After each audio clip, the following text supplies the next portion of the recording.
keep in mind, guys, you can, the only urethane balls you can use are 78D.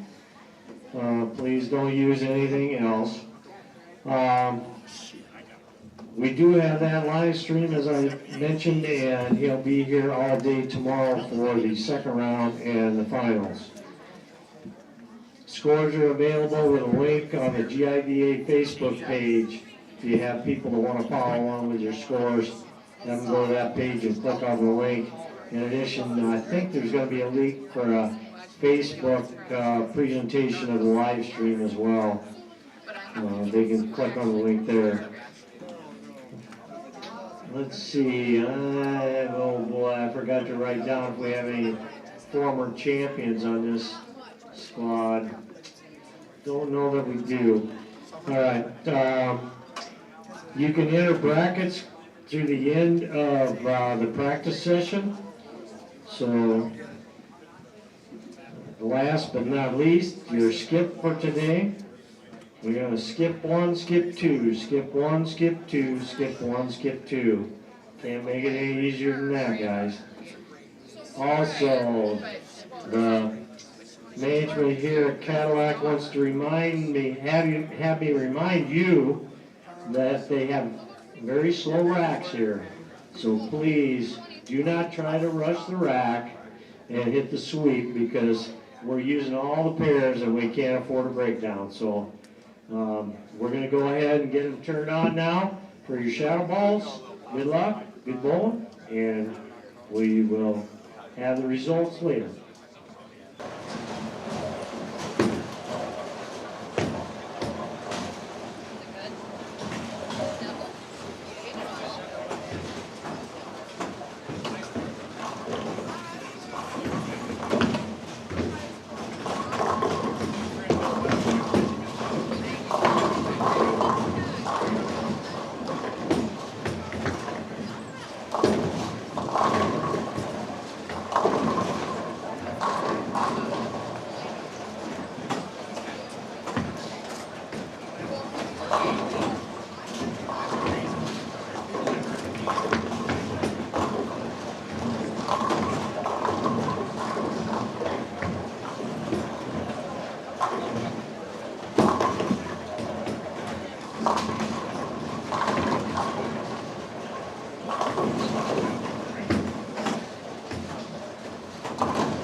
How you doing, my friend?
Well, hello again, everybody.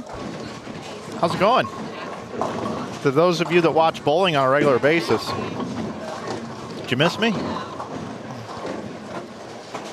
Welcome into Inside Bowling Network here today for qualifying of the 2026 Ebonite Winter Classic. Glad you're with us here on Inside Bowling. Not only am I streaming on YouTube tonight, but because the internet connection here being so strong and because we didn't cover A Squad and B Squad because I had other commitments down in Dallas at the PBA Players Championship, I decided to go live on Facebook as well. I want to give that a shot here tonight. So to those of you that are watching on Facebook, I'll be monitoring the chat over on YouTube. Make sure you check us out on YouTube. You can subscribe to us, youtube.com/Inside Bowling. Give us a subscribe.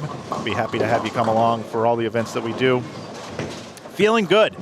Last week did some work for Brad and Kyle on their YouTube channel. If you're not subscribed to them, make sure you check them out. They needed some help as Dennis has not been able to help them out this year. So did vlogging with them for 3 days down in Dallas. Brad bowled awesome. He bowled so good. And then, you know, Kyle's got the show tomorrow on the C-Dub. A lot of stuff going on in my world. And then, of course, switched over to Bowl TV for the Advancers round and all of match play.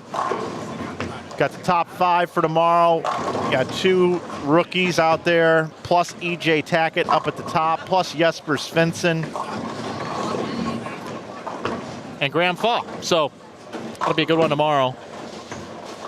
Took a 6 o'clock flight out of Dallas, got into St. Louis, packed up the Pelicans that were already pre-ready to go in my office, and I said, why the hell not come up here and continue to stream some bowling? Because I absolutely love Joe and Rosie Engelkiss and Jennifer Wittenberg, the Emi family, and everybody up here in Waterloo, as I've been coming here since 2010. So tonight I only got one squad for you. It's an easy day for me. It's a layup, but it's been a hard week. And let's have a good time here tonight, everybody. Let's showcase some bowling. Let's have some fun. We're streaming to you in 4K on YouTube. Thanks to our friends at Sony, and thanks to the Internet Pipe up here in Waterloo. As I mentioned, it's the 2026 Ebonite Winter Classic. My notes, as you guys always know, I have them at my disposal. Cadillac XBC, 36 lanes, using them all here. Brunswick Pro Anvil lane. Ebonite's our title sponsor. If you're looking for a new bowling ball bag or shoes or any accessories, check out Ebonite. Also, the Brunswick family of brands, as Ebonite is part of them. Also, we want to thank the Waterloo Convention and Visitors Bureau.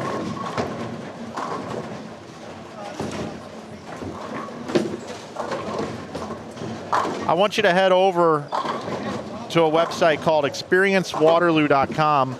That's the one that's going to tell you about all the things going on here in Waterloo, Iowa. I come here twice a year, sometimes 3 times a year when the PWBA is here. I came here as well.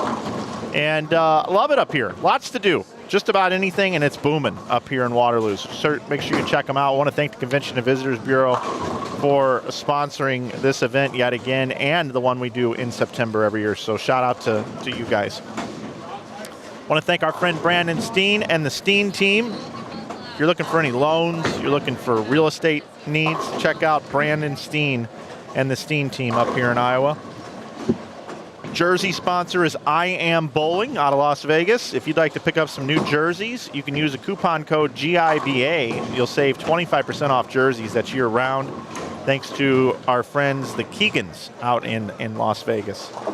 Budweiser and Bud Light, also our beer sponsors. Remember to always drink responsibly. I want to thank our friends over at the OP on Ridgeway. That's the other place on Ridgeway restaurant.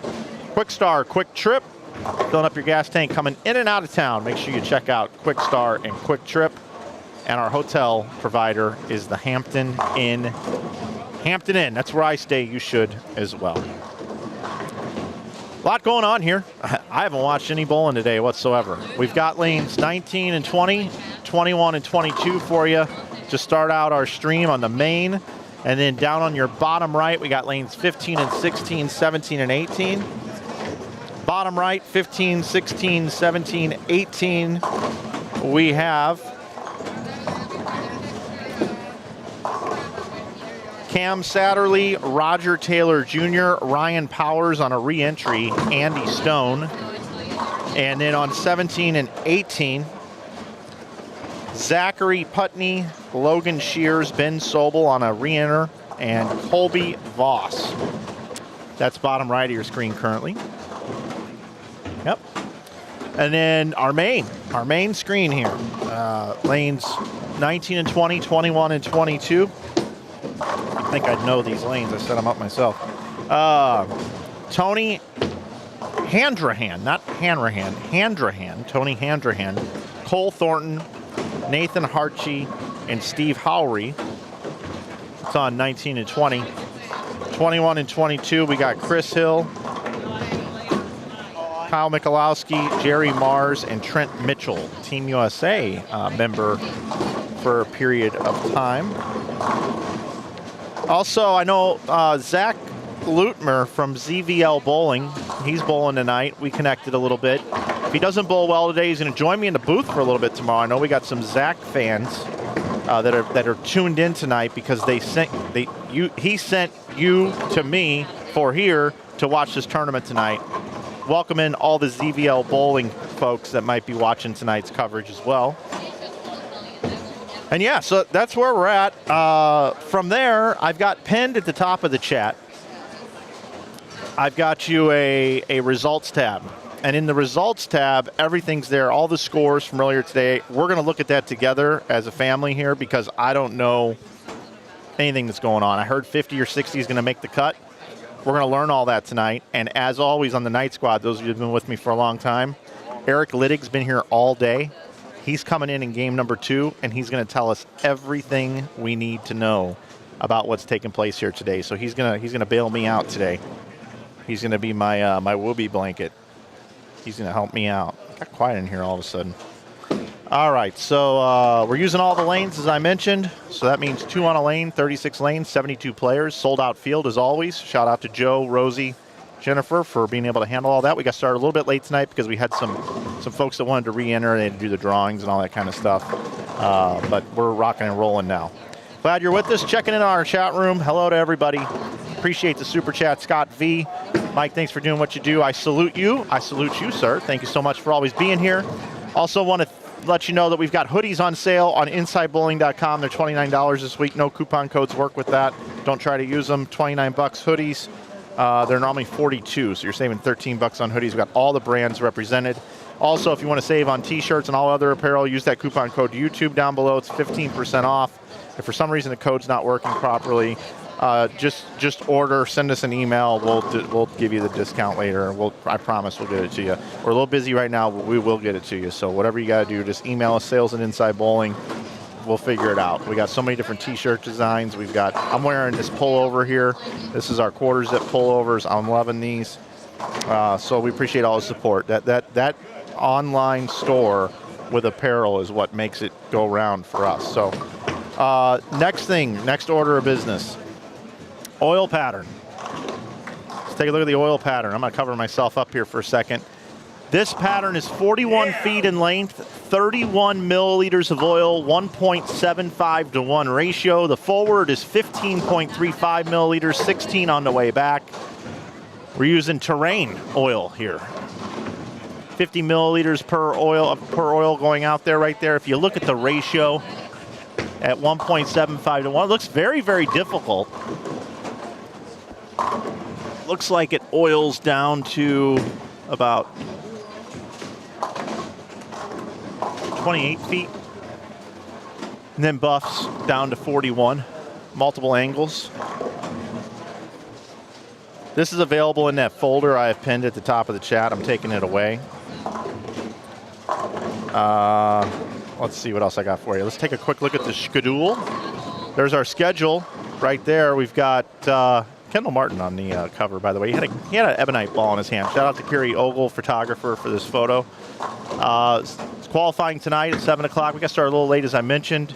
Tomorrow, semifinals at 9, and then the finals will be at 12:30-ish right here on YouTube. Might do Facebook again tomorrow. I'm not sure if I'm going to do that or not.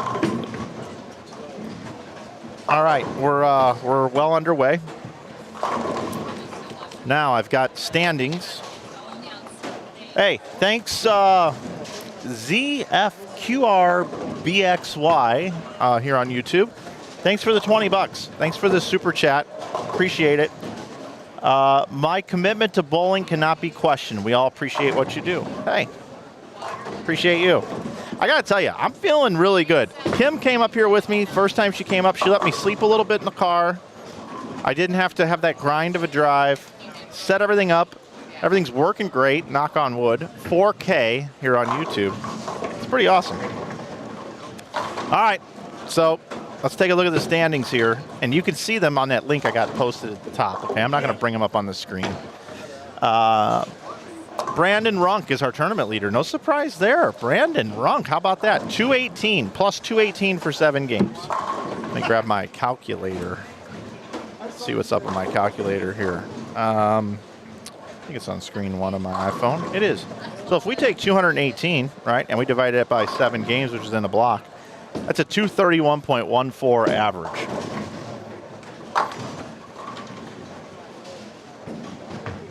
How about that? It's good bowling. Second is Devin Richards at 215 over. And I'm not going to calculate all of them. You guys can figure that out. Justine Brookover. How about that? Yeah, Justine. Justine Brookover, 213 over. So 3 players so far through 2 squads. 144 players. If I look at this, is that right? My math right? 132 players. My bad. So Brandon Runk again, 218 over. Devin Richards, 215 over. Justine Brookover, 213 over. Brady Stearns is 4th. At 197 over, tied with Tyler Close. Josh Kennedy is 6th at plus 182. Wyatt Honecker is 7th at plus 181. Dave Dentlinger, Dinosaur Dave, my man, dropped off some merch for him here today. If you order before an event and you want me to bring it with you, the ones I'm driving to, I'll do that. I did it for Dave here. I'll do it for you. He is at plus 178. I always pull for Dave. I love Dave. Peyton Nabick is 9th at plus 172, and Jace Goodell 10th at plus 169. That's your top 10. They cut to 1 and 3 here, which means 72 will make it. Hey, Robbie, how you doing, buddy? Good to see you. So yeah, that's what we're gonna have. 72 players will advance, I believe it is. That for sure, but I believe that's what it is. And some other names in here: Crummel Bold. Lucas Hersrud, we see him up top a lot.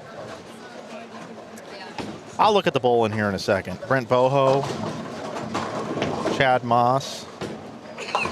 Alexis Runk, 37th right now, plus 62. They're projecting the cut to be somewhere between 50 and 60. We shall see. We just shall see.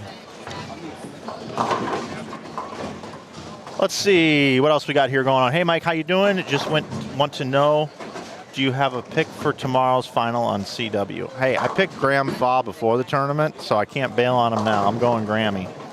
Mike, love the work you do. In my opinion, you should have been approached by CW to do their PBA telecast. Well, look, thank you. Thank you. Thank you. I appreciate it. I'm kind of the internet guy. I'm kind of happy in this little area here. Like, this is kind of my thing. We get to, like, talk to one another, correspond. That stuff's big time. And I don't say this very often, okay? And I'm just going to tell you guys something. Calling, and not that I wouldn't love to do it, okay? But I think I might get bored. It's only one game at a time with 2 bowlers. I mean, I'm kidding, but I'm not. No. No, if I was ever presented that opportunity, it'd be awesome. But I will tell you, I spent a little time with Rick Allen in the booth. Here's what you need to do. Give Rick Allen a chance. He did NASCAR, and Dale Jr., he did the Dale Jr. download. I watched part of it this morning. Dale Jr. thinks Rick Allen is one of the greatest human beings to ever walk on planet Earth. When he worked with him at NBC, he says he calls Rick Allen for, like, advice in life. That's how good of a dude this guy is. We want good people in bowling, and we want the right people in bowling. And if you go and listen to top 10 NASCAR calls, Rick Allen, those are some exciting NASCAR calls. So Sherman loves him. I spent time with him. It was an awesome time in the booth. Dale Jr. approves, and Dale Jr. is one of the best media guys there is, and he says Rick Allen's one of the best in the business. Let's give him 3 weeks to get caught up on bowling, then you be the judge. But I think we're blessed to have him. I really do. We've had some other great ones. It's not taken away from people we already have. But give Rick Allen your undivided 100% total chance to be great. Okay? But yeah, it would have been fun to sit there and talk with Kyle. I think I got a face for the internet, though, to be honest. It's more eyeballs over here. And I'm not just saying that because of the network. I'm saying it just in general. YouTube is the biggest network in the world. I don't care what anybody says. And to those of you who are watching tonight on Facebook, special treat for you guys. Follow us on Inside Bowling. Yep, Rick Allen from Grand Island, Nebraska. Brent Boho was just behind me. Yeah, he likes to do that. I see Brent all the time. I see him on the professional circuit, or at least I used to, and out here as well. Let's see what's happening over on Facebook. I want to make sure that thing's still streaming and working. Looks like it is. Let me hit the redo button. Yep, I'm on there. Anybody commenting over there? 2 comments. 2 comments. Let's see. Jerry Marsh, Trent Mitchell, Chris Hill. Let's LFG, right? Chuck Ritchie wants to know if I ever sleep. Barely. Whoa, what is that? What am I hearing? Sounds like a NFL draft pick's coming in.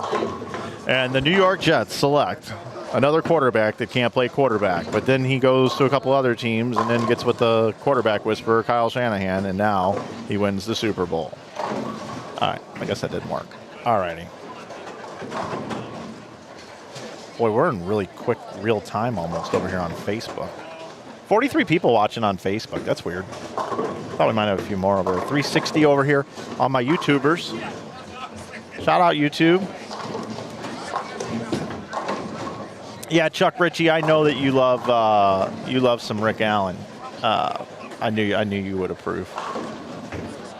All right, let's see what else is going on. All right, I think we're good. Caught up. Come up here to Iowa twice a year. Again, I was late to the party today because of other commitments, and thanks to Joe for being cool with that. Let's watch some bowling. See how the lanes are transitioning.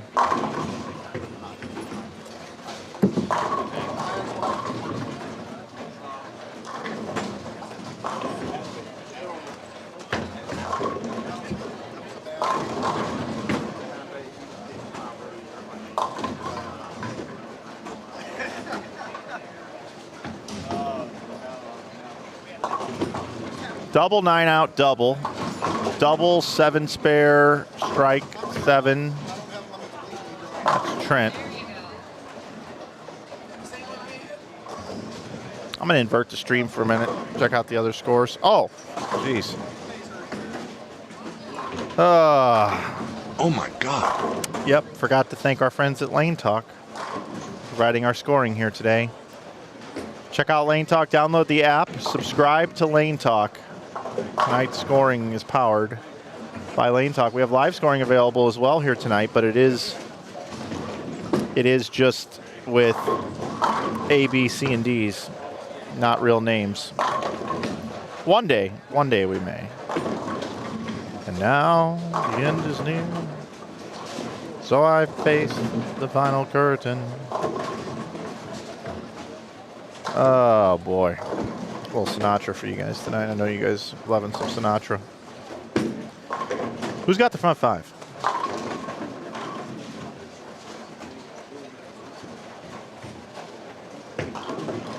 My man Andy Stone. I used to bowl youth tournaments with this guy. He used to be like the highest rev rate in the building. Now he's like a tweener in today's game.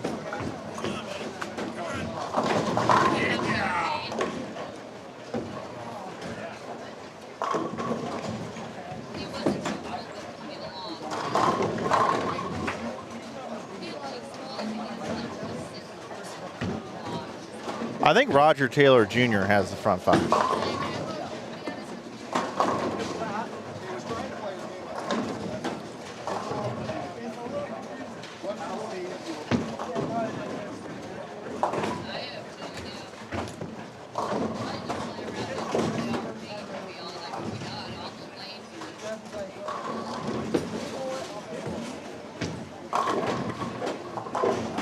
How's ZVL doing? He's down on 9 and 10. He's down on 9 and 10. Zach will be over here, I think, in a game or two. I don't know. I don't even know the skip procedure. I'm so new to this tournament here. How's the stream look, everybody? Let me know. Everything coming through crystal clear?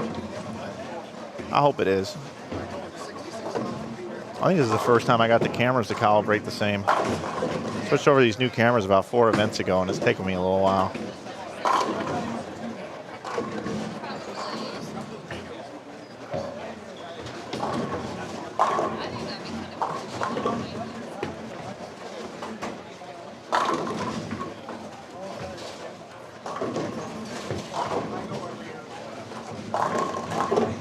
Roger Taylor Jr.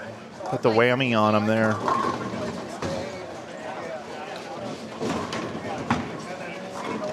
Still 279 would be a good start. So squad equity, if we're advancing 72, right? 72. That would mean 72 divided by 3 is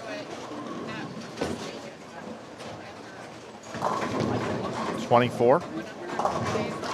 Yeah, 24 per squad. So right now 48th. It's 47 over.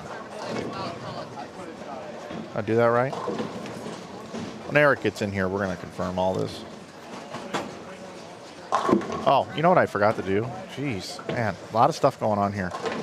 We're in game number 1 of 7.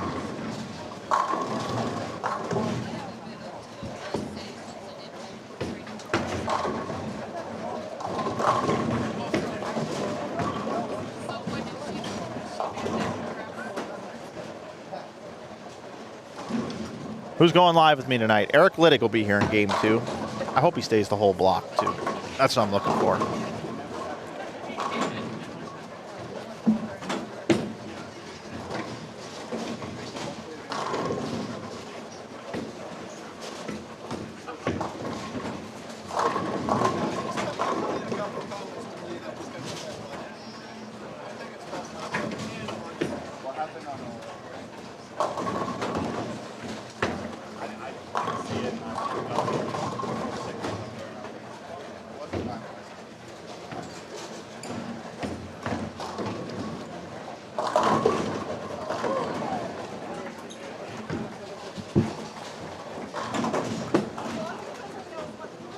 Facebook's still going strong over here. Simulcasting tonight. Don't know why. Let's see, we got some more comments over on Facebook. Stream is perfect. Trent Mitchell showing his great spare already with a 2.410 and 4.79, a third and a fifth. Appreciate that.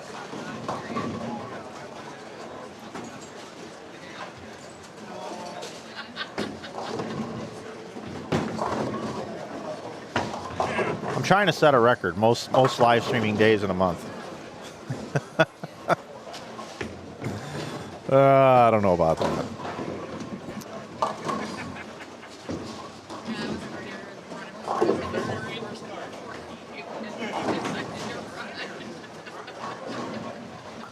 My upload speed here is ridiculous. That's why we're able to do this. Lane Talk makes it easy.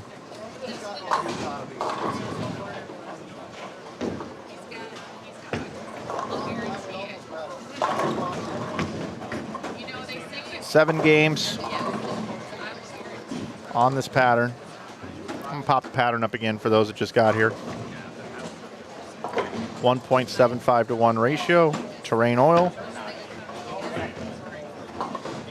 And we'll be back tomorrow morning at 9 a.m. Central for the Advancers round, also known as a Cashers round, also known as the semifinals. And then we'll have our step ladder. They take 10 here for the step ladder.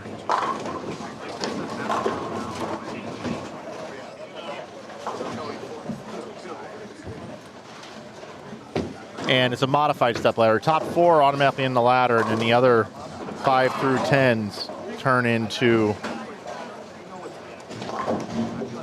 a bracket to see who'll be the 5th seed.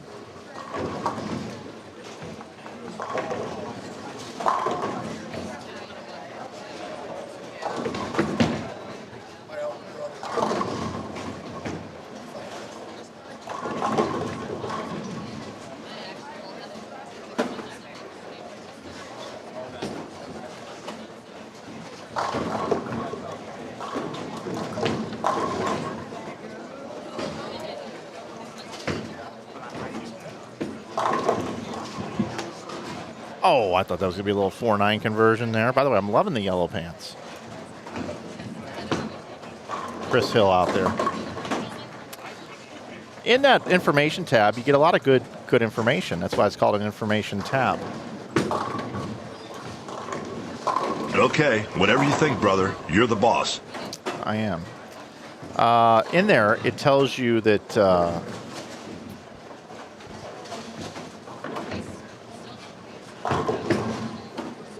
the last winners of these events. In September, we had Jake Boxty won. Spencer Robar's won before that. Congratulations to Spencer making the show this week on the PBA Tour in his rookie season. Keaton Ostrowski won in September of 2024. All those are available there. Chris Hill, been bowling these for a long time. Has not won one yet. Matt McNeil won the inaugural one back in 2011. We've been coming here a while. Been coming here quite a while. Let's see. 2, 4, 6, 8, 10, 12, 14, 16, 18, 20, 22, 24, 26, 28 championships. This is number 29. Most of them are archived on Inside Bowling. Not all.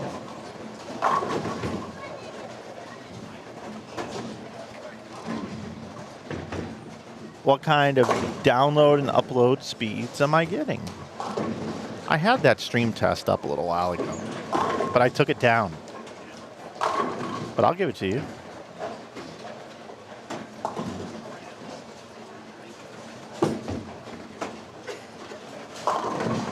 And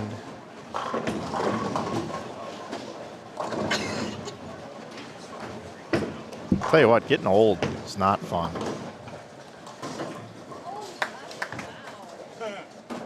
Forgot the website I go to. I was typing in stream test and speed test. Skip 1, skip 2. Right on. This is much better than watching people eat their dinner at the Hall of Fame ceremony. Hey, I was watching the Hall of Fame ceremony up here in the booth. Shout out to the folks at Bull TV. You want to know the speeds here? 548 down, 860 up.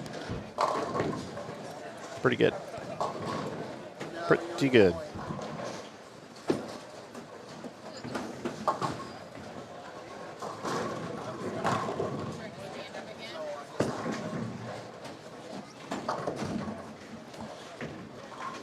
All right. Hook me up, brother. Joe's up here putting some numbers down for me.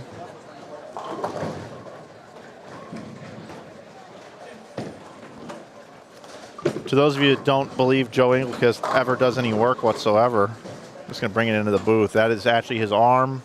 He's riding right now, and he's getting work done. He's like, man, everything was going so great before you showed up today. We were just minding our own business, having a nice little tournament. You got to come in and start ripping on me saying I'm not working. But you know what? He actually worked this morning pretty hard. Wish I could Command F my own thing in front of me here. What'd you finish, 50-something over, Joe? There he is, 40th position. 59 over. You almost bowled your age. You're 48, right?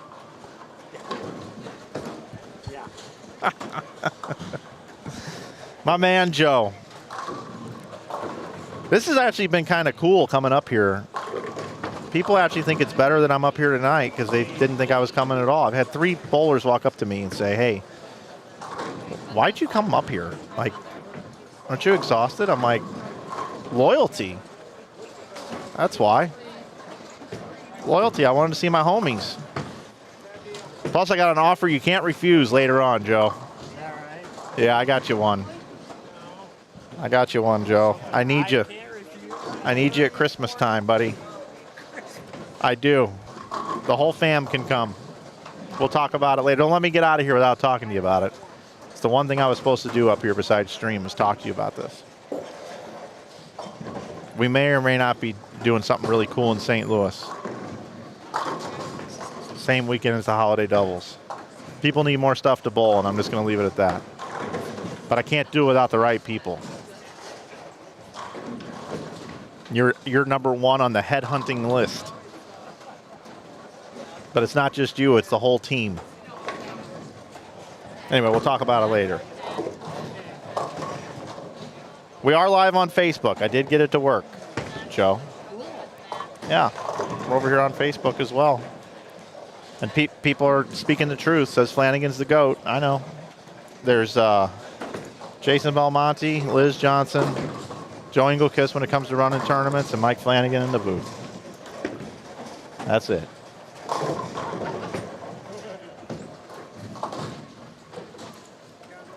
So we're wrapping up game number 1 here. We've been watching everybody bowl. Right now, we've got a few 200 games out there. We got 251 left out there with a couple of 6 counts. You don't always see that. 225.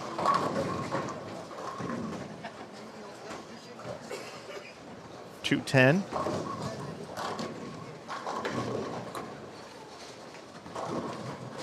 Trent Mitchell still with 225 left. That's letter A.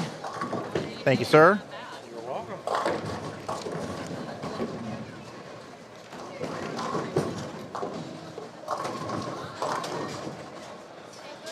And if you think the coverage right now is not very good, that's because Eric Litig hasn't arrived into our booth yet. It will get a lot better in about 10 minutes.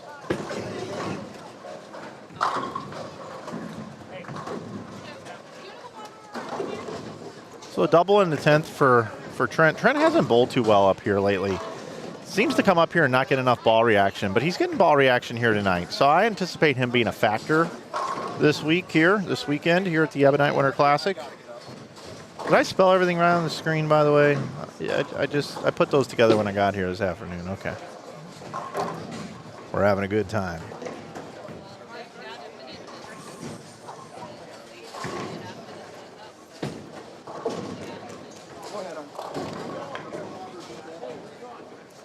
Trent Mitchell, I know you got a lot of fans out there. I know a lot of them are watching here tonight. It's always a pleasure to see you. And you know what? Trent's one of those guys, he always comes up and says hello. Always comes up and says hello.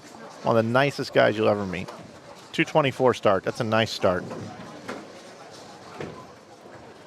Oh, the other thing I didn't mention, Joe's made a rule change this year with his tournaments. And I love it. Love it, love it, love it. Many of you may know that these tournaments have been kind of sort of dominated by left-handed college kids. And not that there's a problem with that, but when there's a pattern of consistency with that, that's not very good for your tournament. If a lefty wins all the time throwing urethane, purple hammers, pitch blacks, Joe's made a rule change. And even the lefties haven't had that big of a problem with it or anything like that. Joe says everybody understood. 78D urethane, that's it. Cannot use purples, cannot use pitch blacks here. Wherever you weigh in on the debate of that, you know, so be it. But all the products make a 78, or all the brands make a 78 line or something similar to that. So it's still game on and fair for the company. So it is what it is. I welcome that decision. Joe actually asked my opinion, not that it was going to sway him one way or another, but he did ask everybody, and I gave him my opinion, told him I thought 78 was a good call.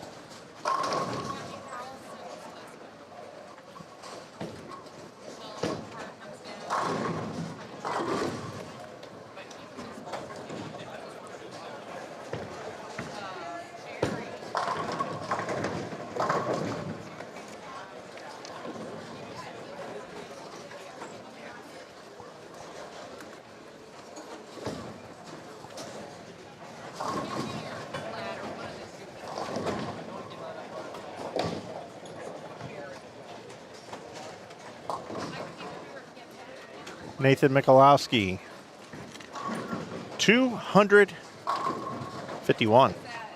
Nice game, Nathan.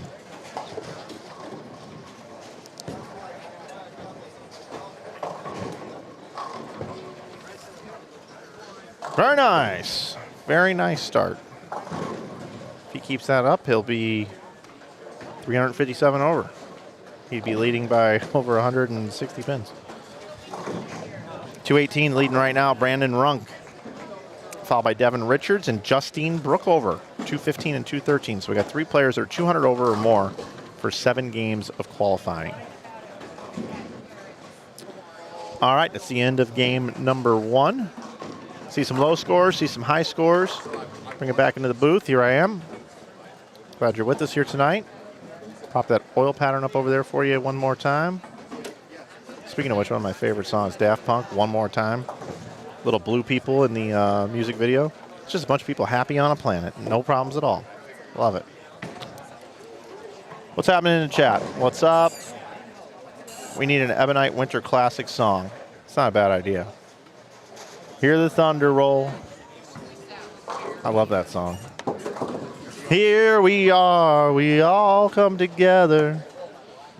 The most wonderful tournament of the year forever. Oh, oh, oh. That was the Holiday Doubles theme song, to those of you that don't know that. Graphic update time.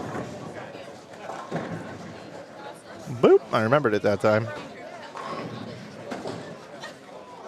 Having fun tonight. Loving hanging out with y'all here on Inside Bowling. You know what? I'm like Harry Houdini up here. Do you see that oil pattern? See that oil pattern right there? I'm going to make a person appear right behind it. See that? That's what's going down. My man. He's like, I didn't realize we were on camera right now. Yes, I'm like, let me suck it in. Jeez. Ladies and gentlemen, boys and girls, we welcome my friend Eric Litig, the St. Ambrose Whisperer. How you doing? Am I hooked up right? Yeah. Okay. Yeah, you're good. You got the mic in the right I remember spot. one time I had these on backwards, and you said you might want to switch them. Yeah, I think you're good now. Yeah. I haven't been here all day. What's going on in this tournament? Softer condition? Well, it looks that way when you're bowling good, but if you make a bad shot, you're going to pay. I mean, the cut right now is hovering right around that 50 mark. So, I mean, that's not high scoring. It's not a dungeon or anything shot, but Right. but there's been plenty of good scores today. But again, if you throw it all over the place, you're not going to hit the pocket. Well, all I know is you and I have Yeah. sat in this booth in the last 28 tournaments, and sometimes it's negative to make the cut. Sometimes it's just a couple over. By the way, shout out to Pepsi. By the way, the official soft drink of bowling. You got that Aquafina there, owned by Pepsi.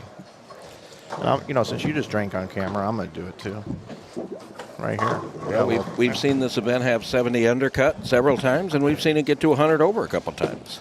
This is one of them that's kind of in between that. And it really hasn't wavered from squad to squad, so. Take it back out to the lanes.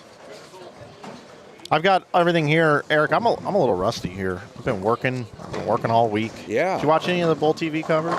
I did not. No, you get a chance to tune in. I know you're super busy with everything you got going on locally. Yeah. But we got who do we got coming over here? What is their skipper? So we got Derek Lewandowski. I do see him. He made junior team ESA in Las Vegas in January. He bowls for me. That's why you're the best. Well, You got to bring that mic up a little bit. Fell. So you got Derek Lewandowski. You got Tommy Burns, JT Grothus, and Dawson Peterson. That's on lanes 17 and 18. Dawson's the reigning U.S. amateur champion out in Las Vegas in January last month. Then to the left of them, you got Ryan Dudley, Jason Miner, Trey Van Wyck, and Ray Wiegand. And bottom right of your screen, we've got some folks we saw in the first game: Cam Satterley, Roger Taylor Jr., Ray Powers, Andy Stone, and then also Zach Putney, Logan Shears, Ben Sobel, and Colby Voss. So what can you tell me about these great players right here in front of us with Lewandowski? And who else did you see won? Dawson won? Yeah, Tommy Burns, he bowls for me at St. Ambrose. JT Grothus right here on 18, who kind of has been going back and forth. He kind of hasn't made his mind up whether he's going to throw the ball normal or whether he's going to back it up, and he throws a pretty good backup. JT, last year, a year ago here, he was up in the standings. He's 14 years old. He's a freshman in high school, but very promising young man. Pete Stone here on 19. He's from Bloomington, Illinois. He's been around a while, been a good bowler a long time. Cameron Satterley bowling with him is the father of Jackson Satterley, who also bowls for me. And then Roger Taylor Jr. over there, he coaches Iowa Hawkeye College right here in Waterloo. So.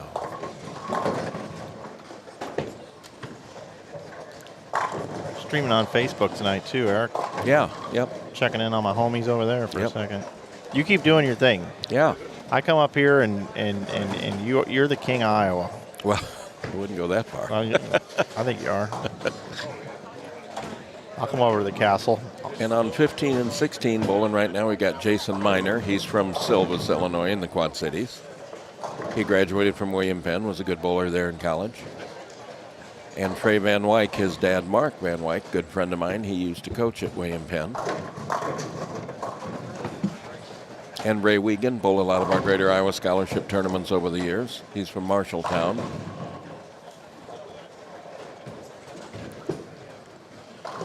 It's always amazing, isn't it, when you watch events like these, the wide array of styles and ball speeds and releases and mental games. And the old saying, there's more than one way to skin a cat. And Derek is really having a hard time staying behind the foul line here. That's his third foul of the day already.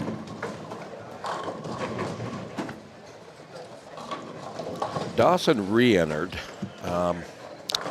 I think he finished the first squad right around plus 50, I believe. Well, what am I believing for? I got the combined standings right in front of me. Yeah, 53. So he re-entered again, thinking, that's definitely on the bubble. That's what we're projecting right now, is somewhere high 40s, low 50s. Maybe it creeps up a smidge from there, but. And help me out. 36 lanes.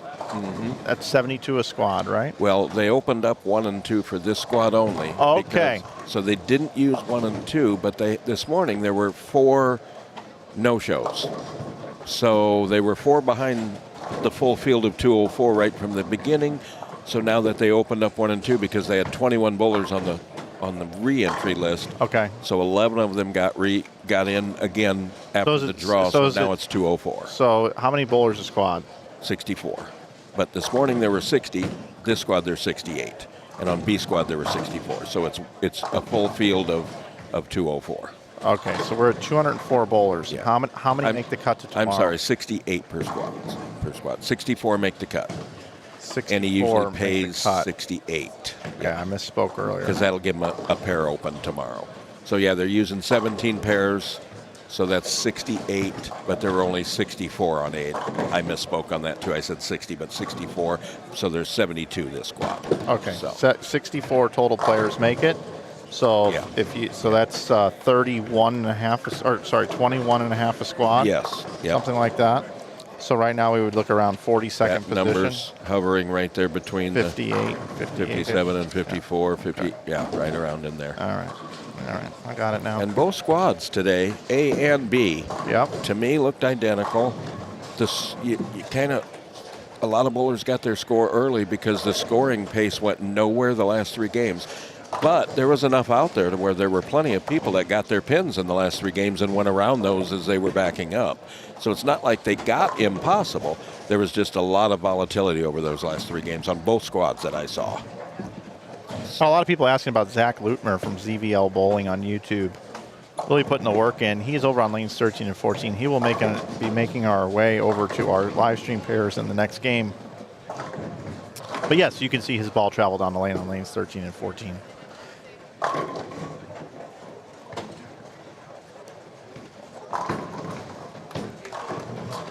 Victor Cortez, he bowled earlier today. He did.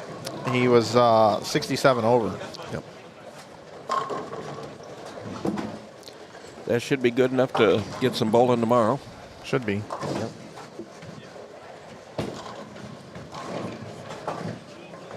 So, Mike, where did you get hung up? Where was I? Yeah. Players Championship. That's what I thought. And your flight got canceled? No, there wasn't one out Okay. at 11 Okay. p.m. last night. Okay. Yeah. So I knew you were down there, so. yeah, that schedule fluctuates a bit. I can't do the Masters this year either. Oh. Normally the Masters is over Friday night, and I Yeah. can get to the airport and get home Yeah. Saturday morning for my fantasy baseball draft. Oh, Of wow. all things. Oh, wow. Yeah.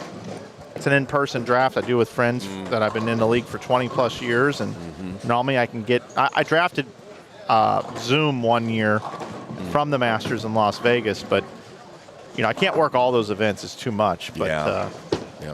I'll tell you, man, a lot of people have been passing away. Oh, my God. Yeah. A lot of people have been passing away. I kind of got a little different outlook on life. Only control what I can control, number one. And number two, do everything you possibly can with the days you have on this earth. Can't say it any better. And, I didn't come in here this weekend thinking this was going to be the greatest stream ever. And that's fine. We're going to have a good time. Yeah. And the people that are with us here, You and I always do. we do. We do. And if we can't make fun while we're bowling, we make it up ourselves. That's right. Done that plenty of times. Yep. Thank So, you. You just hit the nail on the head, though, Mike. As a coach, I try to emphasize that to all of our players.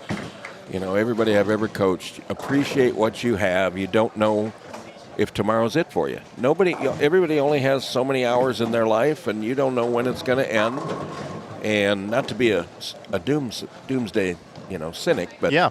But as we get older, and I'm not getting older, I've arrived. But you start losing more people that have meant something to you in your life. Absolutely. And, all these celebrities that we're losing, a lot of these younger bowlers are, they don't know who those are. But people that are my age that have grown up with those, you do. More people have been passing away. I just had one of my bowlers lose his grandfather a couple days ago that's bowling on this squad. Yeah, my condolences to him. Yeah, and I mean, it was sudden. I talked to him about it, and he just got sick, went to the hospital, and unfortunately passed away. And I don't think he was that old. I think he was 75. So. Yeah, I just found out tonight. I was watching the PBA Hall of Fame ceremony over on Bowl TV. You should subscribe to Bowl TV if you don't have it already. But I didn't know Wayne Webb was dealing with stage 4 cancer. Oh my God, I did not know that until this very minute. Oh my God. We offer up all the prayers to Wayne and the best possible outcome for him that is available. Because he's left his mark on our sport. Boy, there's one of the all-time greats. We lost Ray Bluth last year. Yeah, yep. John Handegard. Yes, John Handegard passed away. I'm going to forget all of them. He was 88. But we've lost a couple of great women bowlers, too, that are Hall of Fame members recently. Yeah. But you know what? We're not trying to put a damper on anything. We're just saying we appreciate those people and mark they left. Yeah. When I leave this earth, you can still listen to me with this broadcast. As long as YouTube's still around, you'll still be able to get plenty of me.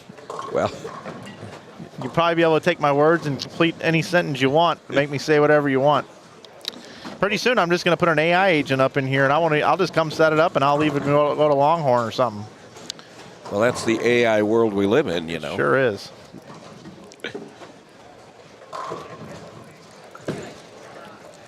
Well, we got the front 5 here.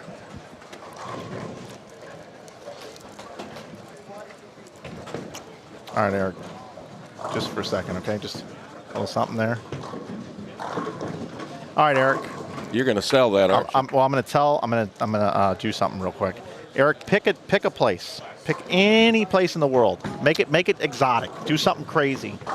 Mozambique. So okay. All right. Don't ask me where it is. Okay, Mozambique. It's in the tropics. Okay. I might need help. And maybe it isn't. Mozambique. All right. I should have said somewhere where I know where it is, so I don't. Well, why don't you do that? Why don't you rethink that real quick? Put us somewhere famous. Somewhere. Paris, France. Okay. All right. All right. Here we go.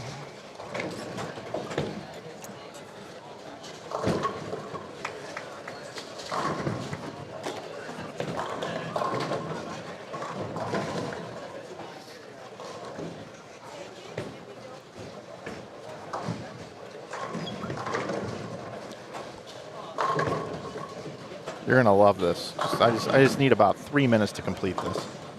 You're going to love this, Aaron. The audience is going to love it, too.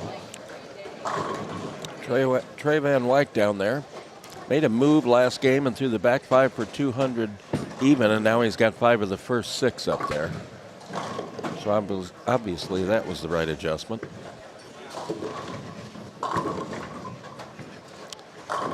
Dawson Peterson here, 89 in the 5th, leaving a 4-pin there. Okay, so that's Pete Stone with the front 5 here in front of us on 19. He's up now on the approach, shooting in the 6th. That ball's in, and it's a 4-pin. Yeah.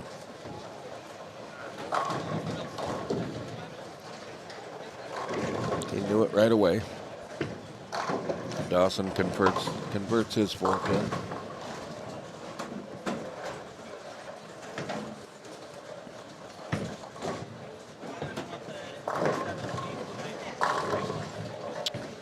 Ray Weekend with a nice start over there. 4-bagger, 9-spare strike.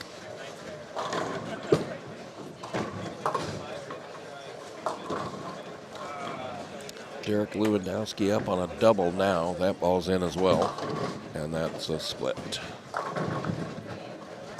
This was a pattern where there really wasn't a pronounced OB, but there definitely was not any up on this pattern.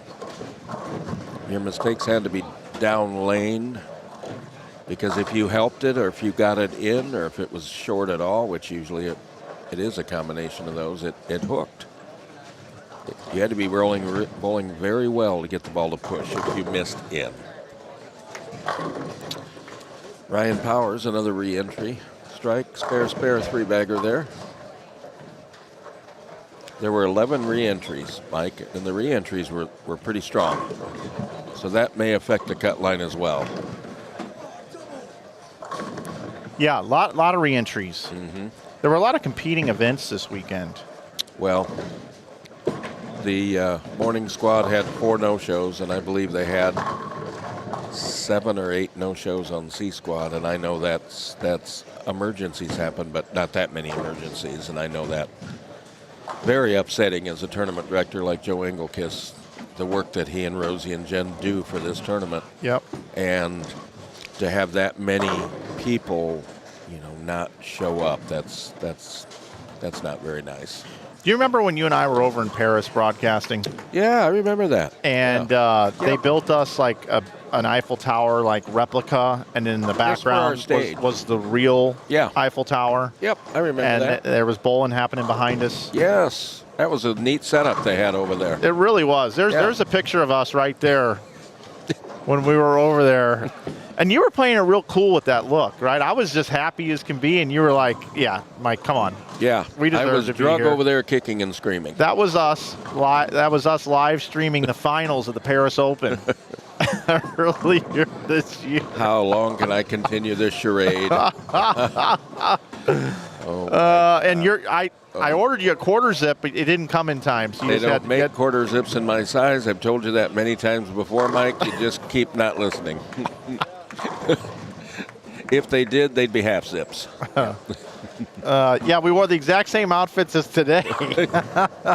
We did. We both had the same clothes on. That's us, yep. It was just cool they built that Eiffel Tower with the Eiffel Tower behind us. It was like, I don't know why, I'm glad they knew we were coming because it took several months to build that whole thing. It sure did. They didn't do that in a day. It sure did, Eric. Oh, man. AI is unreal. I'm glad you know all that because I don't even know what these switches are for in front of me. Oh, we got standings after game number 1. Here we go. You can check that out at the top of the tab on YouTube. We got a link there for you. Nathan Michalowski, we saw him right here on our live stream, bowl 251. Roger Taylor Jr. also on the live stream, bowl 246. Nate Vanderbeek, 43 over in third. Brandon Cryer, fourth at plus 29. Fifth, Logan Williams on a re-entry at plus 26. Ryan Powers, sixth at plus 25 on a re-entry, along with Connor Rissy. Seventh, Trent Mitchell, eighth at plus 24.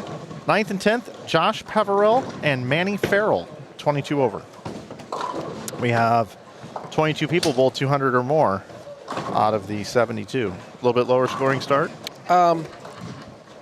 Well, on A squad, 21st was, after one game, was plus 9. Okay.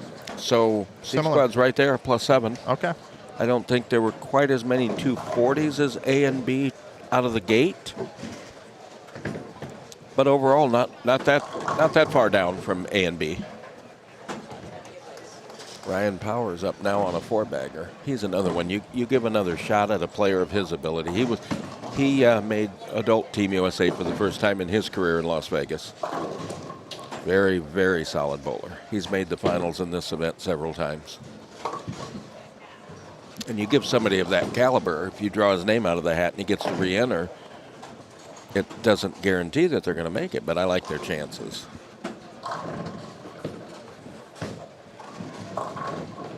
What time do we get started? A little after 7:30? Yeah, 7:35, 7:40, right in that area somewhere. We'll finish up probably maybe 10 after midnight, maybe quarter after, something like that. I believe it's a 9 o'clock start tomorrow, isn't it? It is. So, yeah. Does it really go that late? I can't remember. Well, usually it's 7 o'clock squad. It takes a little over 4 hours. Should be 11, but we've been backed up a little bit as the day's gone on because it takes a long time to oil the lanes. And yeah, slow speeds. Slow yeah. speeds on that, Yeah. that oil pattern. Yeah, so backed up a little bit as the day's gone on. What we just have made down there in the bottom right of the I screen? didn't see it. So this is where your producer here is Yes, supposed we're to come about to up. see it, aren't we? Yeah, it was in the bottom right of the screen, though, so it makes it a little bit more difficult to make that look good, but we're going to figure it out as best as we can. Let me zoom in here a little bit, see what I can do. It's going to be slightly pixelated, but... Oh, I see it here. Let's see what I can do here. Well, it looks like a 2-4-10 maybe. Yep, and after this shot here on 16, we'll go there. It's Trey Van Wyk.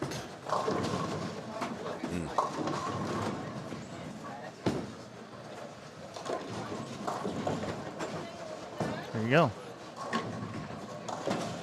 That must come, yep. Yep. 2, 4, 8, 10. Yeah. There was enough friction, enough back end on this pattern to where you could make the 2, 4, 8, 10 because the ball was going sideways when it got there. It's really amazing how clear that was for being my picture-in-picture screen. Really impressed with this 4K setup I got now. Yeah, this is really good, Mike, the quality here. Yeah, on I'm this happy stuff. with it. I know you've worked on doing a lot of improvements to your equipment and stuff over the last couple of years, and Yep. upgrades and stuff. Trying so, to. Yeah. Reinvesting. Yeah, yep. People have been showing up in a big way to support us with all of our merch and stuff, so I got to give it back. Yeah. I'll welcome in all 472 viewers over here on YouTube and another 50 or so over on Facebook. It's not too bad. Question is Kendall Martin bowling? No, but I did put him on the thumbnail. It's too bad they have to listen to me. Well, they don't have to. That's true. They can mute it. They can, yep. We got some good scores going on here, man.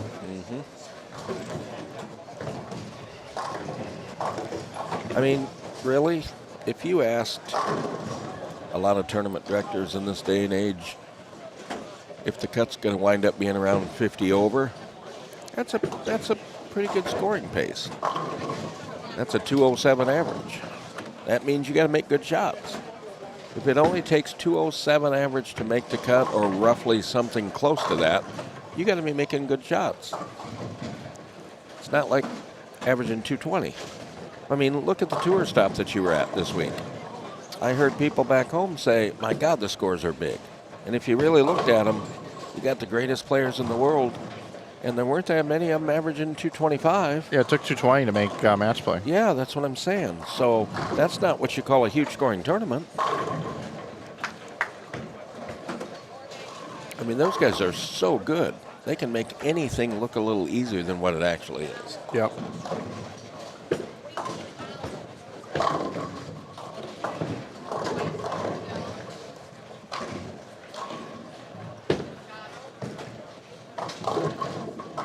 Grothus with a backup strike there in the 10th frame. Trying to get to 206 here. Everybody on that pair has got a double, a turkey, or a four-bagger going into the 10th. Yeah, they're bowling great. And that's tournament bowling. A lot of times you don't get lined up immediately when you move pairs, so you got to build your score on the back end.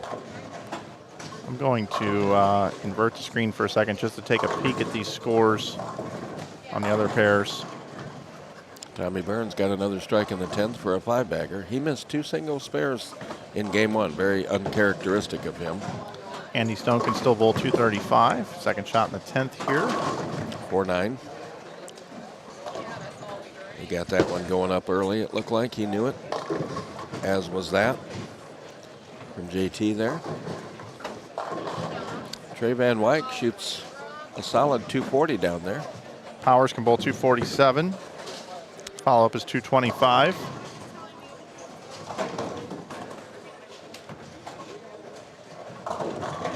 Move back. This is Ray Wygand up now.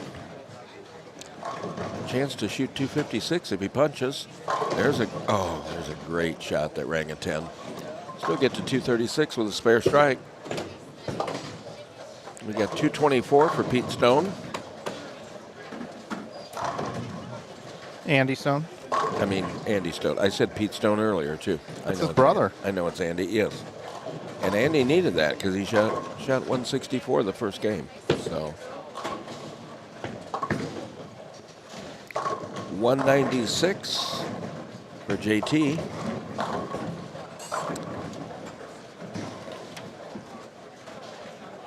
After a 195 first game.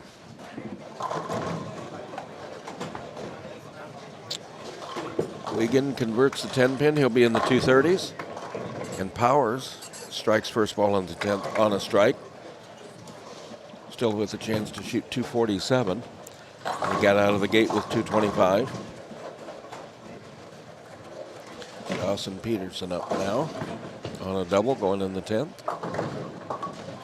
He's already migrated left. And boy, he just flushed it.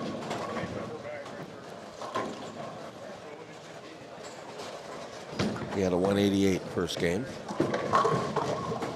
Oh, Tommy Burns gets the late trooper to fly over there on the fill ball for 246.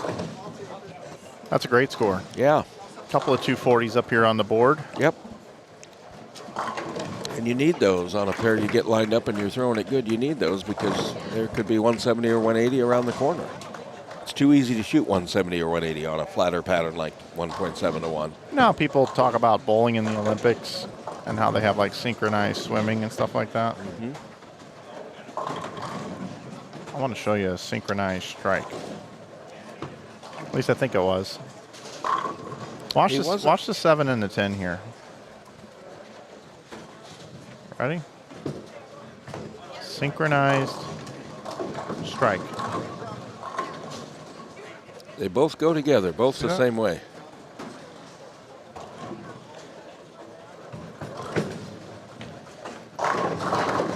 Yeah, both 7 and 10 went out the same angle.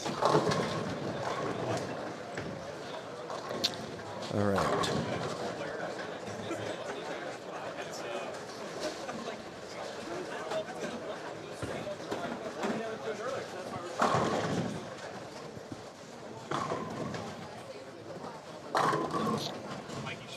See Ben Sobel throwing the back four for 224 over there.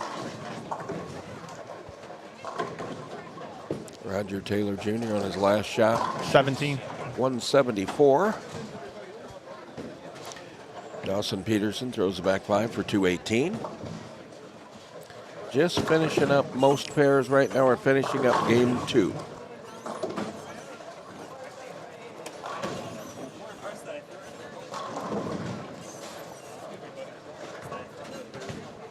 Something happened here, and I was told to take a look at it again. We got that weird dead or pin laying in the gutter there, and then a chop. What a weird frame. Well, did you see what he did? He hooked it from the left and chopped the 3 straight back off the 6. So here's the shot. Yeah. And now I don't know where the pin, there, yeah, the pin never got, I didn't see what happened there. How does the sweep miss that? I don't know.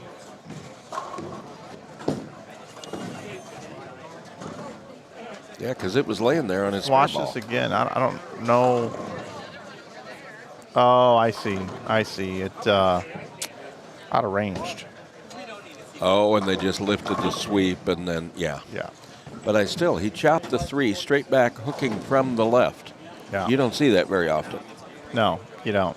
224, 164, 195, 129, 152, 174, 246, 224. And that's what I talked about earlier. Scores are all over the place. If you're not bowling well, you're not just going to shoot 2-0 and say I bowled okay.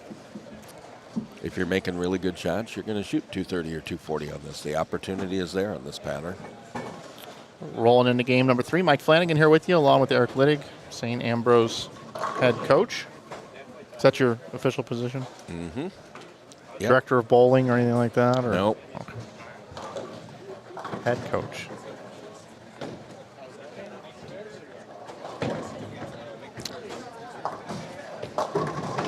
Oh boy, Brandon Cryer just caved in the 4-6 there for a strike in the first.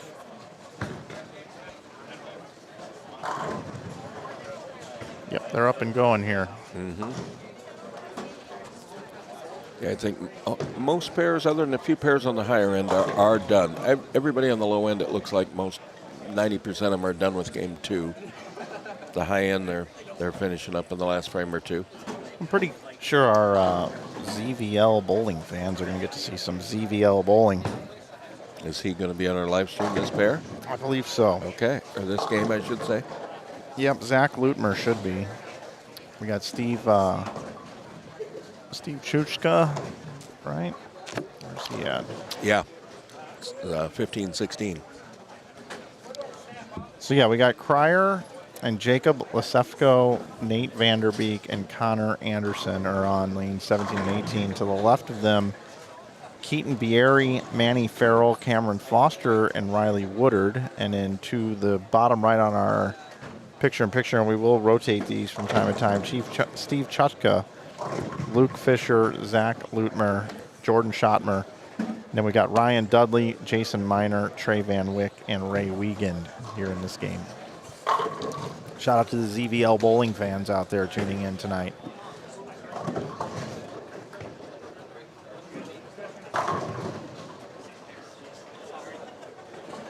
Hey, thanks Schmick in the chat saying, I really enjoyed your coverage, helping out Brad and Kyle with the coverage.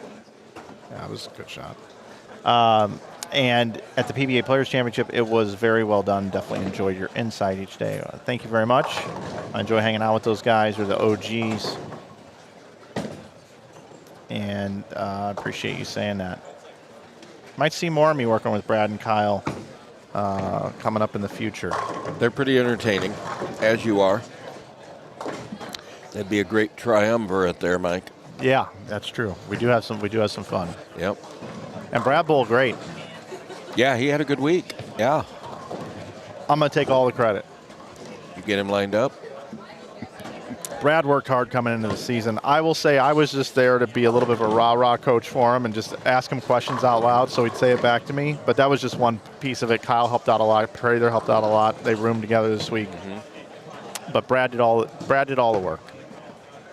I was scared, though, man. I thought he was going to have to withdraw from the tournament. He about passed out. Who did? Brad. Then he bowled 300 the next game, just dumping it up there. I think it was a chemical imbalance. Like, he just didn't have the right nutrients in his system. Oh, wow. I didn't hear that. And when I say chemical imbalance, I heard he shot 300. Like vitamins and stuff like that. Something was off. Yeah. Something's always off with me, so I don't have to worry about that. Not sure of the latency here. I haven't looked into that question here. Welcome all our viewers over on Facebook on Inside Bowling. Thanks for being here.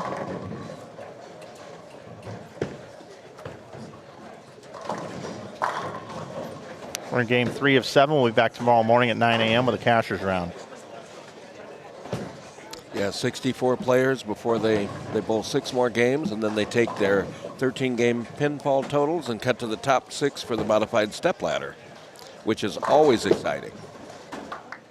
Looks like I need to refresh our Lane Talk feed. Boy, that did a whole thing, didn't it? That was a little crazy. I'll do this one now, too.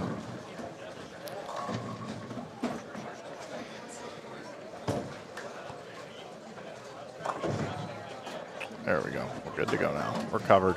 Got Nate Vanderbeek bowling here in front of us. I hear Vanderbeek. Oh, there's another one we lost. James Vanderbeek. Yes, James Vanderbeek. 48, I think he was, or 47. Yep, yeah, 48. 48. Two years older than me. Yeah, wow. Robert Duvall, Reverend Jesse Jackson, man. Yeah, Robert Duvall. Harry Haug from Days of Thunder. I loved him in Open Range. That's kind of a forgotten Western from, I believe, 2004. Did you ever see that one? That's a really good Western. What was his middle name? I don't remember. Blue Bonnet. Blue Bonnet. It's a butter now, isn't it? Yep. Everything's better with Blue Bonnet on it. Oh, nice cover. Conversion from Nate. How about that? 6, 7, 10. Slides it right over. After the shot here, we'll take a look at it again. Yeah. Yep, that's worth looking at again.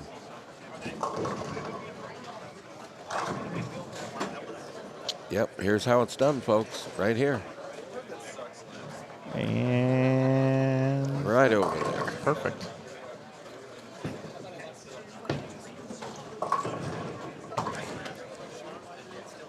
There's Zach Lutmer, ZVL Bowling right there. Letter D.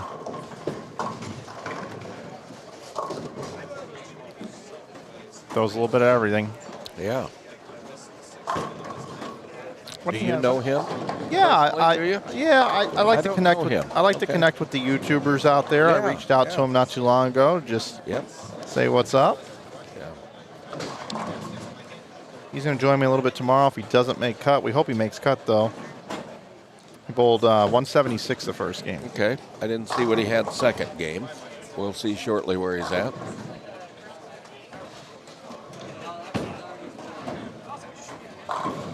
Riley Woodard up here on a double. So we have Riley Woodard and Manny Farrell over there. They're both from out west.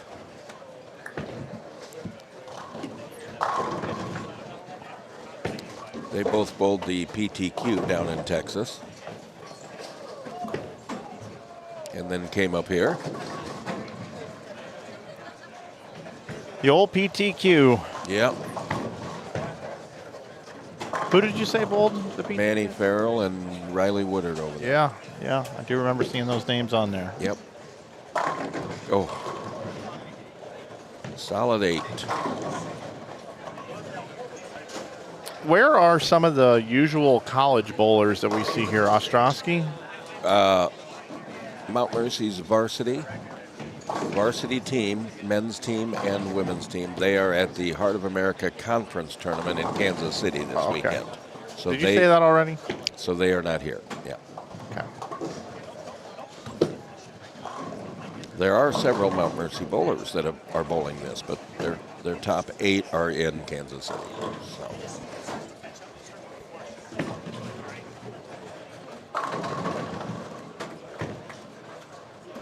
And he left a 2-8-10, and he's got a 7 miss in the first frame. I have a feeling that's maybe back-to-back 2-8-10s over there. I didn't see the first frame, but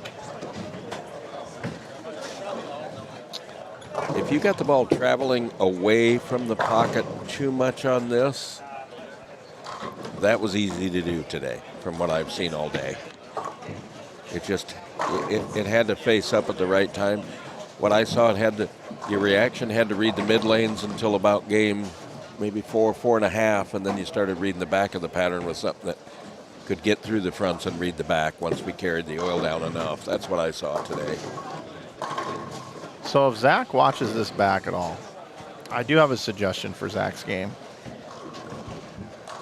And when he's up on the right lane, I'm going to talk about it a little bit. Eric, I've been out watching the best bowlers in the world. Mm-hmm.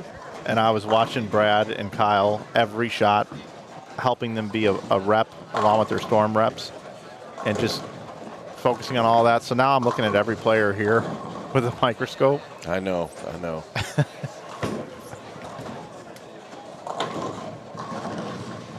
It's kind of like when you have the best pizza you ever had in your life at a restaurant, and then you come home and the next night and you pop a Tombstone in. Is that what you're trying to say? Basically. Maybe not that big a drop, and that's nothing against Tombstone pizzas because I love it. Yeah, I do that's too. That's just the comparison. Yeah, I don't mean to dog on Tombstone by any means. I would have used Totino's in there, actually. Yeah. In that comparison. I am a pizza expert, and I think that's obvious by looking at me, but I'm a pizza expert. I actually had a little pizza here tonight. I saw you. Yeah. Yep. That's like most bowling alleys. They have great food.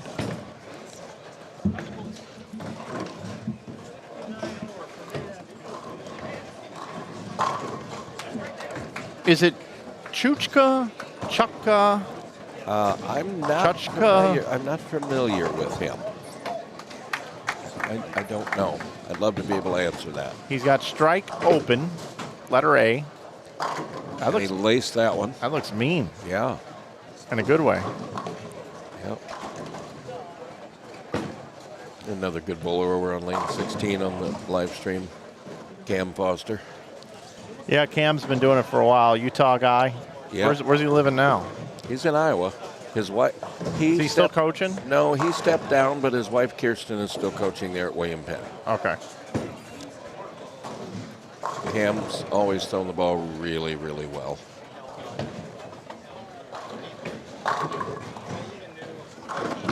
All right, so I'm going to break down Zach's game here a little bit. Okay, here we go. And I'm actually going to zoom in on him a little bit here as well. So he's a tall guy. Yeah. Okay, he's a tall guy. He's got to be, what, 6'3"? Yeah. So he needs to start with more bend in his knees, and he needs to just be lower to the line, and he stands up too much. Well, that's why that ball's in, because he stood up on it. He's got great balance, but he needs to get lower. Well, and at the line. That's a common thing for taller bowlers. Is you didn't see a lot of really great tall bowlers. By far, the best one we can think of immediately is 6'7" Steve Cook, one of the greats of all time, and he had one of the greatest knee bends you'll ever see. But yeah, a lot of tall bowlers, they don't get down as much. I also think Zach should start a little bit further back on the approach.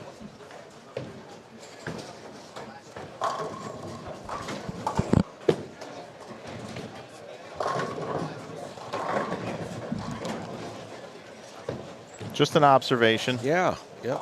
He throws it good. Well, we have an unbiased opinion and an unbiased view of people when we watch them.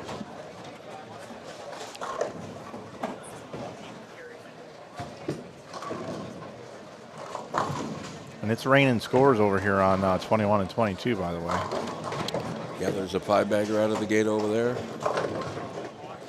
Jason Miner's now got 4 in a row after an early open. How many times, Mike, in your competitive career did you go to a new pair of lanes and you didn't hit the pocket on that first shot? It happens so often. Sometimes you fall into it, but a lot of times, okay, here we go. We got to get lined up again. Based on who was before you on that pair, what they were throwing, where they were playing. That's tournament bowling. It sure is. When you're bowling well, not only are you throwing the ball well physically and thinking mentally, but you're also really good at picking up the differences from pair to pair. So you don't have 30 odd in the third and have to make that up. And if you do, you finish strong and make up for it. I always say, switching pairs, that's what separates the men from the boys. That's tournament bowling. Because every pair you bowl on is not going to be the same. Watch this pin carry. This looked kind of odd to me. Yeah, he knew that was way, oh boy. Oh, just run away from one. Yep. Oh my goodness. And you know, you're only bowling 7 games qualifying in this event, which is 70 frames. If you're going to miss 5 or 6 spares in that 7 games, that presents a hole. There's a great shot for a double there. Yeah, if your spare game's not on, a lot of times in 7 games, there's not enough time for enough strikes to make up for it. You can overcome some mistakes. You're gonna make mistakes. Nobody's ever thrown 70 perfect frames. Don't expect to be the first, but Brandon Cryer just made the 3-7 to keep his score going. And you also have to make a few of those. You have to make a few baby splits, washouts, or bigger splits. Cryer's a great bowler. He is very good, very talented. He's made the finals in this event before as well. Yes, he has. Oh boy, Mike, we have the 5-8-9 on lane 20. Yep, don't see that very often at all. Schottmer just left the 5-8-9. Those of you that had that on your bingo card, yeah, that one pays a lot.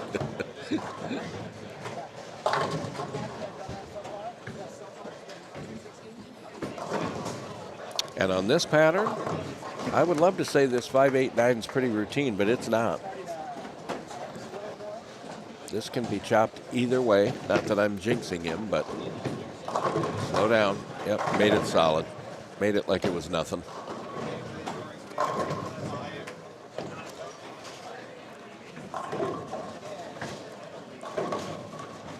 Cam Foster, a great shot there. Keaton Gary is up on the left of him.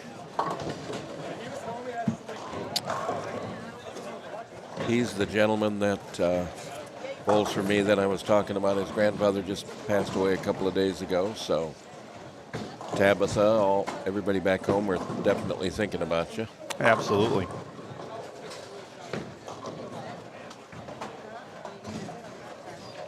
So Zach now has a double here. Yeah. He flushed the last one. Saying, take that, Mike Flanagan. Yeah, that's usually the way it works. That's a good shot. He was a little bit lower on that one, I thought. He might have got over that a little bit. It looked kind of spinny to me, but it looked like it was where he wanted on the lane. Is he live on YouTube right now? I think he is. Yep. Luke Fisher tomahawking the 10 out of there for a strike. I don't know if I would have been able to do that when I bowled. No, I couldn't. I had enough problems while I was bowling. I didn't need that one there, too. I don't think I'd want everybody to hear what I had to say. Oh, no. I still remember being mic'd up when we bowled the PBA Collegiate Invitational in Milwaukee. And I told Randy Peterson, I said, I'm not sure you want to do that because I tend to have a little bit of a foul mouth when he said, we have a 5-second delay. And one of my players got up there right away and didn't like the shot. And right away I went, oh my God, whoops. Oh, a can opener. Shout out to Randy Peterson, by the way. Yeah. Just want to give a shout out to Randy down in Florida. Mike, who all, I heard this at one time, but I have since forgotten. Besides Wayne Webb, who all went into the Hall of Fame tonight? Wayne didn't go in tonight. Oh, they just introduced him. They just, because I thought he would have gone in. Yeah, they just acknowledged what he was going for. Okay. Guppy Troop went in tonight. That's right. I knew Guppy was going in. Yeah. The Gupster. Yep. He was one of the colorful figures in our sport back in the 70s and 80s. Not just colorful, but really good, too. I think Bob Learn should go in. He's not in yet? No. Oh, that's only a matter of time then. I like Bob Learn going in. I've always gotten along well with Bob. Yep.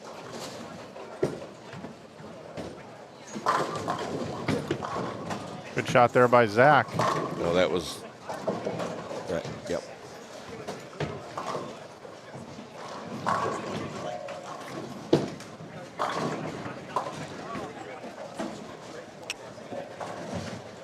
Mike Flanagan, Eric Litig here with you as well this evening as we bring in the 2026 Ebonite Winter Classic C-Squad qualifying. We weren't here for A and B today at other commitments, but we'll be here tomorrow with you at 9 a.m. for the advancers round and then back again, of course, for the finals coming up around 12:30. We had the front seven over there, Mike, on 21 and 22. Now he's got the 3-6.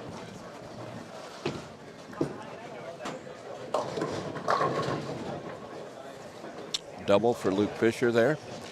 Luke and his wife, Hannah, coaching at Waldorf now. Luke's originally from Des Moines. That's Ryan Dudley over there. Yeah, front seven. that's yep. I couldn't see it. He had his back to me, but Ryan Dudley had the front seven. Now shooting the 3-6.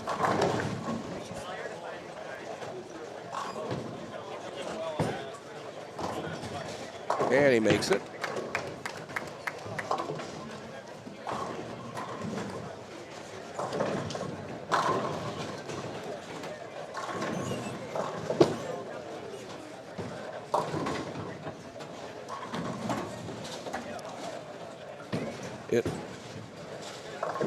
I see a 5-bagger and a 7-bagger over there. Other than that, there's not a lot going on right now in front of us here for big numbers. Got a lot of people working to hold their score together. Nate Vanderbeek up now in the 8th frame, off an open frame in the 7th.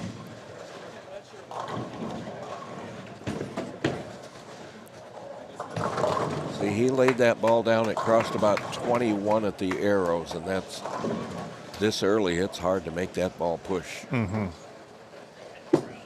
I'm not saying you can't, and I'm not saying it doesn't, get there later. But right now, in only game 3, it's hard to get that ball to push through that spot.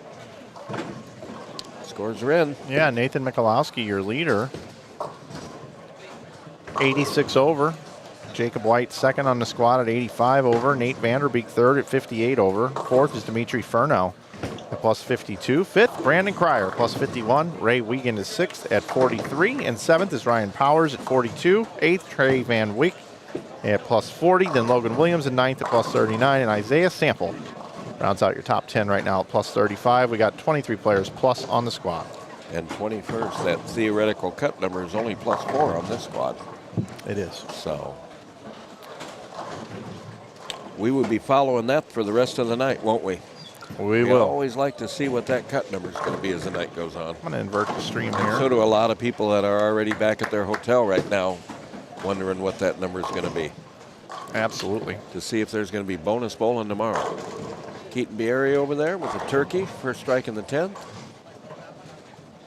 Working on 222. Yeah. And there's a possible 247 on that pair over there.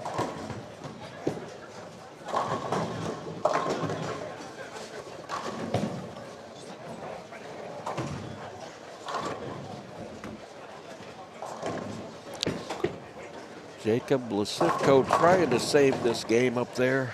Leaves a half 10 in the 9th on a double. Riley Woodard looking to bowl 247 there on lanes 15 and 16. Okay.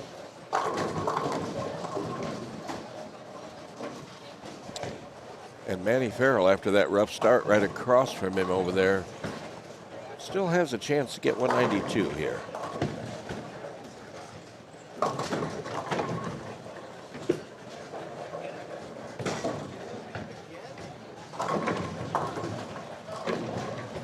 Cam Foster opens in the 10th. He got one wide and left to wash out for 189.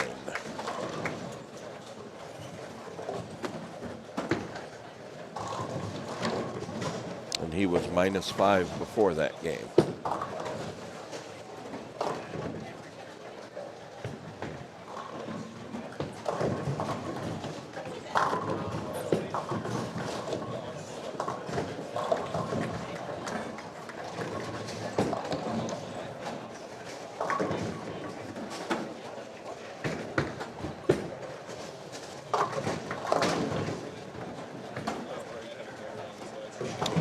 Okay, so Connor Anderson is up here now going into the 10th with a chance to shoot 225.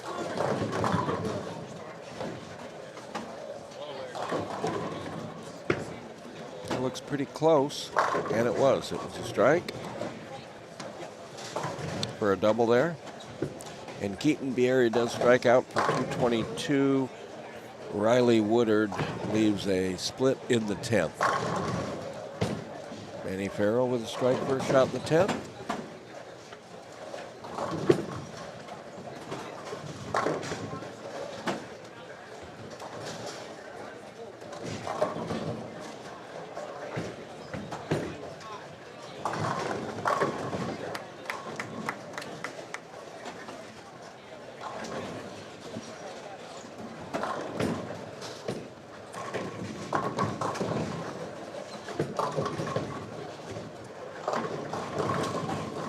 Ryan Dudley working on a possible 267 over there. That would be the biggest game I've seen on this squad. Got the first one in the 10th. One more puts him in the 260s. Yep, we'll head there now. Yeah. Manny Farrell doubles in the 10th. He's working on that 192 I talked about. And that's the work you have to do when you're competing in an event like this. You start out with 2 out of the first 3 splits, and 192 is not a bad score.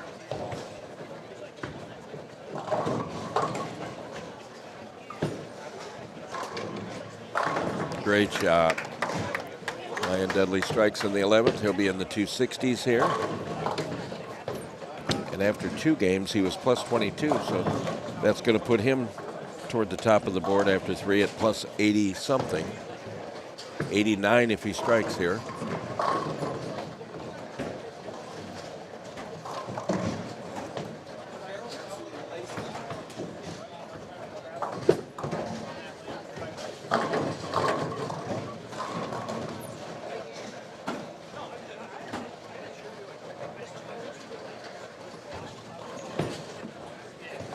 Nate Vanderbeek was in third, after 2 games, Mike, at plus 58. He's got some work to do in the 10th here to get 160 or 170 out of this.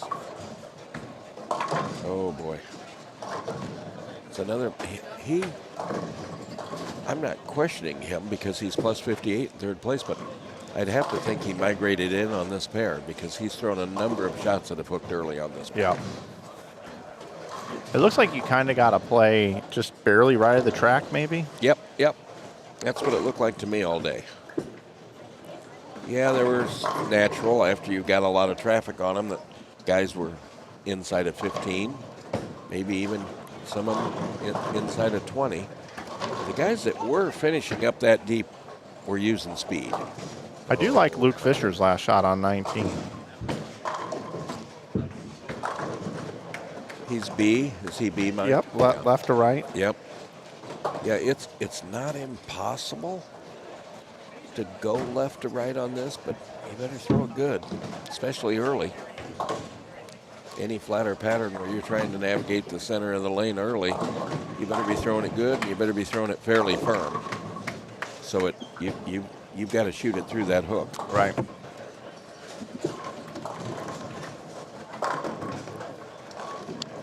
Good shot in the 10th out of Jordan Schottmer. He's had a tough time this game so far. He's had a split and looks like maybe a washout and 2 missed singles.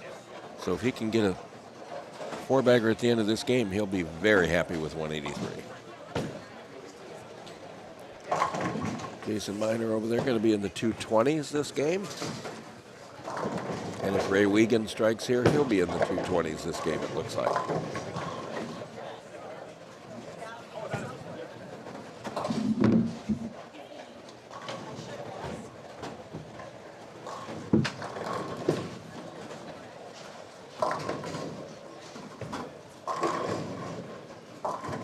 Ray Wiegand is up now in the 11th on a 3-bagger. That's pretty good. Oh, in just a little bit. 3-pin.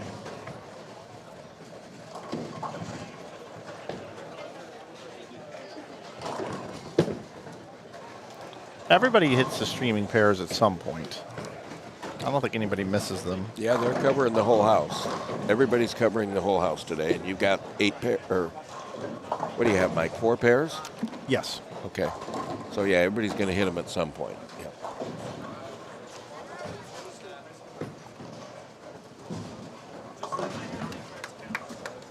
.212 for Ray Wiegand. Luke Fisher, here he goes, Mike. He's up in the 10th here. He labeled the last one. He's trying to shoot 223 up there. Just lace that one as well. Yeah, I love that look. And Luke's one of these bowlers. He's always been able to put as much on it. He can get a whole mitt full of it when he wants to.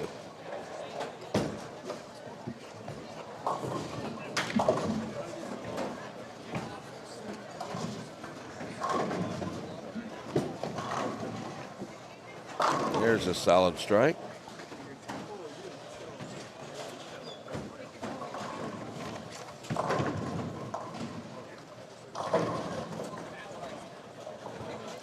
Zach with the strike there. That's wide. That's you know, that's what this pattern's all about. Yeah, it's hard. I mean, it's 1.75 to 1 ratio. Yeah, you just know it instantly too when you're up there at the line. Hey, I missed wide, and that ball didn't come. And he had a solid double the 2 shots before that, but he missed wide mid hook, and it didn't get back. Luton, we're going to be in the 190s. Yep.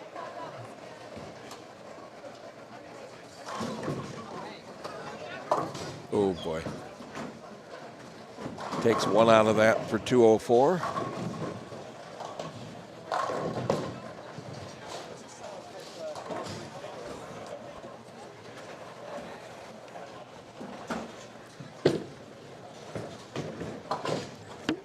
.192 for Zach Lutner. Brandon Cryer up here, first shot in his game 4. That's in. That's a 2-4.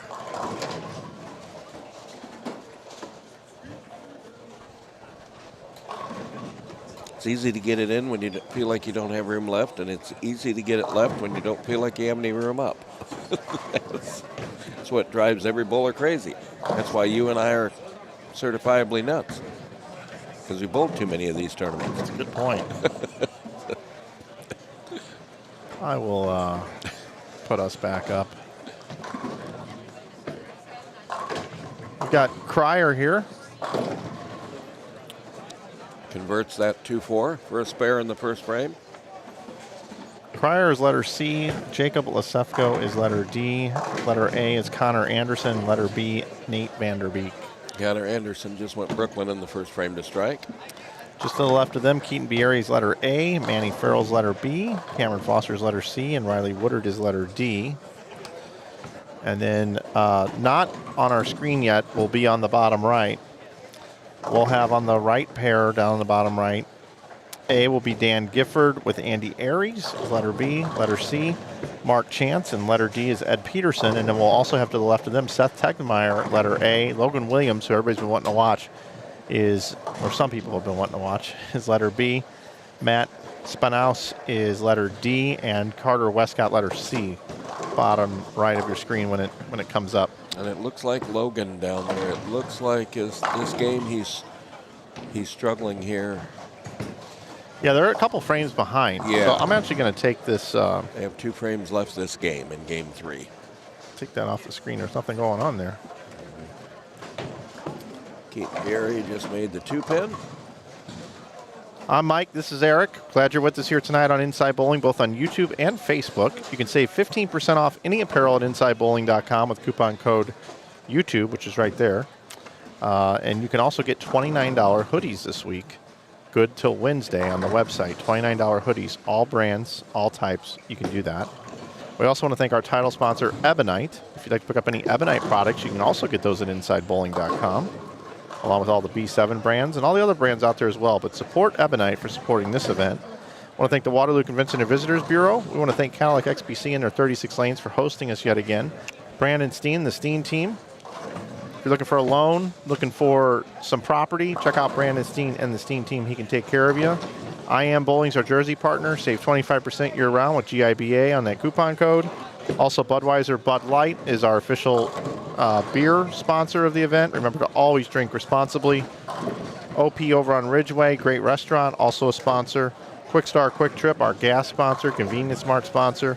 Gas up there, grab your snacks before you get in town and out of town. And our host hotel, the Hampton Inn. A lot of great sponsors. We appreciate every one of them. Those are many of the companies that you just read off that make this event every year what it is. Absolutely. And I got a shout out to Joe and Rosie Engelkist and Jennifer Wittenberg. This is the last Greater Iowa of the year, and this is the 27th year that family has been running this tour. And they put a lot of work in over the years. It's amazing. Yeah, it is amazing. It really is. Eric, while we got a little bit of a break in the action, I'm going to stretch my legs and come back. Yeah. I'm going to let you hold down the fort here, my friend. Keaton Bieri with a strike there in the second. It looked in. He was doing everything he could to push it down the lane, get it to hold, and it did. Brandon Cryer up now on a strike in the third. Started with 9 spare. That looks close. And it snapped the half 7 out of there for a double. Cam Foster up now shooting the 5-pin.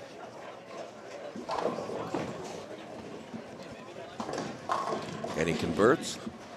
And now Manny Farrell up in the second frame on a strike in the first.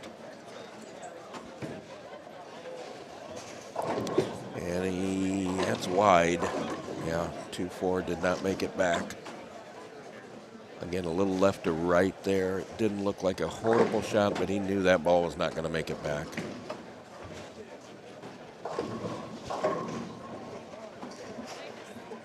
Connor Anderson up in the third on a double. Out of the gate here. Carried to Brooklyn on the first ball. I didn't see the last shot. That was labeled for a turkey out of the gate. Riley Woodard up now on the right lane here in front of us. On a spare in the first. That's not going to make it either. Nope. 210.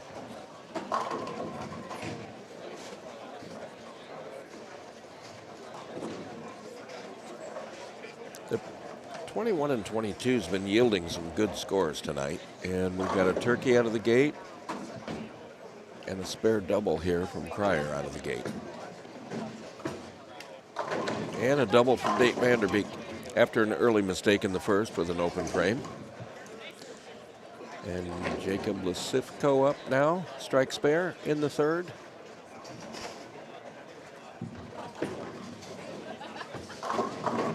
Shreds the rack there for a strike. Riley Woodard going up there. I got a hunch he might make that 210. Oh, very close. Saw a lot of that. Saw a lot of that made today because I saw a lot of 210s left today. Cam Foster makes the 10 pin. Cryer up on a double over here. In the fourth.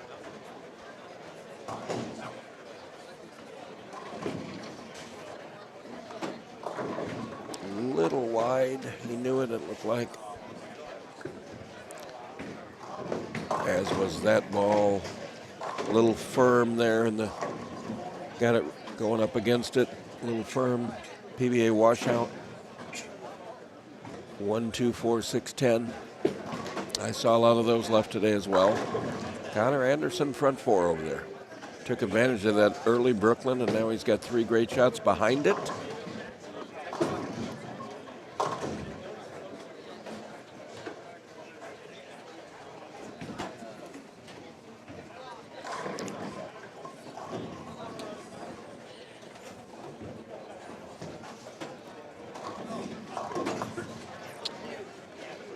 Cryer makes the 3 pin, although he didn't look too sure about it as he was standing there, but there was no doubt on that one. Nate Vanderbeek up there now on a double after an open. 2-hander. Looks, yeah, man. Just did not see it at all.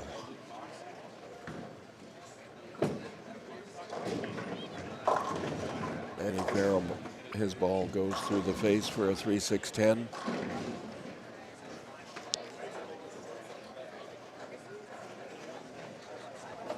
Okay, the other pair, 17 and 18, is going now with Dan Gifford in the first frame.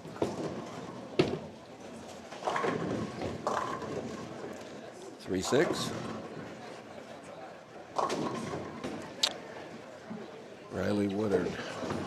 He left the 210 last frame, and now he's looking at the 2-8-10.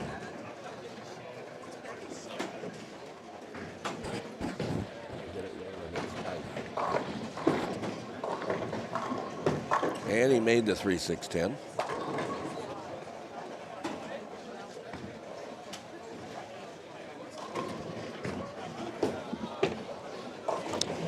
Dan Gifford makes the 3-6. You know, this 2-8-10, you don't see this made very often. You just don't. And as soon as I say that, he'll make it, but you just don't see that made very often. Usually you just take the 2 pins and get out of town. Okay, Brandon Cryer up. That shot looks much better than the last one. Didn't get near as wide, and it's a strike. Cam Foster up now on a 9 spare in the fourth.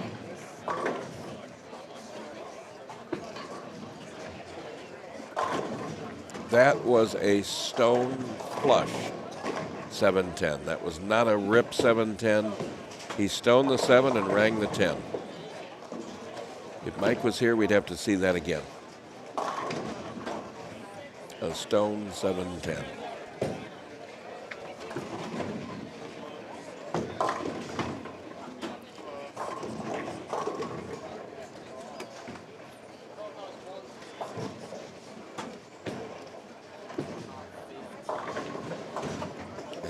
That's a lot of 7-10s. The ball's late when it gets there, but that ball was not late at all. That's a bad break.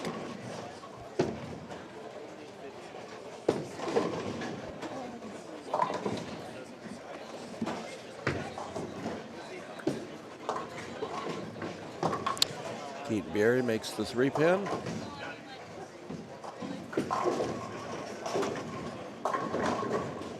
Connor Anderson's 4-bagger comes to an end with a 7 spare in the 5th.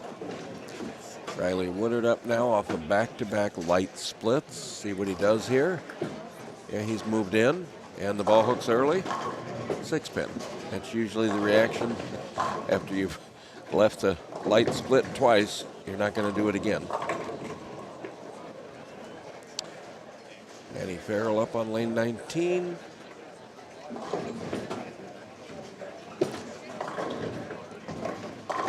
Better shot there, just tucks out the solid 9 there at the very end.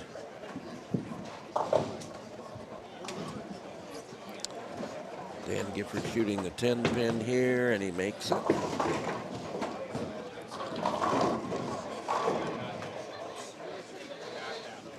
Connor Anderson right back with another strike after that 7 spare.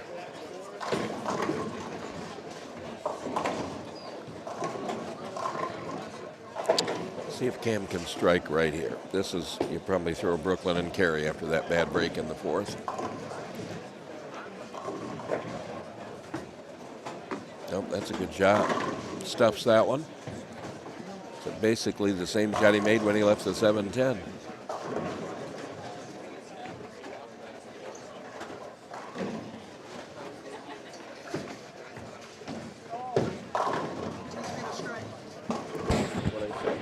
Stone 7-10. Sums up the day.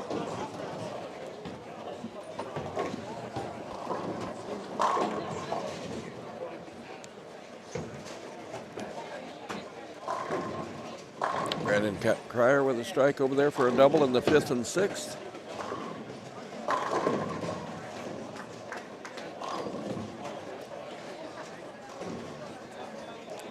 See if Riley Woodard here in front of us can get his first strike of the game.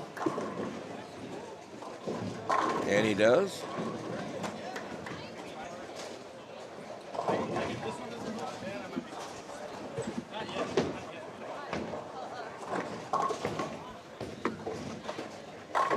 No. Ringing 10 for Nate Vanderbeek over there. Ed Peterson carrying a strike here in the 2nd after 9 spare in the 1st.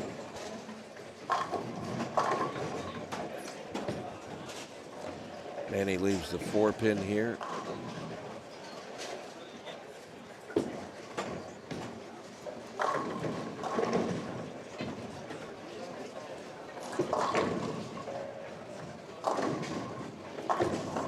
That kind of sums up the trickiness of this pattern.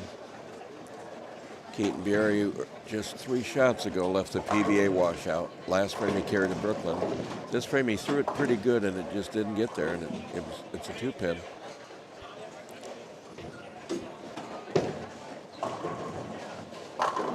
And Gifford with a beautiful shot there in the 3rd for a strike. Spare to begin.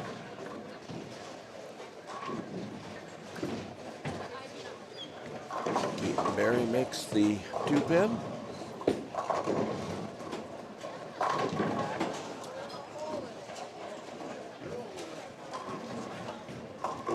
Brandon Cryer up here in the 7th on a double. That's close. Yep.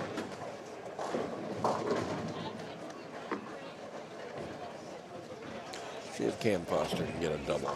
Struck solid shots the last 2. Paid a bad price for a, there's a great shot for a double. Left a smash 7-10, not a ripper. A stone 7 with a ring 10. You don't see that very often, but you do see it occasionally. Manny Farrell's clean through 5, but he has yet to double. He's working on a spare here, and that's not, oh, it did get there. I didn't think that would get there, but it did. Looked like he may have slowed it down a little bit. Let the lane read it for you. It's easy to throw it through it on this.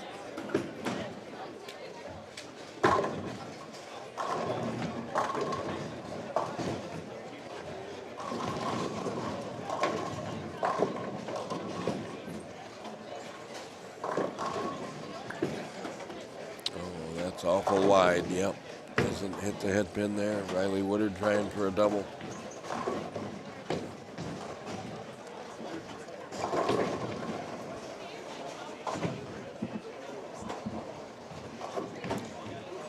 Cam up on a double here, Cam Foster.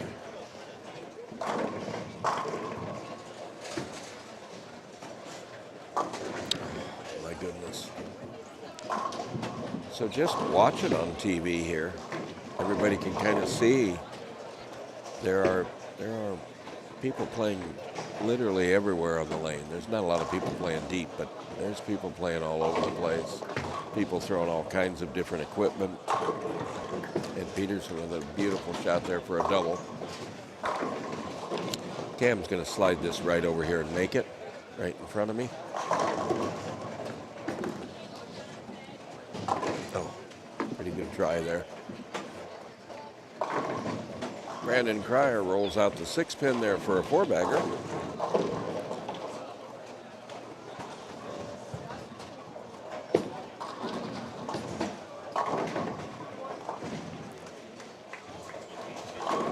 Connor Anderson over there with his second Brooklyn of the game, but it parlays it into a 3-bagger, and he's working on a really nice game over there. 4-bagger, 7-spare turkey.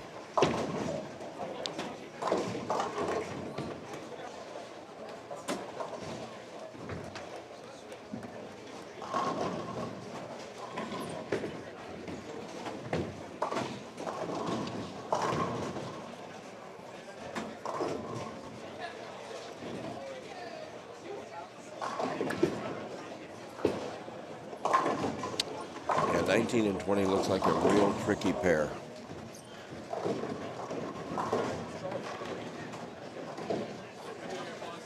There's one person on that pair basically even.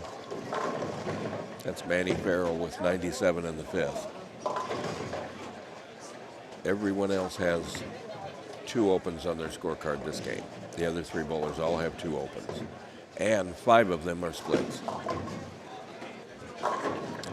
So you have to work for your score on that pair. Riley Woodard makes the 3-6.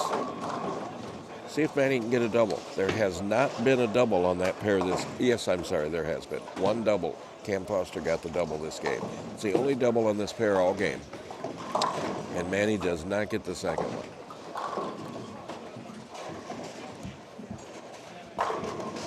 Yeah, this pair, it looks like you really got to work hard on that pair right now.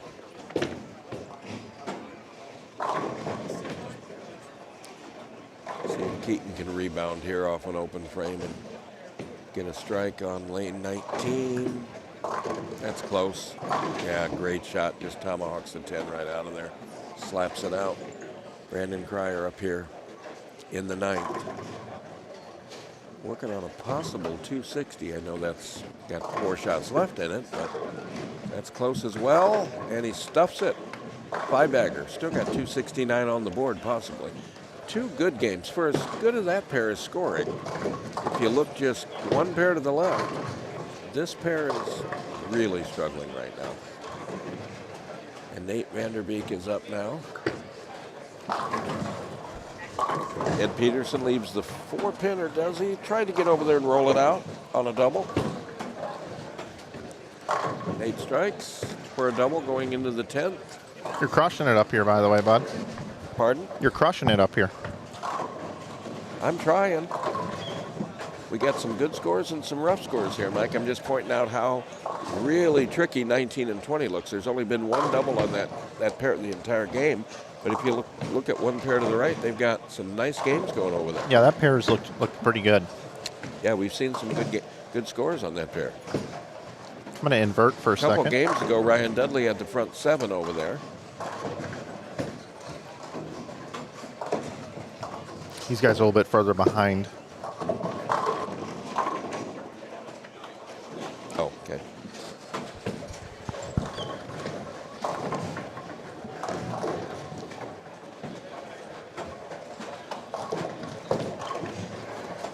Still got our Facebook stream going. Just waiting for it to go down for some reason, but I guess everything's going to work. This internet's great here.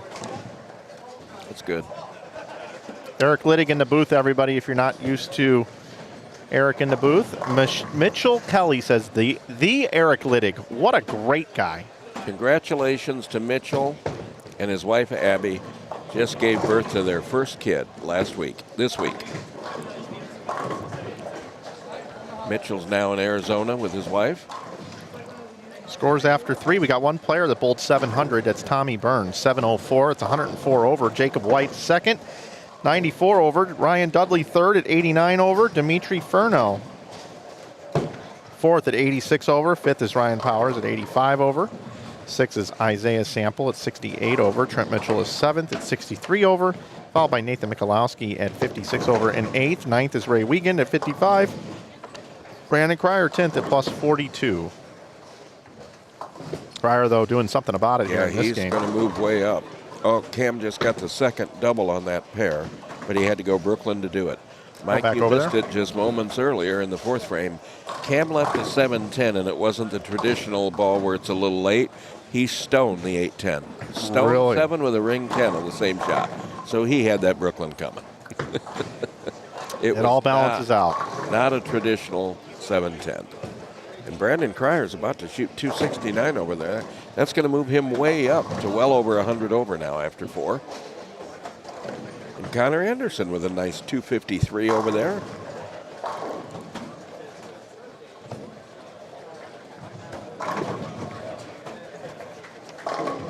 Another Brooklyn on the left lane, and that's a double as well. Yeah, Connor Anderson just shot 243, and he was minus 43, so that gets him right back to even. Puts you right back in the game in a hurry with a nice game like that. No, I'm sorry, he shot 253. He's now plus 10. Yeah, 253. Yes. Brandon Cryer's got one ball left here. I don't know if his ball, I think his ball might be stuck. He's waiting here for something.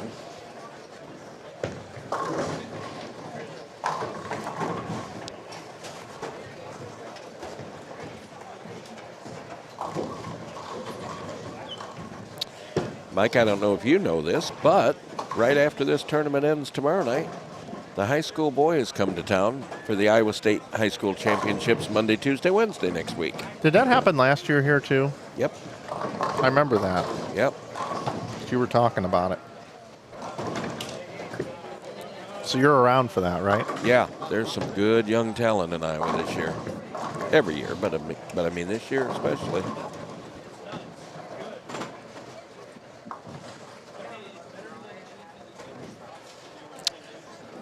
Cam Foster is trying to, even as much trouble as he had earlier, he's trying to stretch this into a 200 game here. He's got room here if he strikes here. That's got a push, and it does. Great shot. Possible 208 up there.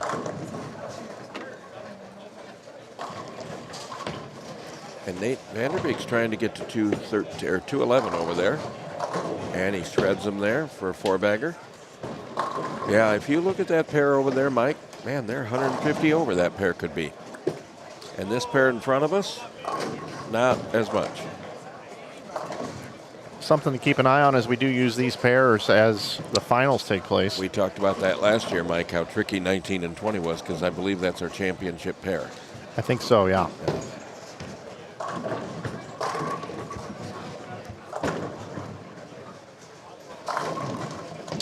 I don't know if it was last year or the year before that, Mike, that we had that wacky ending between Nate Stubler and Darren Bloomquist on 19 and 20.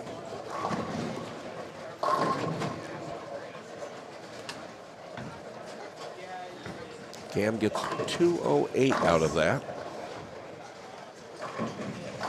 That's a good finish there to throw the back 5 for 208.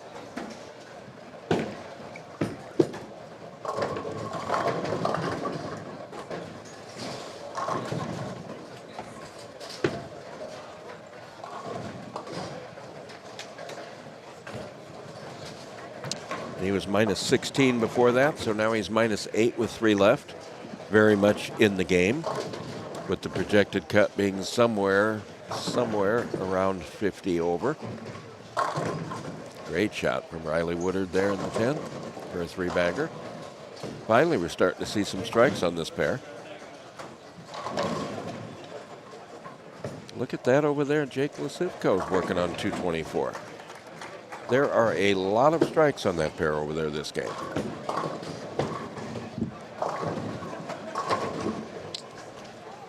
Okay, so he's going to shoot. Looks like 212 with a spare. That pair's 140 over. It's pretty incredible. Yeah. And this pair right in front of us is going to be 50, possibly 50 or 60 under here.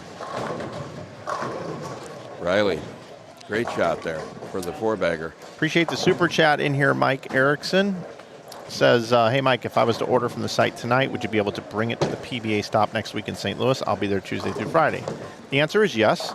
Here's what you need to do, though. You need to send an email to sales at Inside Bowling after you purchase so that the production team can handle that, because there's probably a really good chance I'm not going to get the message in time. I can try, but I'd rather you just write an email and say, hey, this order needs to be delivered to Bolero St. Peter's for a Mike delivery, and I'd be more than happy to do that for you. Depending on what you order, if it's in stock or if we got to get it in, it'll be in no later than Wednesday. And then we can get that turned around for you. Where's the stop next week, Mike? Bolero St. Peter's. Yeah, I knew where it was, but I couldn't. My office is in remember. St. Peter's, too. Yeah. So, Mike, you could probably come by my office and pick it up. I knew that was your neck of the woods down there. It is. It's a home game for me. It's the most home possible game there And ever we'll is. move on to the U.S. Open after that. Yep, and I'll be going to that one as well. Yeah. All right, let's full screen these guys. Here's Logan Williams here. Logan's got 98 in the sixth, up now on the right lane. Right over about 17, and that was flush.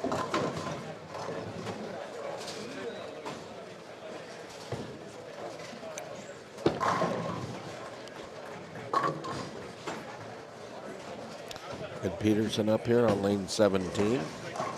Got a clean scorecard here with 3 9 spares and 3 strikes, and there's a 4th strike this game.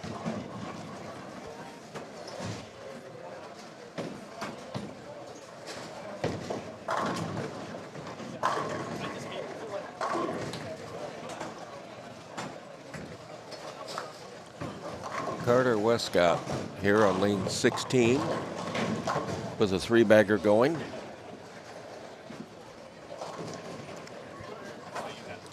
Working on a good game here. Carter's a good bowler. Bowls for Wisconsin Whitewater. Defending national champions. They won it all last year in Las Vegas. Yeah, it's wild. Beat us in the first round, 4-3, and went on to win the whole thing. I'll tell you, Eric, and I'm ashamed of this. I have a hard time keeping up with everything in bowling. Well, you can't. Nobody can. And college bowling is one that just goes by the wayside for me.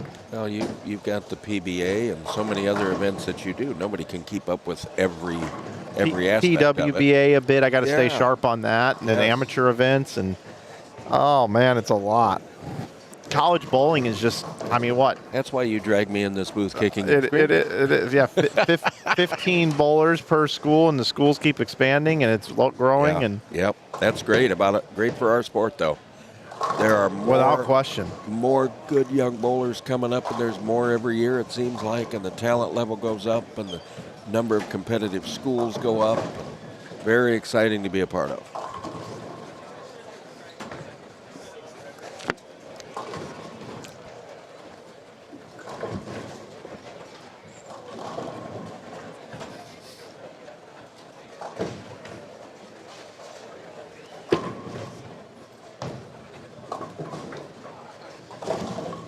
Okay, so here is that kind of where we knew was coming, Mike. The low end seems to be slowing down a little bit because we have some of these live stream pairs in front of us that are kind of open right now. If you notice down there, all these pairs are in their 8th and 9th frames, so they're a couple frames behind. I'm not saying they're bowling slow. I'm just saying for whatever reason, they're just lagging a little bit behind the high end of the bowling center. Matt Spanos still has 279 here. letter D. Yeah. Up on the approach right now. Lane 16. Letter C there, Carter Westcott, also with a nice game going. Yeah, that's a great shot there. That ball crossed looked like about 14 at the arrows for a 5-bagger there.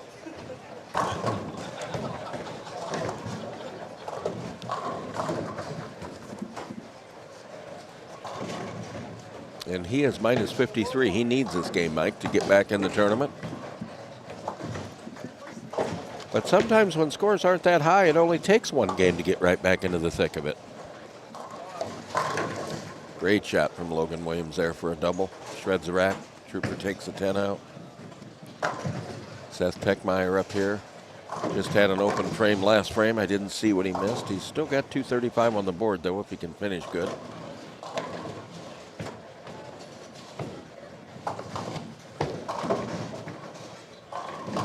And trips the 4 on a pretty good shot.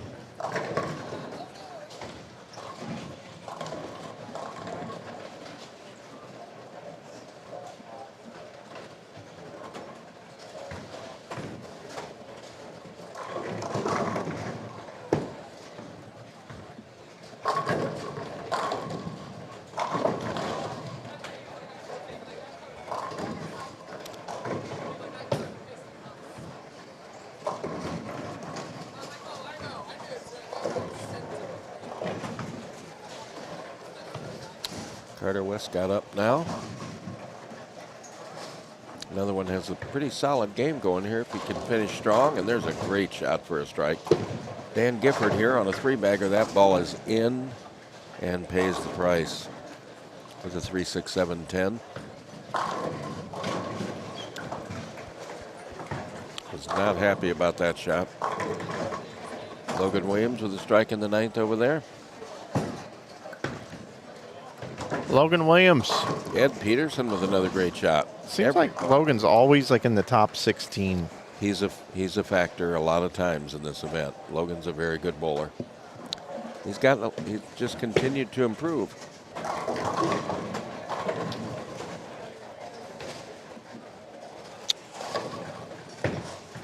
Matt Spanos. Logan. Oh, a break. How about that break? Right through the face for the cave-in.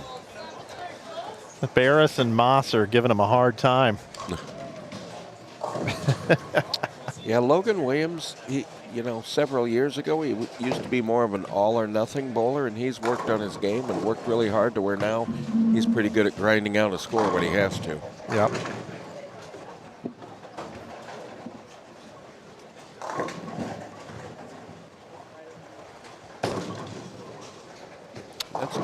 That pair's got some good scores going on it.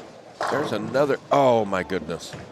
Another great shot from Carter Westcott. It absolutely stones the 9.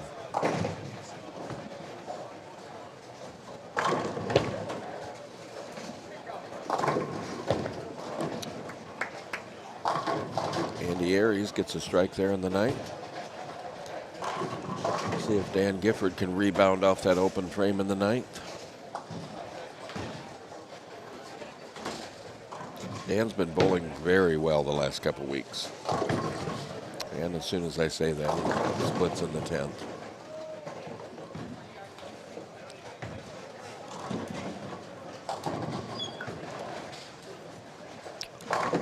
Naturally probably made a little bit of a move off that ball that was short.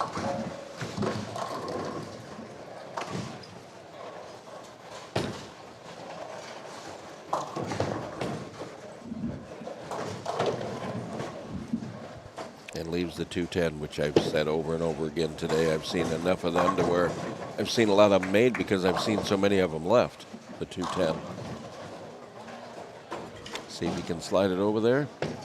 That's close. That's very close. Oh. Hey, Eric, can you get a peek at letter D over there? It's still bowling on 23 and 24. What can they max at? It looks like 211, maybe. 213?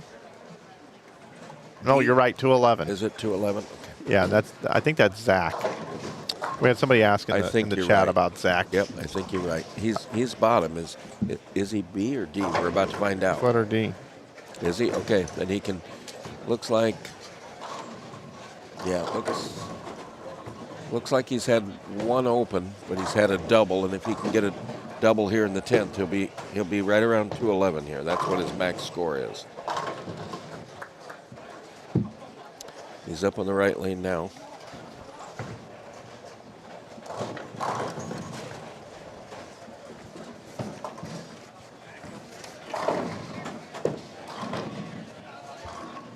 Matt Spanos about to take to the lane in the 10th frame here with a shot at 279 here. See if he can make that last ball count.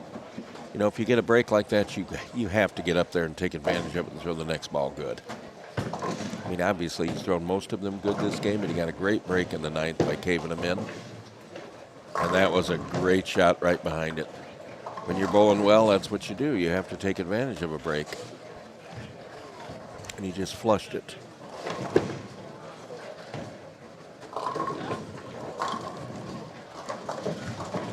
Logan Williams up on a 3-bagger. He can still get to 218 here. Until that shot. And that was, I mean, it's right in the pocket. Yeah, that was pretty good. You can't do a whole lot. It was a semi-half 10 on that. Yabba dabba do over there on 14. I said earlier I saw Fred was in the building. Yabba dabba do. I don't see Barney, though. No.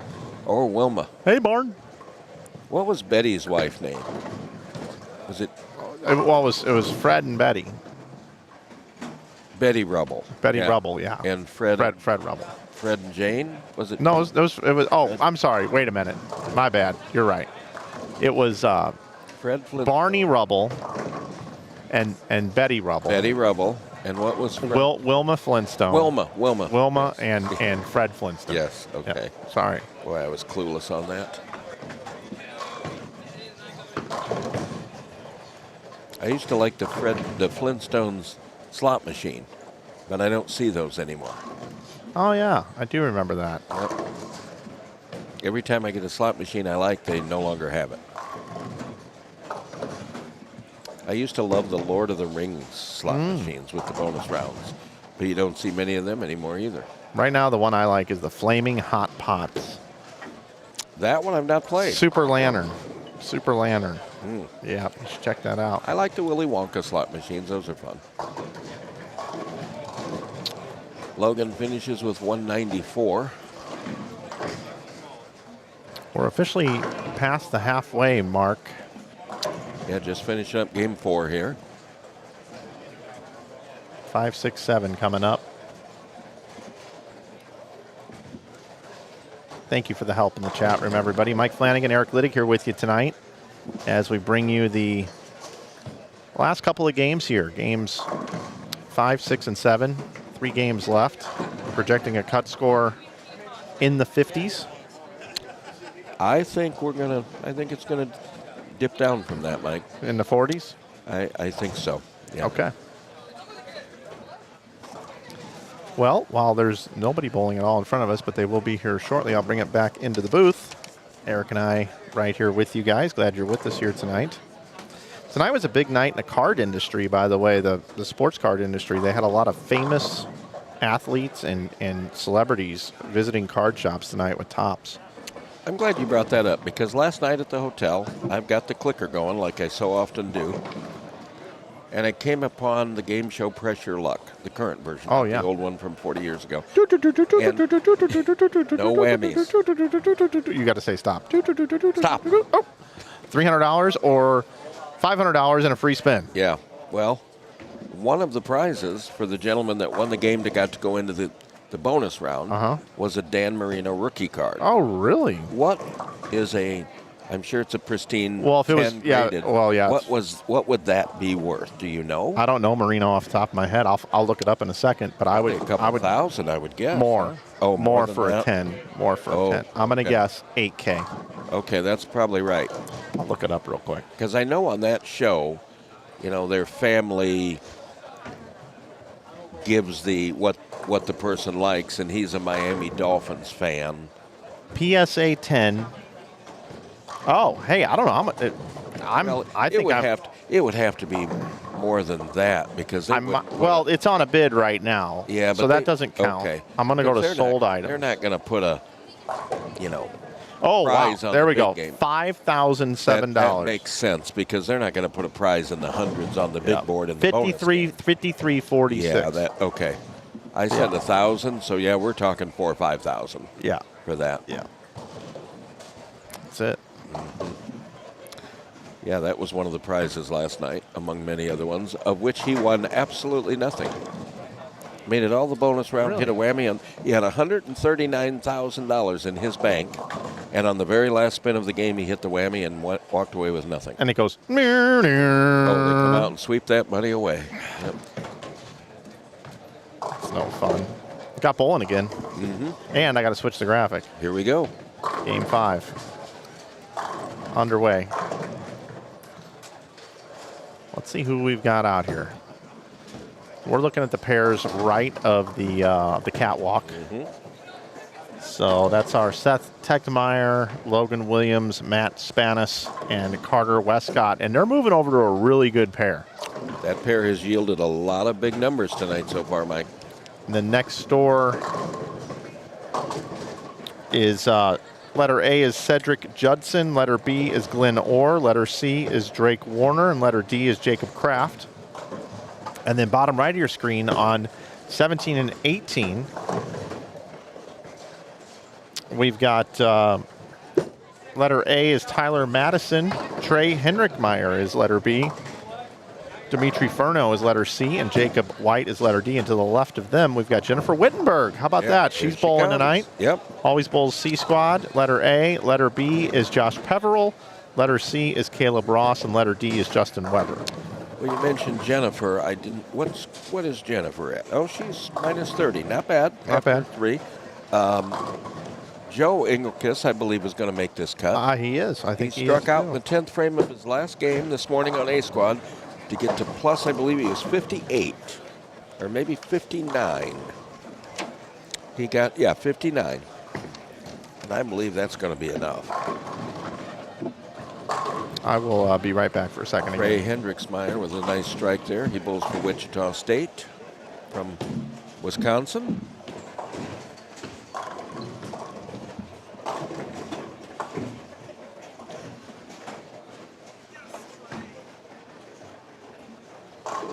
Jennifer carries a Brooklyn for an early double. She did not like that shot, but she gets rewarded.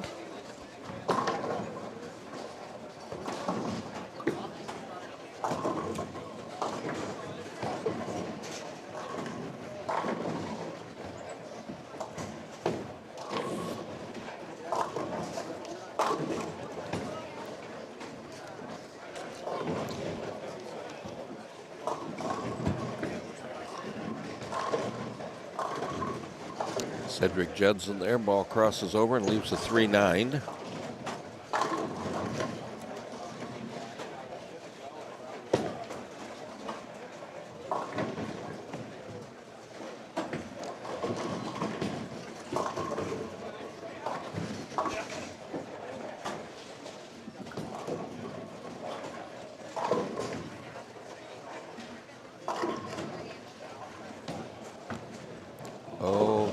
Furno, who was in 4th place after 3 games, has started game 5 rough with back-to-back open frames. Trey Henrichsmeyer up right now in the second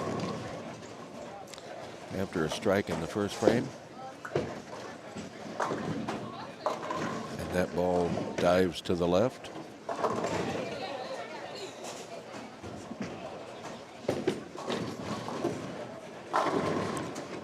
Trey was minus 36 after 3. I don't know what he had game 4. Jacob White up now on a strike in the first. Yeah, that ball went high as well. Back-to-back 3-6-10s on 17 and 18. And here we're off to a rough start on 19 and 20 like we've seen all day. Every player up there has an open in their first 2 shots. Trey makes the 3-6-10, converts that.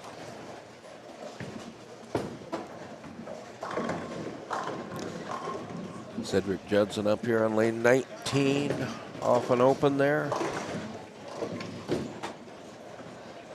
It looks close. Swish 7.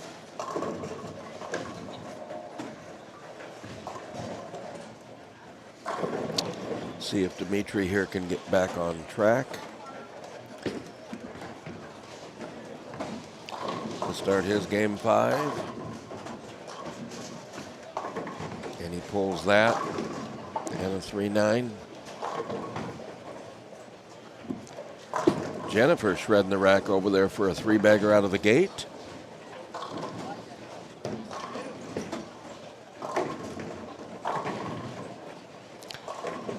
I also want to point out Jennifer Wittenberg was will be one of the inductees into the Iowa State Bowling Hall of Fame in June for her bowling and her service to the sport. Congratulations to Jennifer Wittenberg.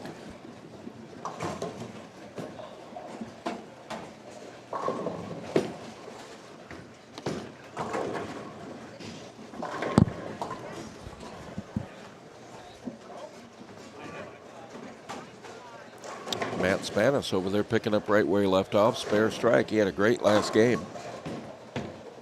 We'll move him way up in the standings.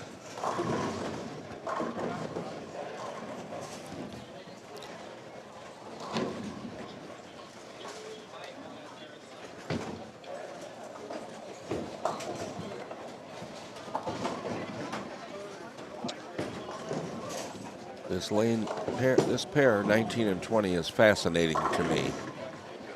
So many open frames on this pair over the last couple of games.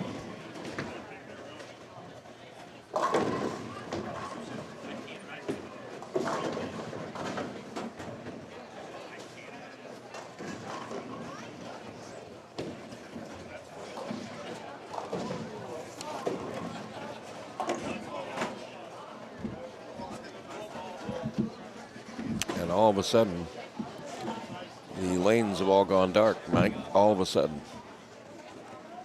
Well, that's bizarre. Yeah. Looks like we got, need to do a refresh over here too. I'm going to bring it into the booth for a second, and I'm going to go over here. I'm going to Not a power this. outage because the scores are all working and this is working. It's just all of a sudden, the pin decks are all dark. Something weird happened. Yeah. Reset lane talk there. Need to reset it over here as well.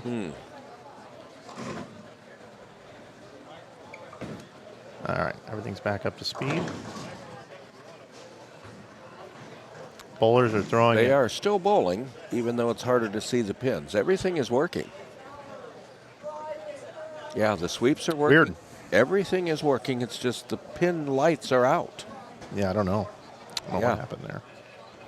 Yeah, the scores are still working. Yeah, the sweeps are still working. It's still resetting the pins. Yeah, this is very strange.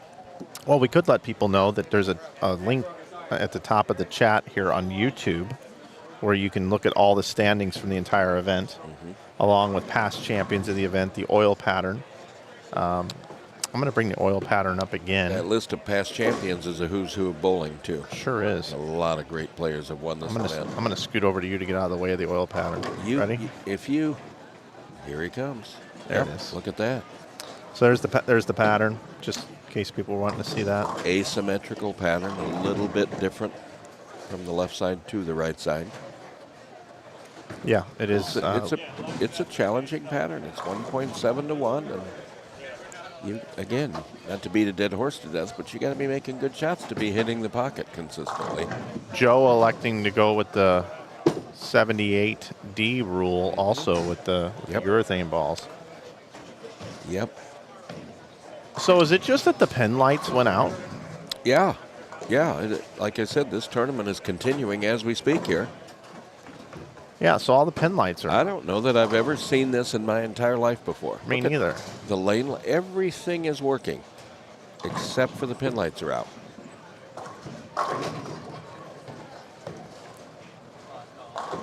We're still online. Everything's still working. Yeah. That's a good sign. Yep. Even you and I are still working, Mike. Ebonite, you can keep rolling. It will keep scoring. We are fixing it. Yep. They just announced that play will continue.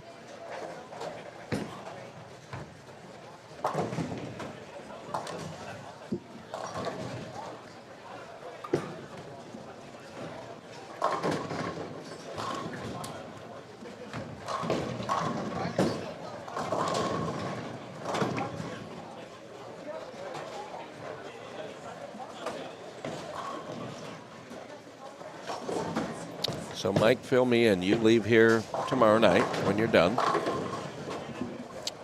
And then you'll be home late tomorrow night. Yep. And then is the Pro-Am, the PTQ Monday or Tuesday? No, Monday is setup day. Okay. Tuesday is PTQ. Okay. Wednesday, Thursday, Friday competition. Then they have the Pro-Am Saturday? I think so. Sunday's the show.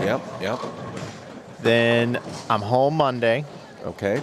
Drive to U.S. Open on Tuesday. And I'm there through Saturday. Home for 3 days, then off to Decatur for 3. Yep. Home for 2 and off to Fort Wayne for 5. Are you doing the entire winter tour? The entire tour? I'm not doing the Masters. Okay, you said that, yep. And I'm probably, I don't know if I'm going to Portland, Maine or not. But yeah, other than that, I'm going to have some sort of role. My role changes, though. It's very flexible. Like, I'll be producing one of the weeks. Okay. When I produce, it's kind of weird because I'm not as good at producing as I am, I think, as commentating. But I know how to do it better than most. Probably not a lot of people that do that. So and when they need somebody in there, you're going to be in that right. role. So sometimes it's what do they call that when you can kind of do just about anything, and so you're not a one-dimensional player. Utility player. Yeah, when you're a utility player, it's not as cool. You know, I am a bit of a utility player. Yeah, you kind of Jennifer on a 3-bagger there leaves a 4-pin in the 4th. I'm one of the few guys that can do play-by-play, analyst role, producer, sideline reporter. You know what else they call that? You're a jack of all trades. Yeah, I could have said something else there for a minute. I could have said you're a jack. In but of all trades. In the box. Yes. I could do that. Yeah, that's what I meant. I know. I'm on the same page.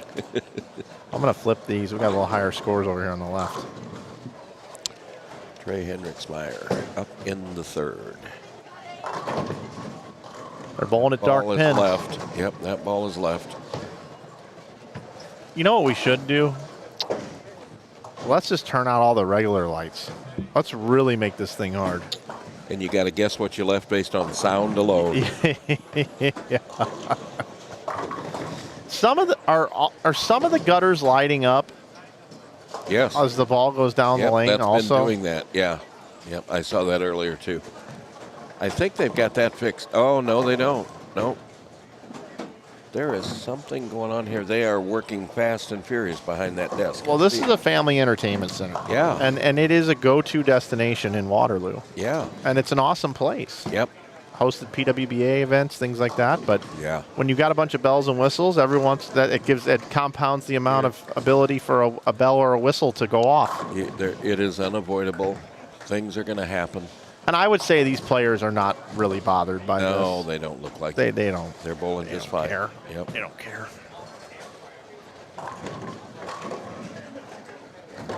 Does make it a little bit harder to see on the live stream, I'm sure, but they'll get this figured out. Hyper bowling starts at 10. That's why this happened. That's a good call. I was just going to say, you're right. It's about 8 after, and that's about the time frame this happened in. Yep. So it was probably programmed in, and nobody realized it. Yeah. Let's do some rock and roll. I'll tell you what. I'll do the singing if you can play an instrument. I can't play an instrument, and I'm not singing. All right. Maybe you could. I don't. Maybe you could hold a flashlight over me and move it around in a circle. How do I respond to that? Oh boy, there's some boogieing going on there. Now they've got practice up on the screens. Oh, that just went up. Nope. Some of them it's there. Some of them it's not. Oh, we didn't need that. No, that doesn't seem like it's going to bode well for what's going on here. Yikes. Well. And now I see a lot of people have stopped. Yeah. Yeah, because the scoring has stopped. Yeah, sure has. And now you're going to have to do a lot of manual things here. Manual.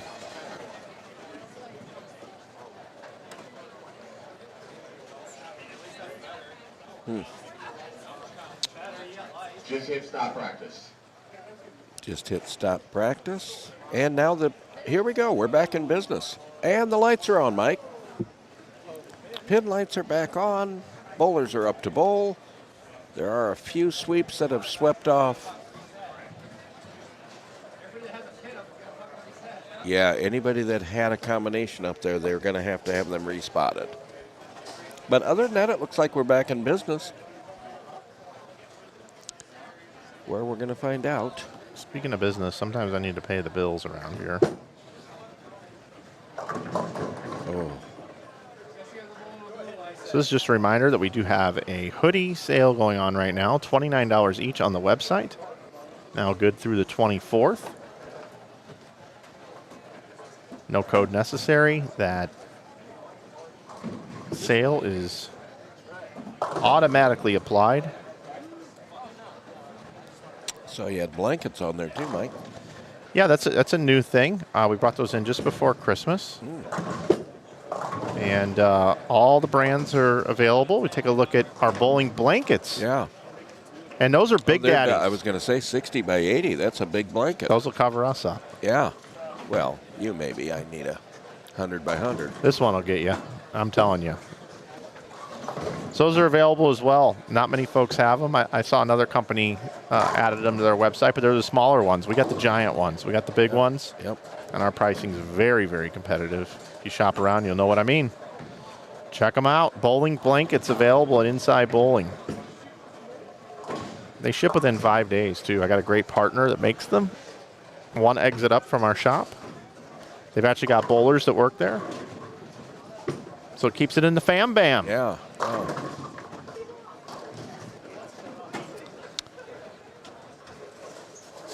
Moving over here.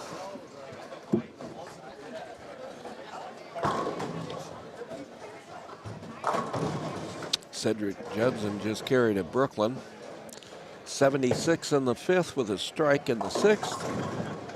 Matt Spanis got another good game over here, Mike, going. After that big game last game, he's got spare double. See if he can keep that momentum going.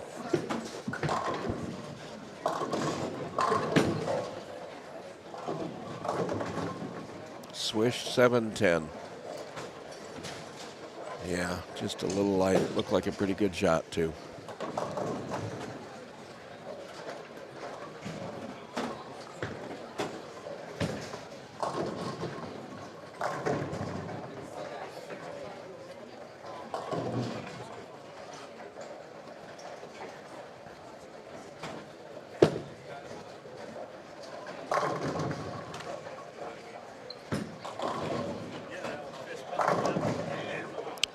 Carter Westcott, after a slow start there, pipes one in there for a strike in the fifth.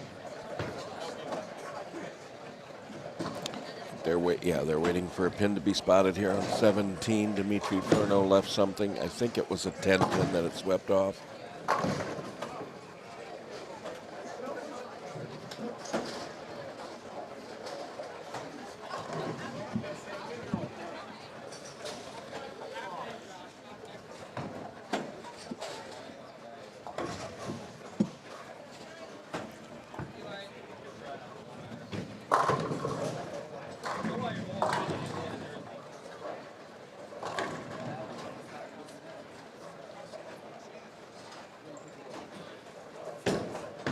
Yeah, when the lights came back on, they swept off a lot of combinations, and they're having to reset those one at a time, which is why a lot of the pairs are waiting right now.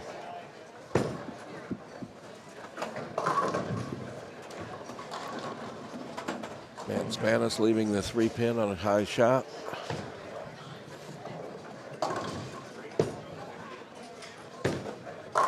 Mike, what time does the show come on tomorrow for the U.S. Open? Is it 4 Eastern, I believe? I believe it's 4, I think so. 4 Eastern, yep. 3 Central?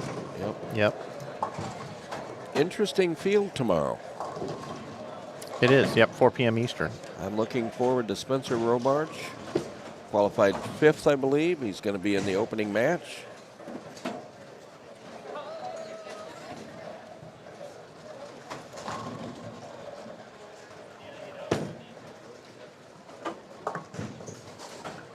I believe you've got 3 lefties on the show tomorrow. Yep, 3 lefties got there. Yeah. Graham Fall. Yep, and Yes, Spencer. Jesper, and Jesper. Jesper Svensson, that's right. And EJ leading. Oh, you Yep, talk by a about bunch. dominant player in the last 4 years. Holy smokes. Yeah, we're in a really great era of bowling because it was Belmo for like 8 to 10, and then now EJ. Well, there's always, over the years, always a dominant player or two. It doesn't matter what era or what year. You're always going to have somebody that's just a little bit above, or in this case, significantly above most of the other players. Yep. In the 80s, the great triumvirate of Marshall Holman, Mark Roth, and Earl Anthony in the 70s and 80s. One or multiple of them are on the show almost every week.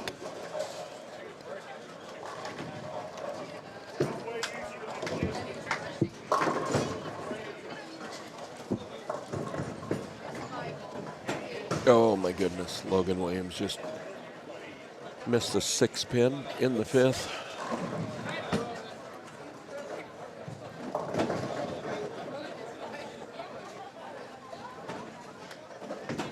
Looks like we've gotten back to some normalcy. Yeah, there's still this pair in front of us, 17 and 18, waiting for a pin to be spotted on lane 17. And I think, no, there's some other pairs waiting for pins as well. But a lot of the pairs are halfway through game 5. Appreciate those of you that are picking up some items in the store. Just had somebody pick up a hoodie and a blanket. Thanks so much to Scott out there. Oh, he makes the washout out of the pin over there. Lane 16. Carter Westcott carries the Brooklyn strike for a double. That's a big break. Now can you capitalize on it and throw the next one good for a 3-bagger?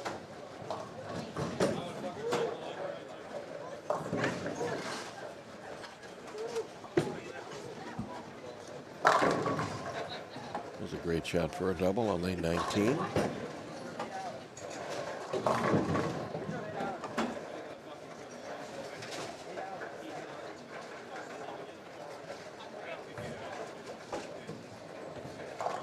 I genuinely mean this to the audience. You guys really support us in a big way. It really makes a difference. This 4K picture we have coming to you right now is because of you guys. Yeah. Well, all this stuff doesn't come cheap. I invested nearly $20,000 in the live streaming equipment last year. I remember you telling me that in the fall here, that there was a lot of money going back into this equipment. And I get paid on YouTube. I mean, it's a business. Yeah, but this stuff doesn't come cheap. This stuff, any kind of electronics, all of this setup, Mike, is very pricey. And I don't like to do GoFundMes or Venmo tips or, even the super chats. I don't get a lot of super chats here. Those that do it, I appreciate it very much. But I like somebody being able to just change their buying habit and give us their habit from somebody else that they want to support. Like, everybody needs clothes. Yeah. Whether you go to Kohl's, whether you go online, wherever you buy them, Dick's Sporting Goods, whatever. Yeah. So if you just don't mind supporting bowling and wearing some bowling clothes, which is a billboard for you to wear out and about, which is going to make people say, hey, what's a zone? Oh, it's a bowling ball. Oh, no kidding? Yeah, it's got a core inside of it. What's that mean? And, you get 1,000 people doing that every day. Yeah. You might get another 100 bowlers a day, So yeah, that's what I think is better. Like, I appreciate super chats and just gifts. I certainly do. It's cool. It's cool. But I like being able to provide something of value where you can say, I really like this. That's what he did, Mike. After he carried that Brooklyn, he smashed the next one right behind it, and that's, again, how you take advantage of a break. Breaks don't matter unless you make them count.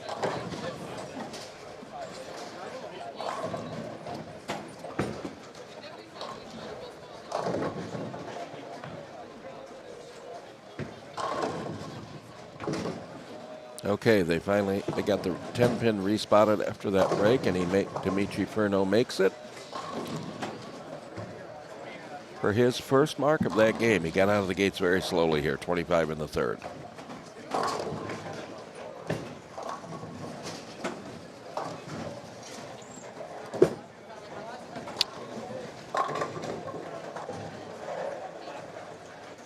Jacob Kraft up here shooting the 210. Somebody's going to make this. I haven't seen it made yet.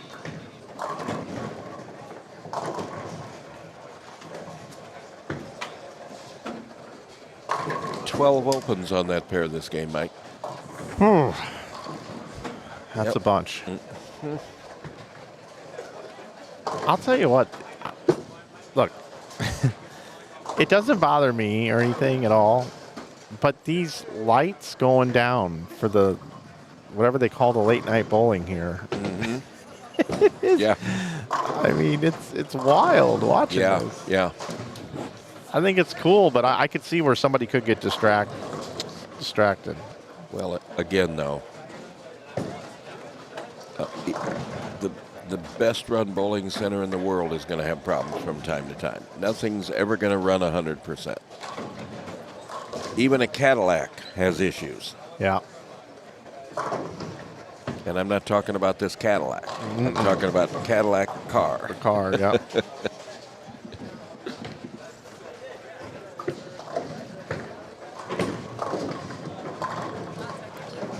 Jennifer down there, Jennifer Wittenberg.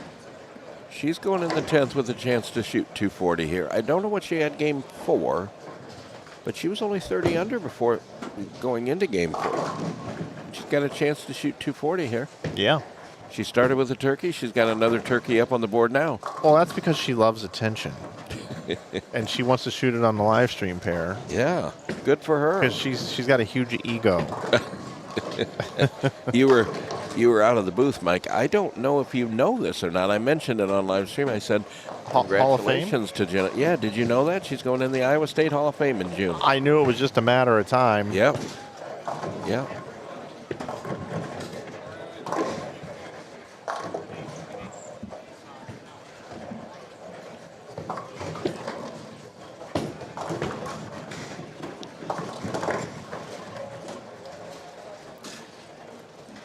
I didn't see Trey's shot there. He left a 10 pin. I didn't see what the quality of the shot was, and he makes that.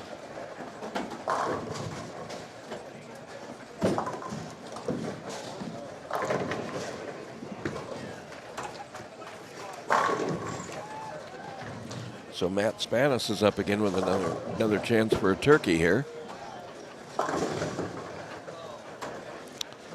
Now we have 14 opens on this pair in front of us, Mike. Well, not yet we don't. He can still make the 4-9. Matt Spanis just flushes that one. 96 in the 5th with a turkey.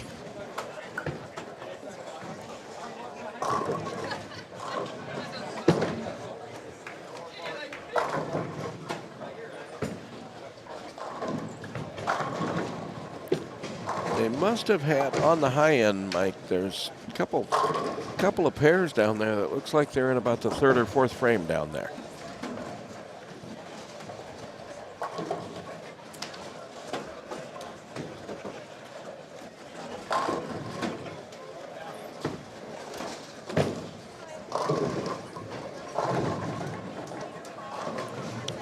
I still see a few lanes with the lights going on as the ball are going down the lane, though. But that's not going to bother anybody because that's after the point of release.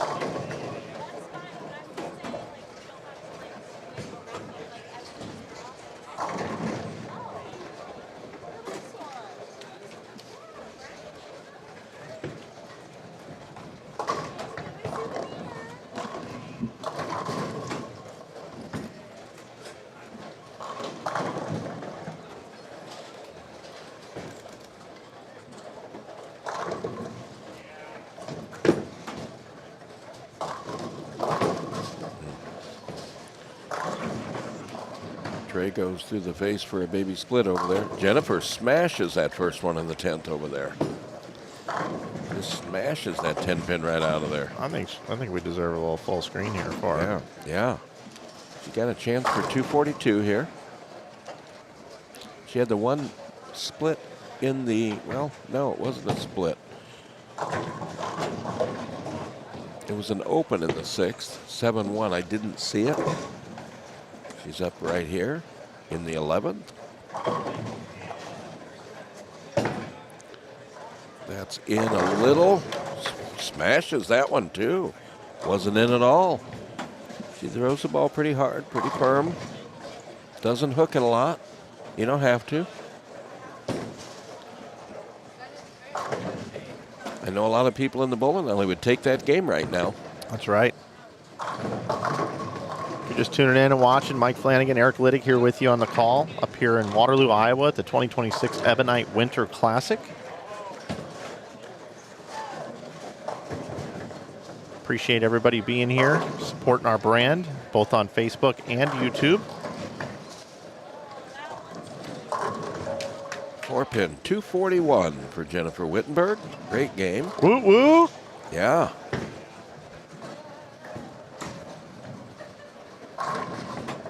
You know how much money she deserves?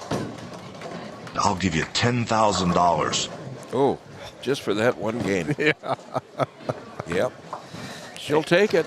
And as Tom Cruise says to Robert Duvall, R.I.P. Car's perfect, Harry. Harry Hogg, Days of Thunder. Then you got this one too. This one's for you, Harry. No wonder this cost an arm and a leg. Yeah, that's what these T-shirts are turning into. Look at the bites. bells and whistles on this. Yeah.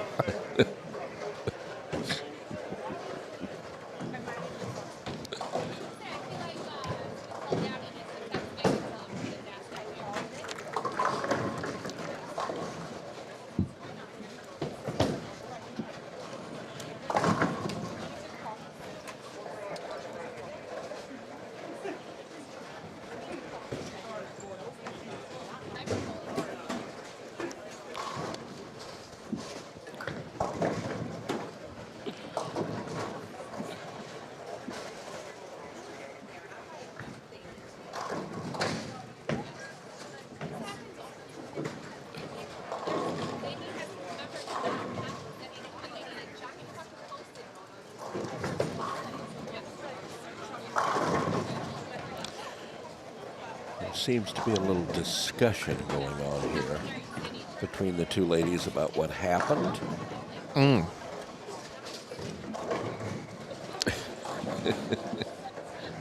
of my business.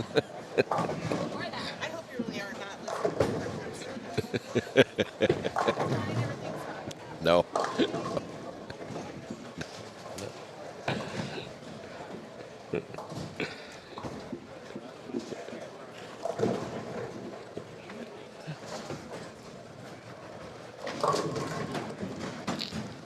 Well, again, I don't know what Dimitri Furno had his fourth game. He was in third after three, or I'm sorry, fourth place after three.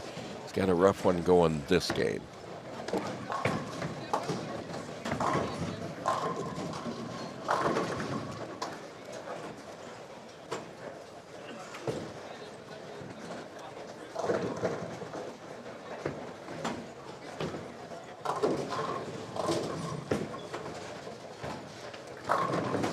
Logan Williams with a strike in the 10th for a turkey. Still trying to get 190 out of this. I think he had to work hard last game for 190. Do we have game 4 scores just came in, Mike? Yeah, the talented Brandon Cryer goes to first at plus 110. Nathan Michalowski second at plus 99. Third is Ryan Dudley at plus 80. Ryan Powers is fourth at plus 78. Then at 76 and fifth is Tommy Burns. Sixth is Austin Bowix. He's at 74, just one pin back at 73, and seventh is Isaiah Sample. Trey Van Wyck is eighth at plus 66, ninth, Jacob White at plus 60, and then Max Hyatt is 10th at plus 49. Yep. And there are 25 players on the squad at even or better right now.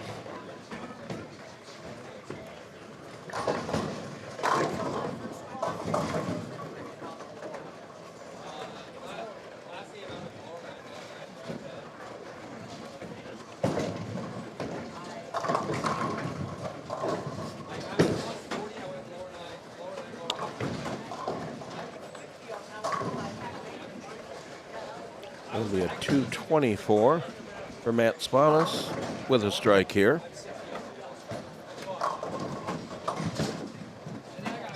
He's currently in 19th on this squad.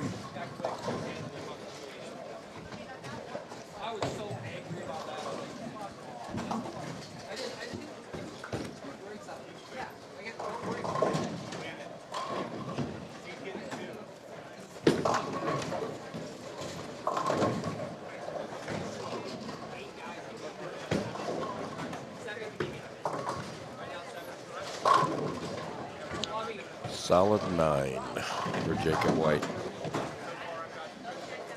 In the 9th.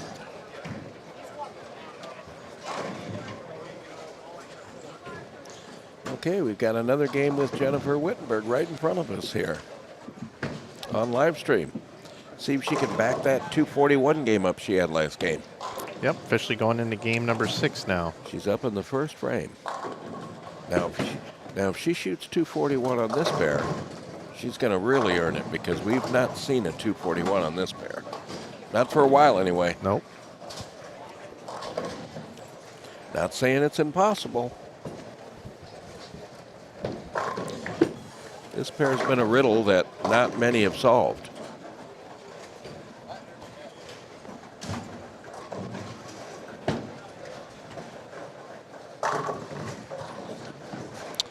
A double for Trey Henriksmeyer there in the 8th and 9th.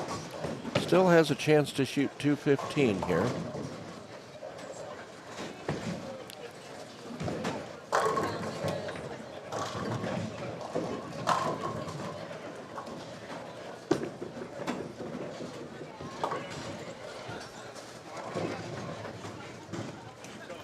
Somebody asked about the oil pattern again. Just gonna throw it up on the screen while we can. 41 feet, 1.75 to 1, 31.5 mils of oil. It's a challenging pattern. It always is up here Yeah. for these major tournaments. Mm-hmm. Yeah, today you have to earn your score. It's not there for the taking. If you're bowling well, you're going to earn it.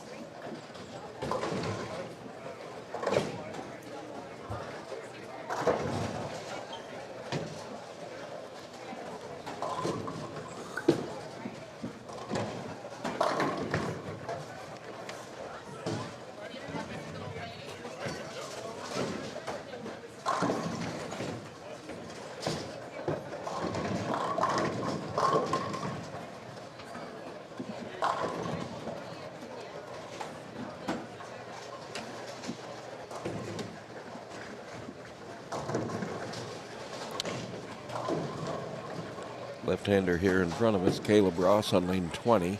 A great shot there. Just annihilates the 7 out of that rack. Jennifer up here on the left lane. That looks pretty good. Yeah, just a little light. 2-5, that's not a picnic shooting that. She's pretty firm and straight.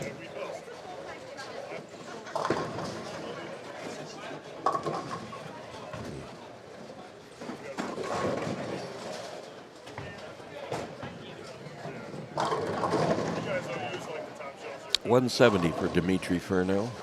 Where did he drop to? Yeah, he had a rough game 4. He dropped all the way from 4th down to 20th. And he just shot 170 there. Kind of moving in the wrong direction there. Certainly is. Trey with a great shot there. And he needs it too. He's minus 33 after 4. He's probably going to need about 690 to get in. 680 maybe. He's back 3 to get in. And this could be a good start to that if he finishes this off for 215.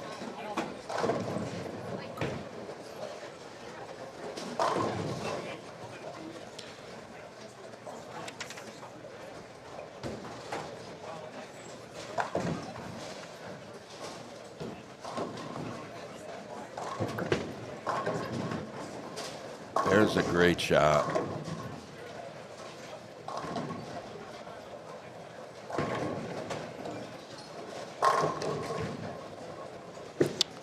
Jacob White with a double in the 10th. He'll be in the 2-0s with a strike here. Anything 7 or more, he'll be in the 2-0s.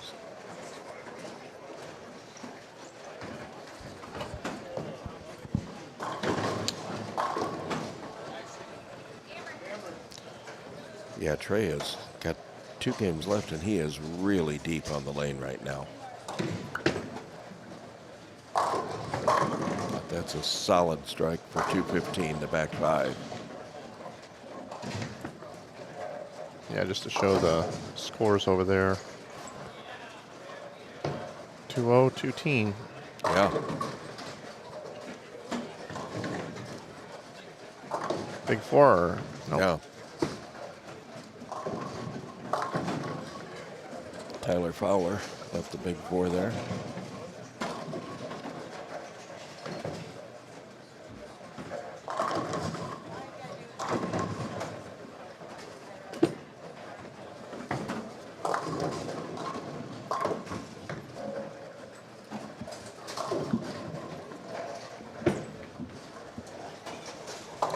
Good spare there.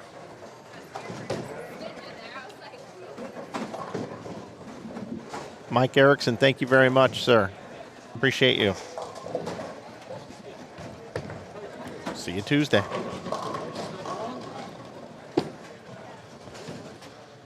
Anna Werkel here, up on lane 16. Very talented young lady from Cedar Rapids. Bowled for Jacksonville State. Powerhouse down there. Great form. Oh yeah, she can catch it, boy. She can move it when she has to. What's she at so far? I was just looking that up. She was minus 47 after 4. I didn't see what, or this, yeah, she's finished game 5 already. I didn't see what she It's a little had. surprising as good as she throws it. Yeah, well, again, on this pattern, anybody can get into some trouble real easily.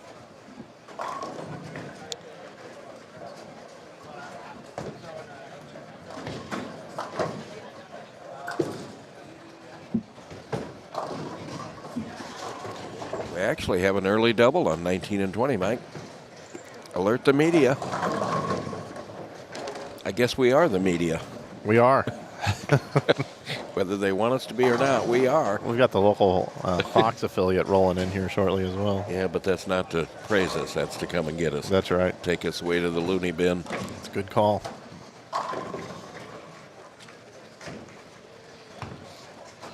Out of whack here. We've just got one pair bowling on each of our couple of four lane bays we got here for you. Oh my goodness. Just barely. Yeah. Just clicked the 4 pin on its way by. Certainly didn't hurt that one. No. He didn't want to break that pin heading into tomorrow. Anna Werkel up again now on lane 15, working on a strike.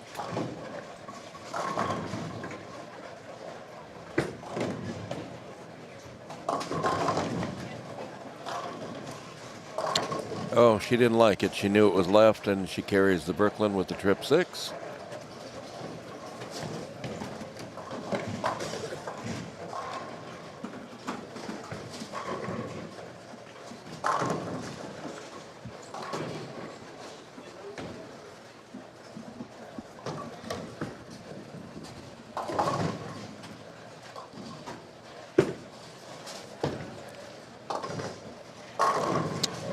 Hyatt with a real nice strike there, and he's in 10th going into the game before this game.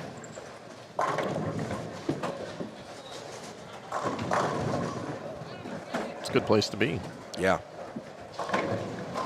Safe. Well, he's plus 49 going into the last game. And that's right around that cut line. You know, there's people back home wondering what that cut line is going to be. Back home or back at their hotel, I should say, a lot of them. That could wind up a number of ways here. I'd say everybody in the 40s is paying attention. And the 50s.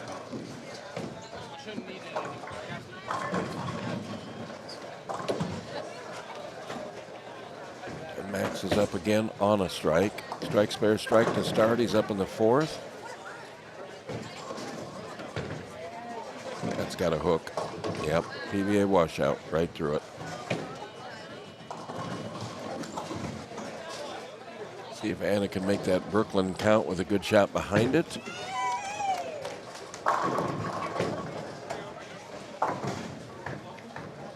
That's in as well. And she Brooklyns again. Trip 6. Looks totally confused there. Hey, gotta take it. Yep, I've never given one of them back in my life. You think about all those stone 8s and smash 10s we've left.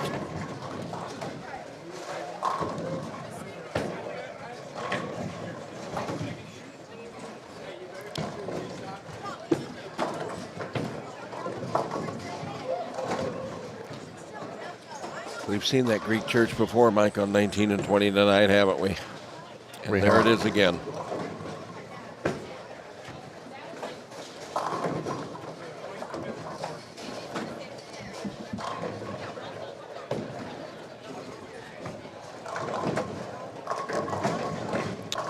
So far, there's only one bowler plus 100 on this squad, and that's the left-hander Brandon Pryor.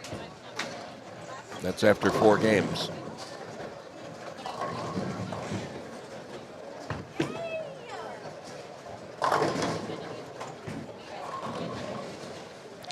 So that kind of puts a perspective on it, doesn't it, Mike, that there's only one bowler averaging 225 after 4 games out of 72 players on this squad. Yeah, and they typically get harder as the day goes on here. That's what's happened, I believe.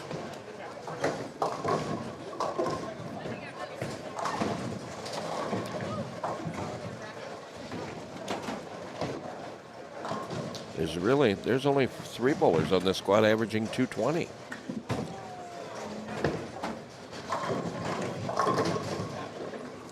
Naturally, that could change here in these final few games, but that hasn't been the pattern on A and B. The cut really hasn't gone anywhere. The theoretical cut.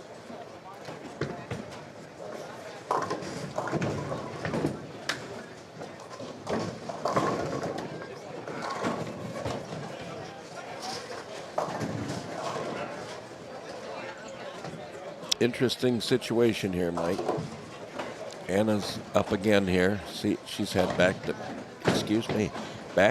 Brooklyns here. See if she can get this ball into the pocket here for a 4-bagger. I bet she doesn't go Brooklyn again. Do you share that sentiment? Yeah, probably light if there's going to be a Either mistake. pocket or light, yeah. It's letter D, spare 3-bagger. That's a much better shot. Oh, she did. She tripped the 4, but it was There a you better go. shot. Yeah.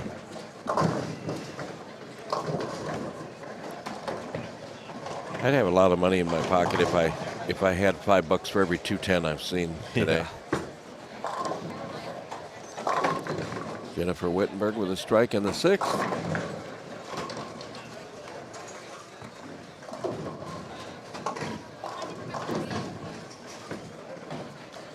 We do have folks starting game 6 just off to the right now on both pairs, on both streams. Yep.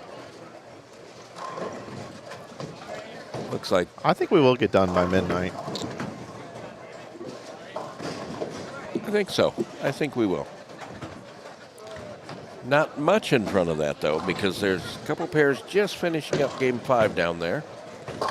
And it's right around a half hour a game pace. A little bit more, maybe. Yeah, 35 probably. Yeah, and that puts us at 5 till midnight. Yep, right at it. Yeah. Oh, look at Isaiah Sample. Playing it right up the dip. Just getting that ball even. He got a chuckle out of that. That was dangling there. Flirting with it.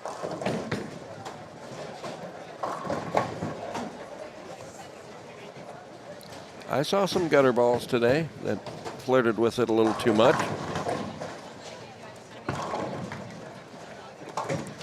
Somebody just right there converted the 1-8.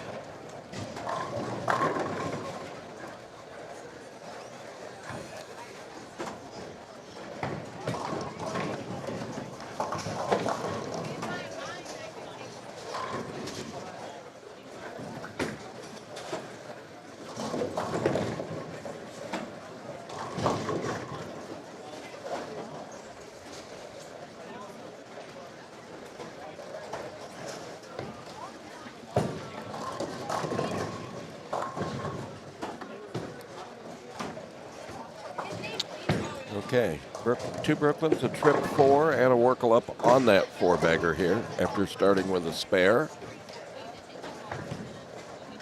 It's got to hook just a little, and she swishes it. You called it, Mike, a frame ago. Light. Yeah, it was one frame off there. Yep, got a 5-bagger here. And what is she at again? She's still minus 40? She was, minus 47 through 4. We don't know what she had game 5, though. She had a good game. She's in this thing. Any kind of a game.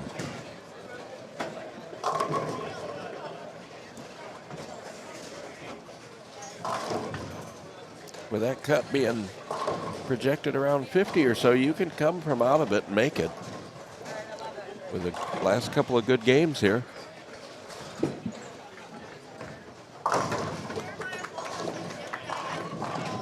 Tyler Fowler now has a 4-bagger up there.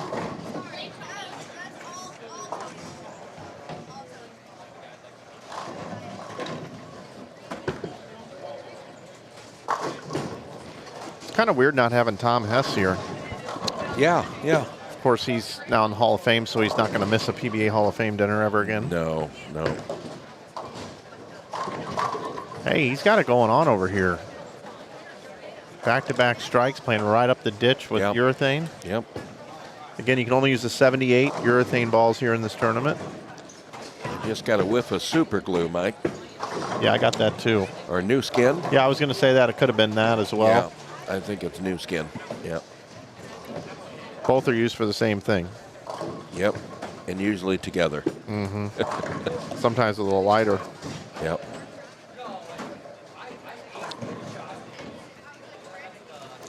Did I ever share that story with you, Mike? It was at this very tournament, probably 10 years ago. I was rooming with one of my college players, and they were new skinning and super gluing it with a lighter. Okay. And I got too close, I caught a whiff of that, and down I went. It was very brief and very momentarily, but I didn't even know what hit me. Yep. Wow. Yeah, that was 10 years ago. Yep.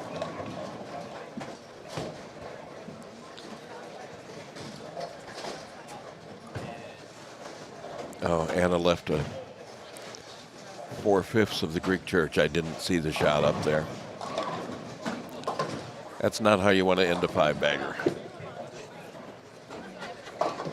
Oh.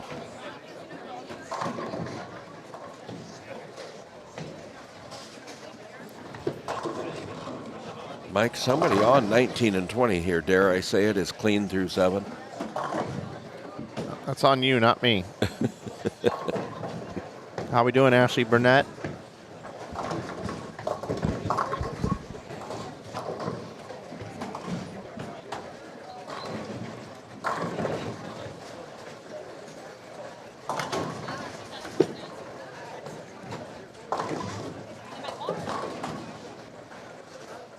Okay, see if Isaiah can get another one here. That was in a little bit. Yeah, that was just in enough to where it didn't see it. Might have been a little quick too. Yeah, it wasn't terrible. It just didn't quite get out as far as the last two. And there's the dreaded 210 again I talked about. He's going to make this, Mike. He's going to slide it right over there and convert this. He's going to throw a plastic ball straight at it. Yep. Jennifer snapping that 10 out for a 3-bagger. No, he backed it up. Wow. We were both wrong. Yep. The tricks they have today. Yep.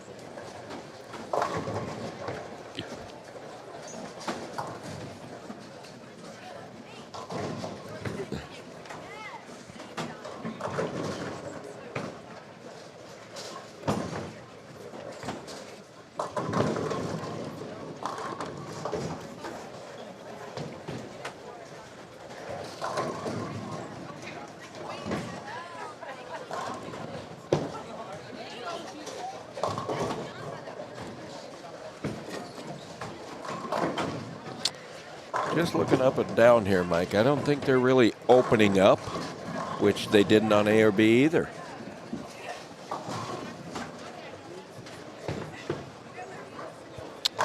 I'm sure pretty soon we'll have game 5 scores. A couple of them pairs were late finishing down there. Yep. The whole center's in game 6 now, right? Yeah, yeah. Some are just starting, some are I think nearing yeah. the end of completion. Yes, down there on the lower end, there's a couple of pairs there toward the very end of Game 6, I believe.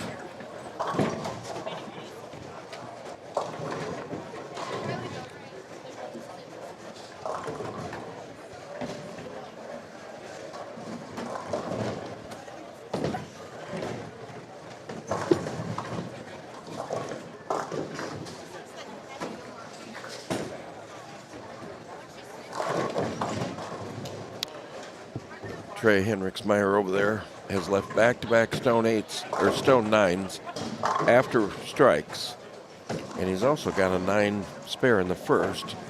Who knows what that was? Maybe that was 3 straight stone 9s on that lane.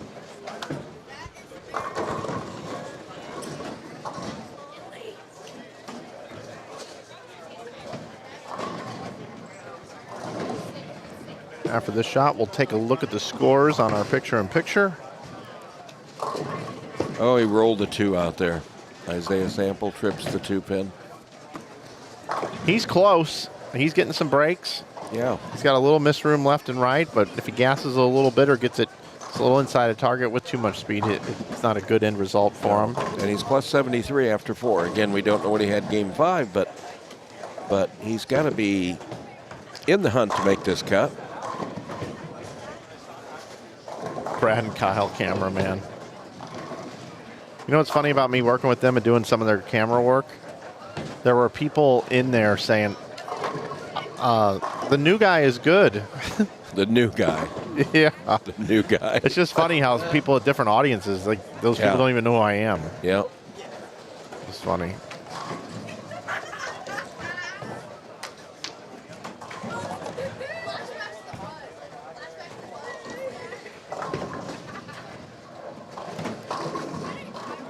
Ooh. Yeah, on a turkey also. Yeah, 4-9 was a good shot. Mason Sturkle there.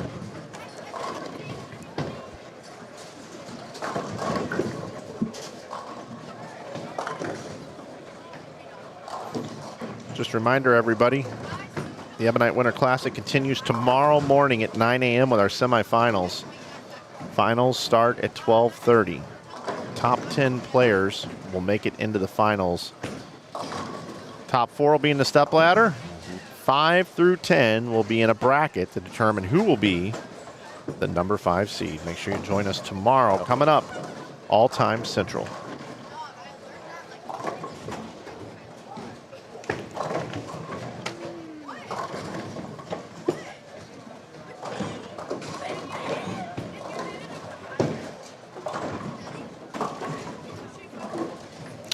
Okay, Isaiah Sample again. See if he can get this one to 1 or 2 here. That's his best reaction. Nope, that's left. When you're playing that part of the lane, you've got to trust your game. Oh, you're playing a very fine line right there. Yeah. And when you're out there, it's okay if you dip one in because that means you trust your game. You're not truly playing the gutter if one doesn't find it. E.J. Tackett played the Viper pattern there all through match play. Really? Yeah, right up in that area. How much did he lead by, Mike? Over 200. Yeah, I knew he was pulling away, but I didn't see what the final margin was. Yep, over 200. Scores. And Andrew Anderson's the other righty on the show tomorrow, isn't he? No, he's not on. Who's the other righty on? Bonta. Oh, Brandon. Yes, Brandon Bonta. Okay. All right, scores here after 5. 122 over is Cryer. 92 over is Michalowski. In third is Ryan Dudley at plus 90. Fourth is Trey Van Wyck. Now he's moving up at plus 89. Austin Boex is fifth at plus 87, followed by Ryan Powers at plus 66 is now sixth. Seventh is Carter Westcott at plus 65. Jacob White is eighth at plus 63. Ninth, Isaiah Sample at plus 61. And Trent Mitchell hanging out in 10th now at plus 59. 23 players are plus on the squad out of the 72 that we have bowling. So if we take that squad and combine them with A and B, right now with 2 games left, that cut is 55. Okay. Which we would assume it'll probably go up a little bit. Or do you assume it goes down? I think it goes down a couple. Okay, all right. But either way, I don't see it changing a lot.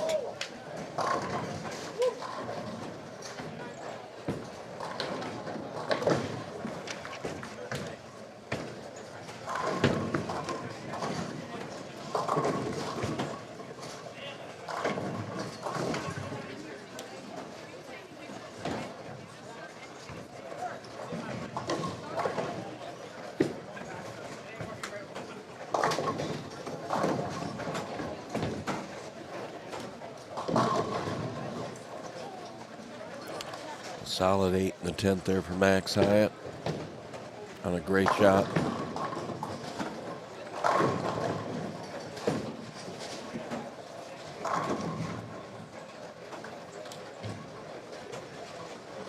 Still only one player 100 over on this squad, Mike, and that's Brandon.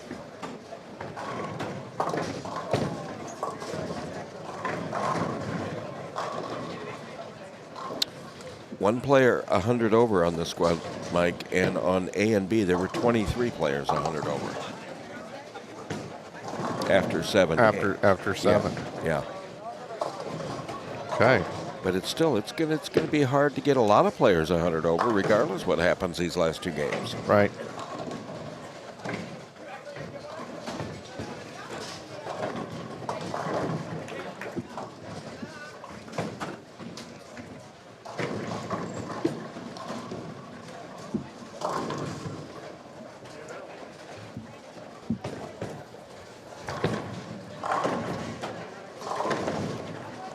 We are moving along here, Mike.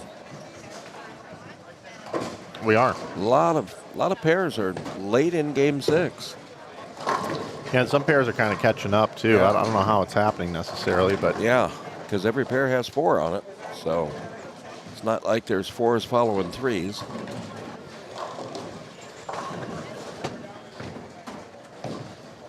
And folks, your update will come in on that link that's pinned at the top of the chat on YouTube.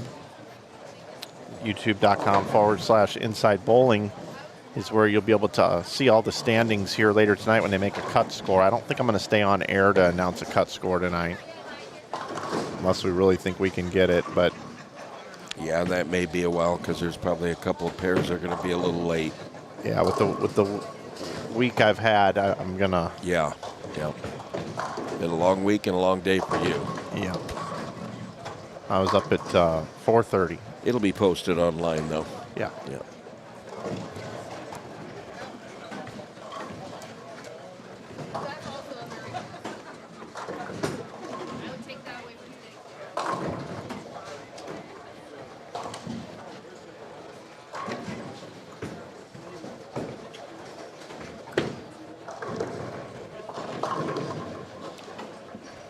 Sample snaps the 4-pin out of there for a strike in the 8th.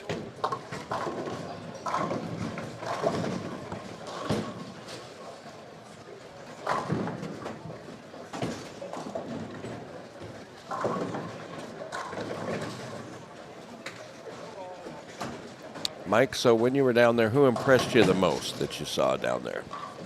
Might not be just one player. It might be a couple in there. The Brad Miller performance was pretty incredible. Yeah, he had a good week. See him come out of the PTQ and that was Yeah. pretty awesome. Yeah. From there, I would say, these rookies doing what they did. Yeah, yep. And the fact that they got a committee now doing the lanes, and I kind of feel like with a committee doing the lanes that the lefties are going to have it a little bit better. I'm not saying every week, but I think that just consistently over the course of the year, the lefties are going to have it a little bit better. Well, I looked at it, and again, I'm 1,000 miles away, but I looked, and it looked like the lefties, I can't say they had it, because there was a lot of really good lefties that finished toward the bottom, too. But the left looked kind of spread out, just like the right, to me. Looked like if you bowled good, it kind of almost didn't matter what hand you threw it with. However, with 3 lefties on the show, some righties might disagree with that, but again, I wasn't there. I'm just looking at numbers.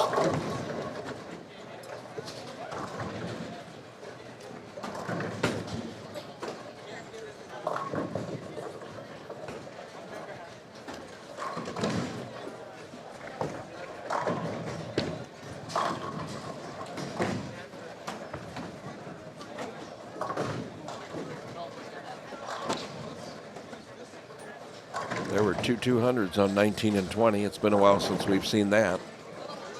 216 and 210 there. Oh, trying to roll the 6 into the side. Isaiah, yep. He's had a wicked game. Yeah. He only had 1 strike. No, he's had 4 strikes. I was looking at the wrong letter there. 162 in the ninth. Jacob White putting a late rally over there here in game 6 with a 4-bagger going in the 10th, trying to save that. And he's in 8th at plus 63, so this is a big game for him with 72 in the 5th and now has a 4-bagger and he's right back in it.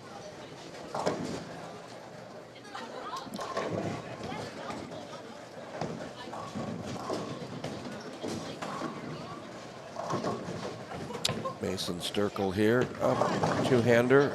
That looks pretty good. Stone 9. Going to be in the 180s.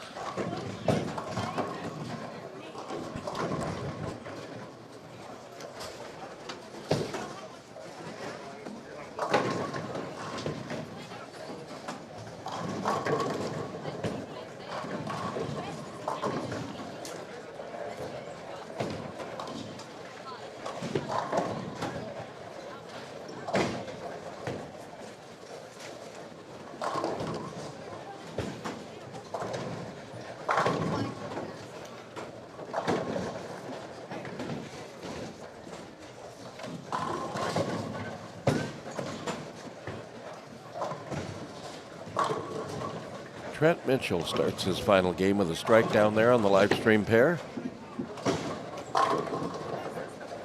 Good shot there from Isaiah Sample.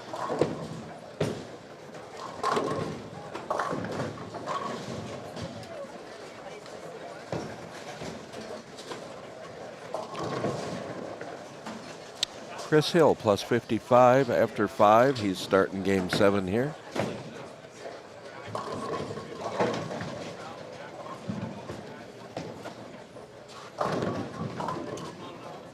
I saw this squad as a whole, Mike, get left a lot quicker than either A or B as a whole.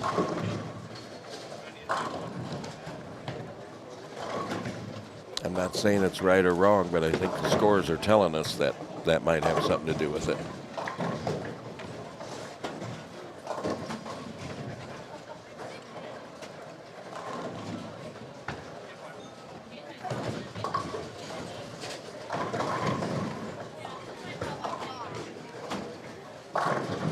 Jacob White goes Brooklyn in the 10th, leaving the 6 pin.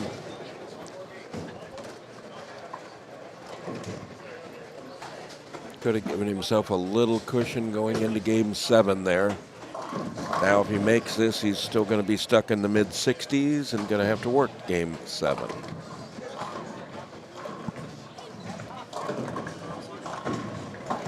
Okay, Nathan Michalowski is up on our live stream pair, Mike. First look at him. He was in lane second 16. place going into the last game. And a light 2-pin there. Nathan's been a good bowler for a long time. It's got like a Mike Fagan look today. Yeah. With the Argyle. Yeah, from Wisconsin.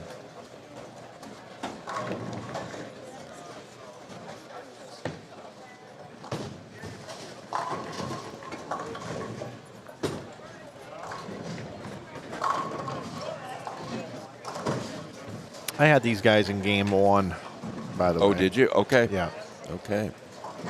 Well, they're winding back around now. they are. Yep. Nathan converts the 2-pin. Did Nathan have a good first game, Mike? I bet he did. Looking at the score sheet here, yeah, he was leading after game 1. He shot 251. Yeah, it was on our live stream, Yeah. So he's really only 40 over then, but he's still in second for this squad.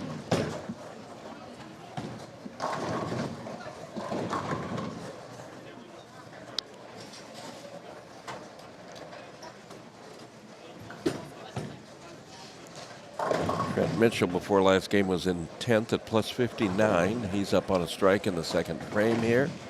Yep, just And brought he him up.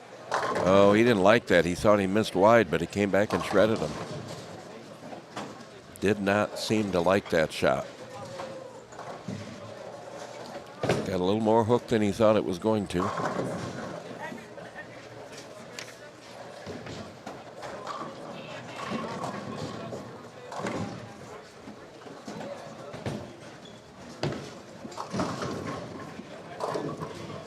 Brady Gustafson starting with a 2-8 here, first frame of game 7.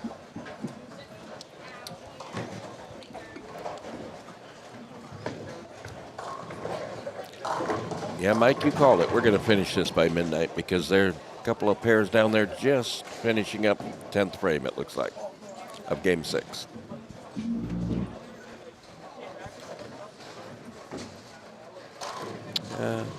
Yeah, looks like 10th frame.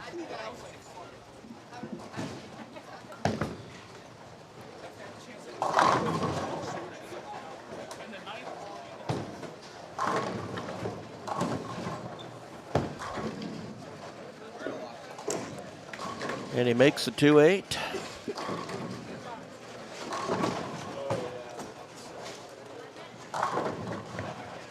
Nathan makes a spare there for back-to-back 9 spares.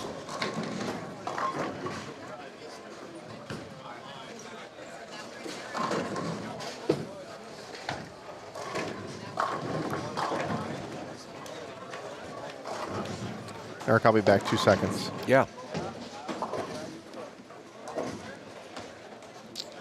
Okay, right in front of us, Austin Boex up in the first frame of his final game on lane 18.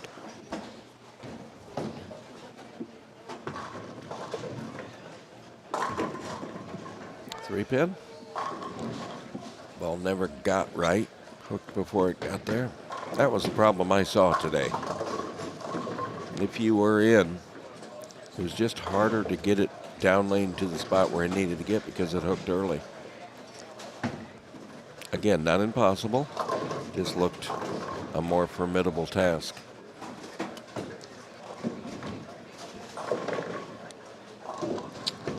And Austin converts the 3-pin. He wasn't sure, but it made it easily.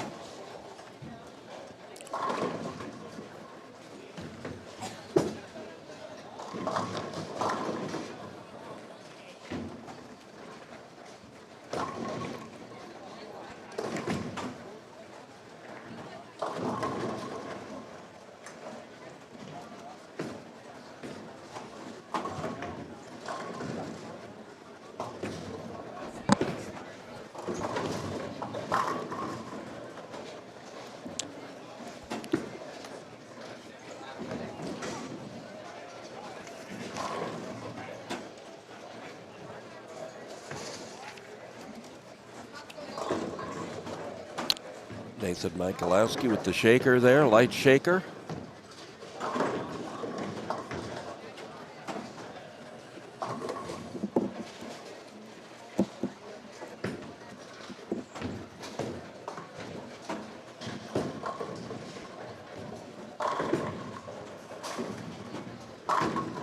Jackson Satterley with an early double out of the gate here on 19. See if somebody can finally shoot a big one on 19 and 20 here. It's been a struggle over there on that pair, so far anyway. I'm officially back.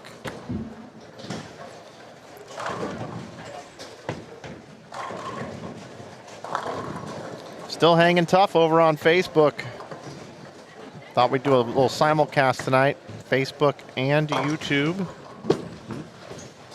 Hello to all of our Facebook viewers. Thanks for following us on Inside Bowling. Thank you to all our YouTube video How many viewers. people are up late watching, Mike? Over on Facebook, it's light, 22. It's not our main audience over there. Yeah. But over here on the tubes, 321 people here tonight.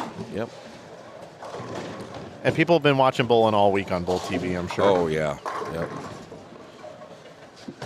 Trent Mitchell with a strike in the 4th after a spare in the 3rd off a double. That's some intense work. Yeah. Can't say anything to that. I agree totally. That is some intense work over on Bull TV. Let me tell you, I like it, but it's just a completely. I mean, like coming to this right now is that's some intense stuff over there. Well, you've seen every angle of it over there. Oh yeah. Not just like you say, not just commentating.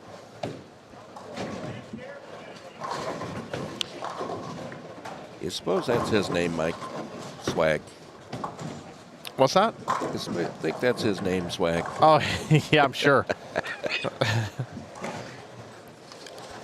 Let's see, he's on the pair with Williams, right? Yeah. Yep. Who else is on that pair? Gustafson, Brady Gustafson. Yeah, let's see. Letter B. That is James Slavens.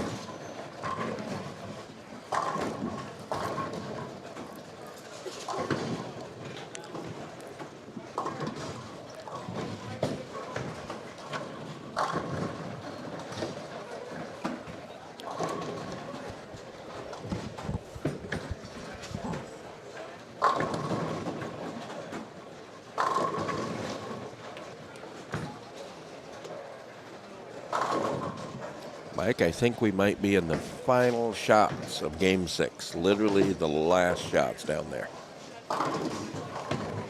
It's 11-11.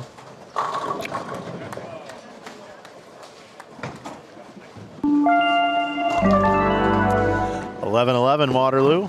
You're listening to Mike Flanagan and Eric Litig here on Inside Bowling, bringing you the 2026 Ebonite Winter Classic C-Squad qualifying final game. Trying to get down to the top 64 players for tomorrow's competition at 9 a.m. Central Time. This is it. Ooh.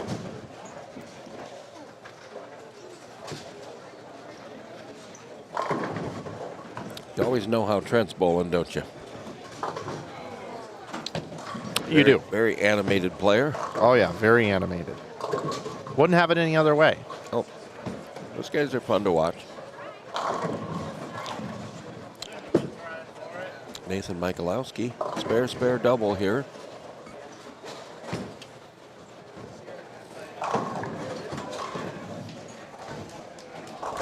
And rips the rack there for a turkey.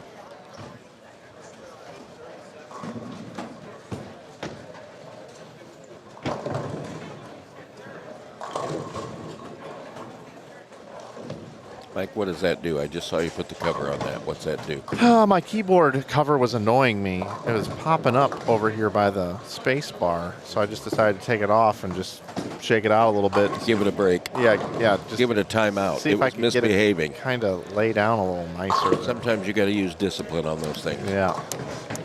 Bowling alleys are really dusty. This one here, though, is not really that bad. But when I go to centers,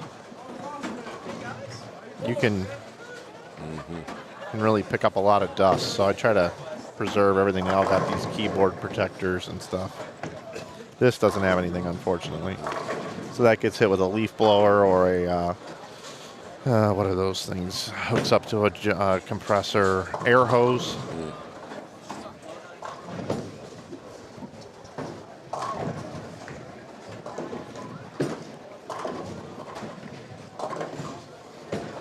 Spare for Jackson Satterley after a double out of the gate. I forgot to see if that game was clean on 19 and 20 last game, Mike. It was through 8, but I didn't see it. Our chat probably knows. Oh, solid shot. Look at him. Here he comes. Here he comes. What was his number after 5? He was 59. Okay. After 5. All right. And from his reaction this game, I mean, he's always an animated player, but he might not have had the best game last game. I'm kind of sensing that from what I'm seeing here, but not necessarily.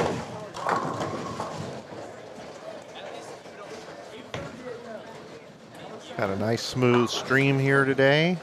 Excellent connection the whole way. That's what we like to see. Save the keyboard cover. I like that.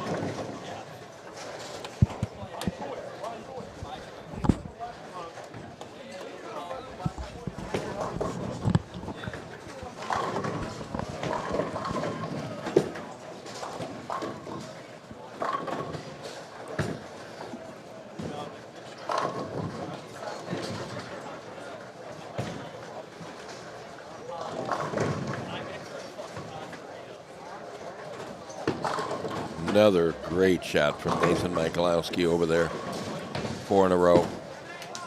He's just an old-fashioned shot maker and always has been. He's not going to overpower the pins in any tournament. Not that he doesn't lack for striking power. He's just not one of your power players. He's just a shot maker, can play anywhere on the lane.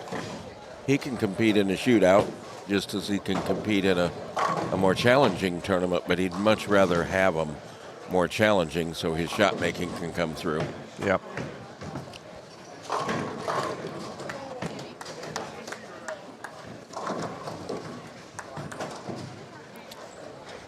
Anna Werkel over there just shredding that rack for the front four. Yeah, she is. She just destroyed him over there.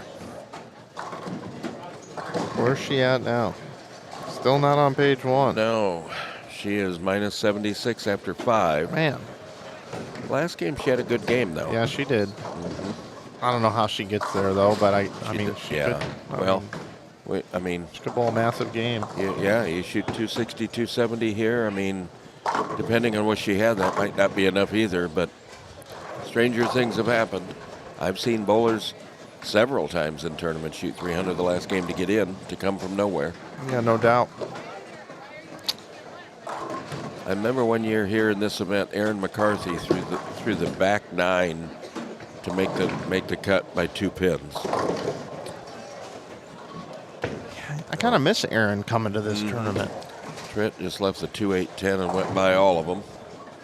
Didn't look too pleased with himself on that shot.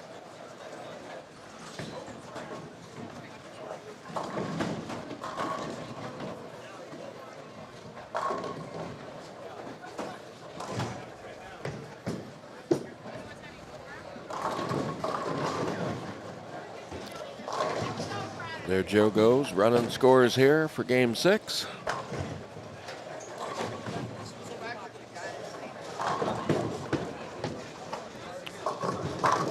Again, you're going to find out your cut score on Facebook at giba-bowling.com. We'll try to get that shared out as well.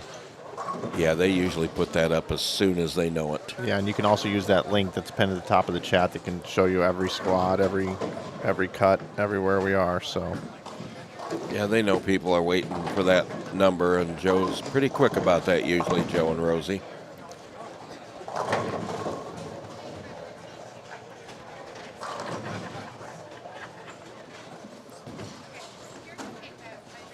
Anna stretched it to the front 5 over here.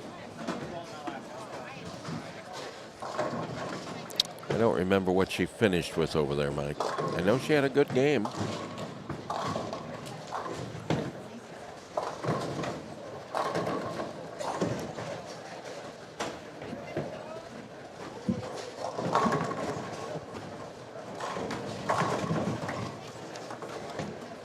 Austin Boex here in front of us was in 5th at plus 87 heading into game 6. He's got 103 in the 5th with a 9 shooting the 7 pin. Just ripped the rack, left the swish 7.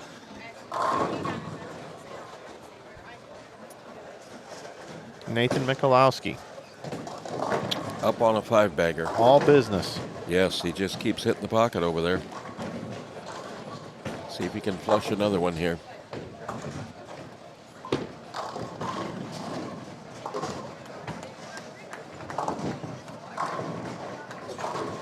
Fast 8.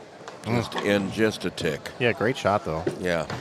And you know, when you look at where he's at, we don't know what he had game 6, but he's 92. But yet when you look at 10th place before this squad was 169. So really he'd like to have a nice game to get up there, to be close, to be in the running going into tomorrow. It's less ground you have to make up, because the idea tomorrow is to get to that top 10 if you're within range.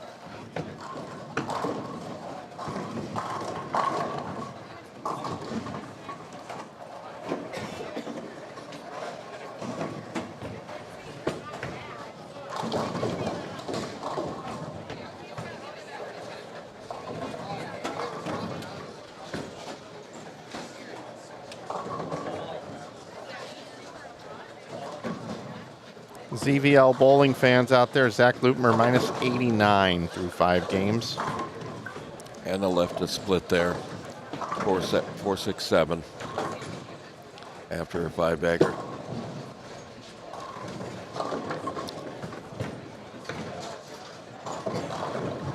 But while the seniors and the women, even if they don't make the cut, they still can cash because they pay 1 in 3 seniors and 1 in 3 ladies.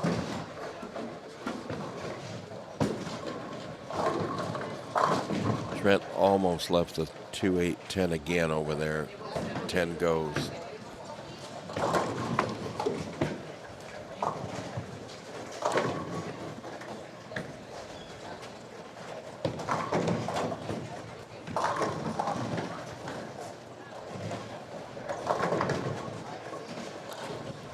Michalowski up in the 9th.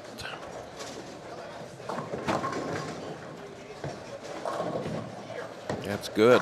Flush.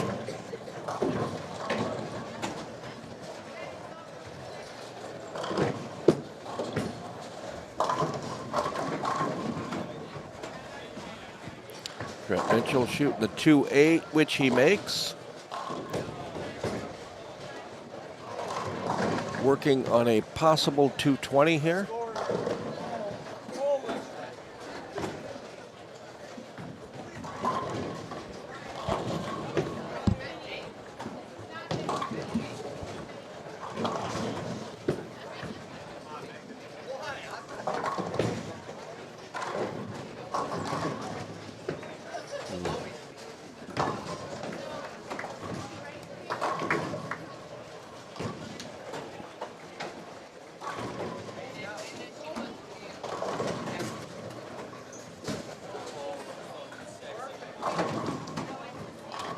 Anna with a strike in the 7th over there. 145 in the 6th. Trent hated that one. Yeah, he did. That was left out of his hand.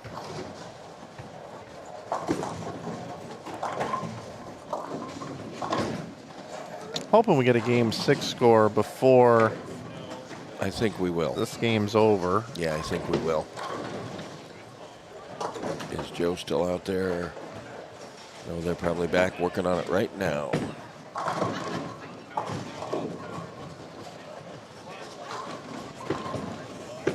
Yep.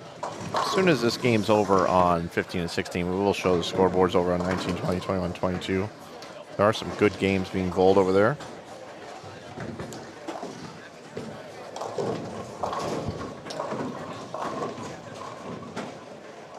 See if Trent can make the 3-6-10 here. It looks like it. Yep. Going to be in the 2-0s here for Trent. 207 max here.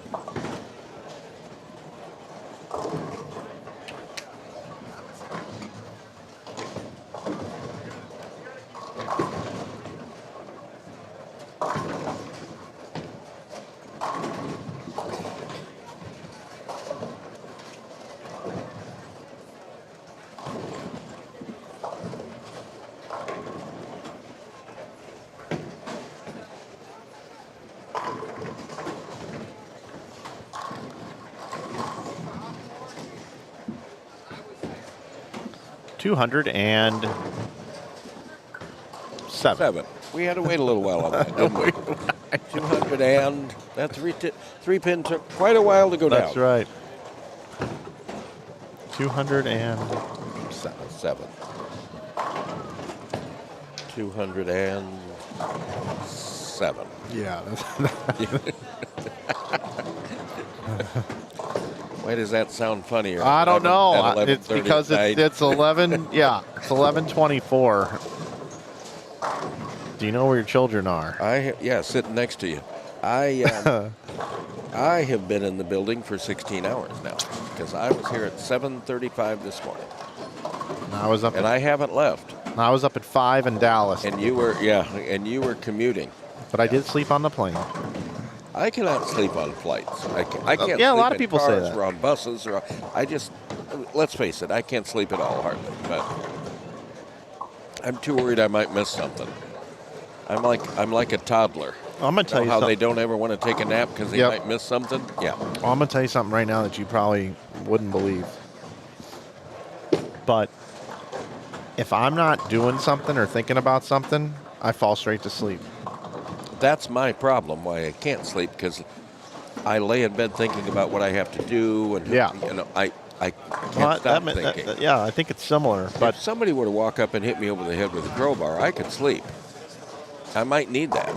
if all of a sudden somebody was like, "Hey, just lay on your back and don't do anything for 20 minutes," I would be, and your brain can't work, or I'd be asleep in 30 seconds.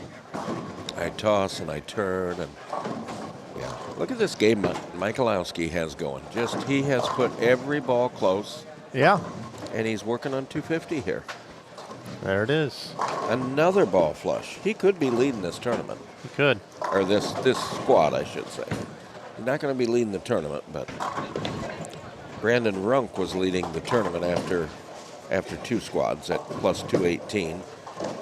Devin Richards second at 215. How about Justine Brookover?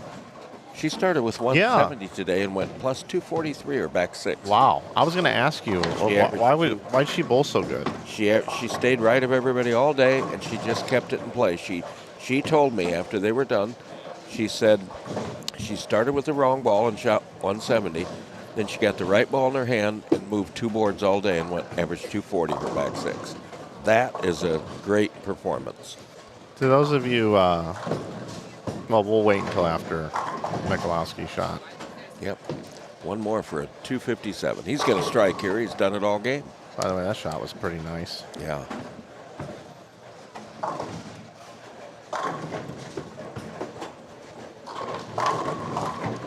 And that's got to hook just a little. And, of course, a 2-4-10, but regardless of that, a solid 254. In case you guys missed it earlier, Eric and I were reminiscing about when we were over in Paris Oh, no. underneath that makeshift Eiffel Tower with the real Eiffel Tower behind us, calling that bowling action over in Paris not too long ago. Yep.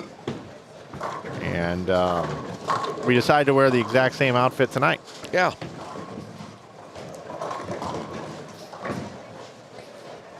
It's the same outfit. Yeah, look at that. We could probably, Although I do look a little skinnier in the Paris picture. actually, was it this one? I think I used this one. Are we recreating it? No. Yeah, and I've got Done the with whole it. thing all I'm messed. done with it. Hey, Here the standings scores just got are. delivered. Yes. Let's get this off of here. We're going to give you a cut number after 6 games, too, Mike. We are. Right here. Right here, everybody. You can get it right here for We gotta- free of charge. I gotta fix some scoring here too. Got some stuff going on here.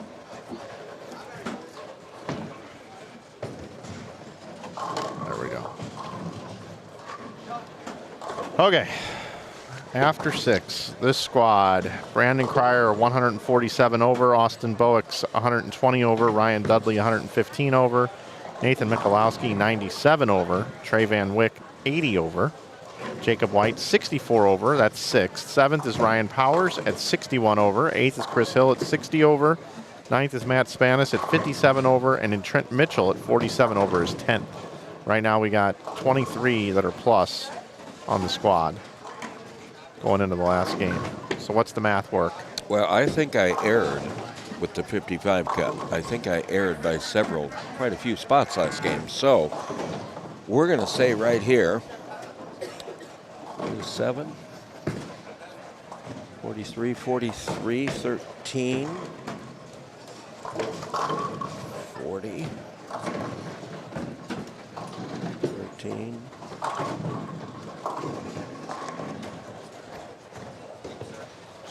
Chad was in 50th at 40, and as of right now, he's still in, but he went home and said he's not coming back. Chad did? Really? And that is the cut right now. He's away, but I haven't heard anything about now. That is the cut right now is 39 over. 39 over is the Yeah. cut. Yep. With 1 game to go. Yeah, I made a mistake. I was counting 54 instead of 64. Okay. See, you can't even get good help with you in the booth, Mike. I'm giving you bad information. Brady Stearns was telling me that Chad Nelson went home Yep. at plus 50. You just gave the fans a scoop, Mike. Yep. He's plus 40. Yep, plus 40.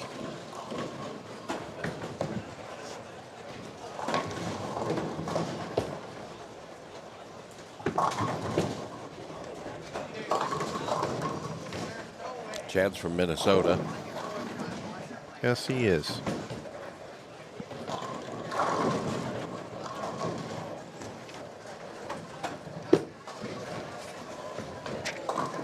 Any of these players here able to jump in? In front of us here? Well, I don't see any big enough games to jump in with. I don't know who had the 248 on lane 21C, Mike. 21C, who's on that pair? That's a pair we've seen some good scores. Is that the Anna Warkle pair? Yes. Letter C, Connor Rissy. Connor Rissy.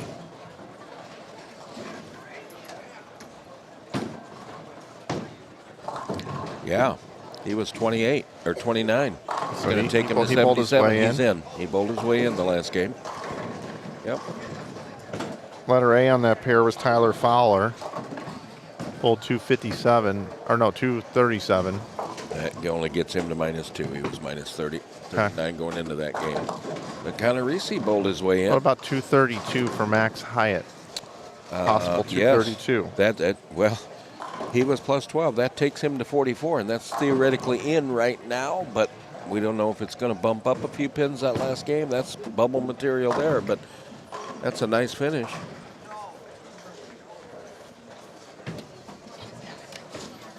Well, there are some pairs that have three or four frames left, but we have no bowling in front of us here, Eric. No, we don't. Our live stream are empty right now, Mike. Yeah. So if you want to get the full standings, you're gonna have to get those at the link that's pinned at the top of the chat.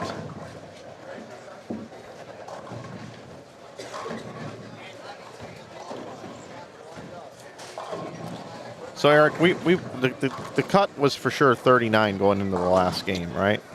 Yeah, because you had 50 bowlers on A and B that were +40, and on this squad you have 14 that are +40. So that cut right now is +40. That makes 64 bowlers at +40 going into the final game. So, what's up, Brent? How you doing? Huh? Oh yeah, I know you were doing that earlier too. Good old Brent Boho. Well, his traveling buddy Ben Sobel is 49, so he's hoping he gets in there. As it looks now, yes, but there's still some bowling to be done here. There's still a few players out there.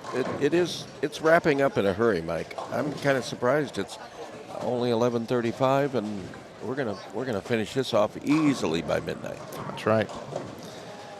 Well, I'm going to go off air because we don't have any more bowling for us to call. We're done. So, Eric, I appreciate you sitting in and helping me out through this entire I block. enjoyed it, Mike, as always. My privilege. Certainly do appreciate that. Yeah. The cut number will be on the Greater Iowa page, the Facebook page. Yep. It'll be up there for everybody to see. There'll be a lot of people that'll be looking for it too. And if you don't have Facebook, just use the link above, and it'll be thrown in there. Yep.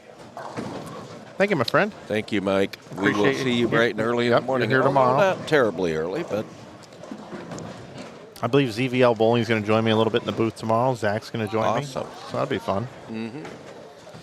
All right, well, that's going to do it here for tonight's Ebonite Winter Classic qualifying squad that started just about 7:30 here tonight.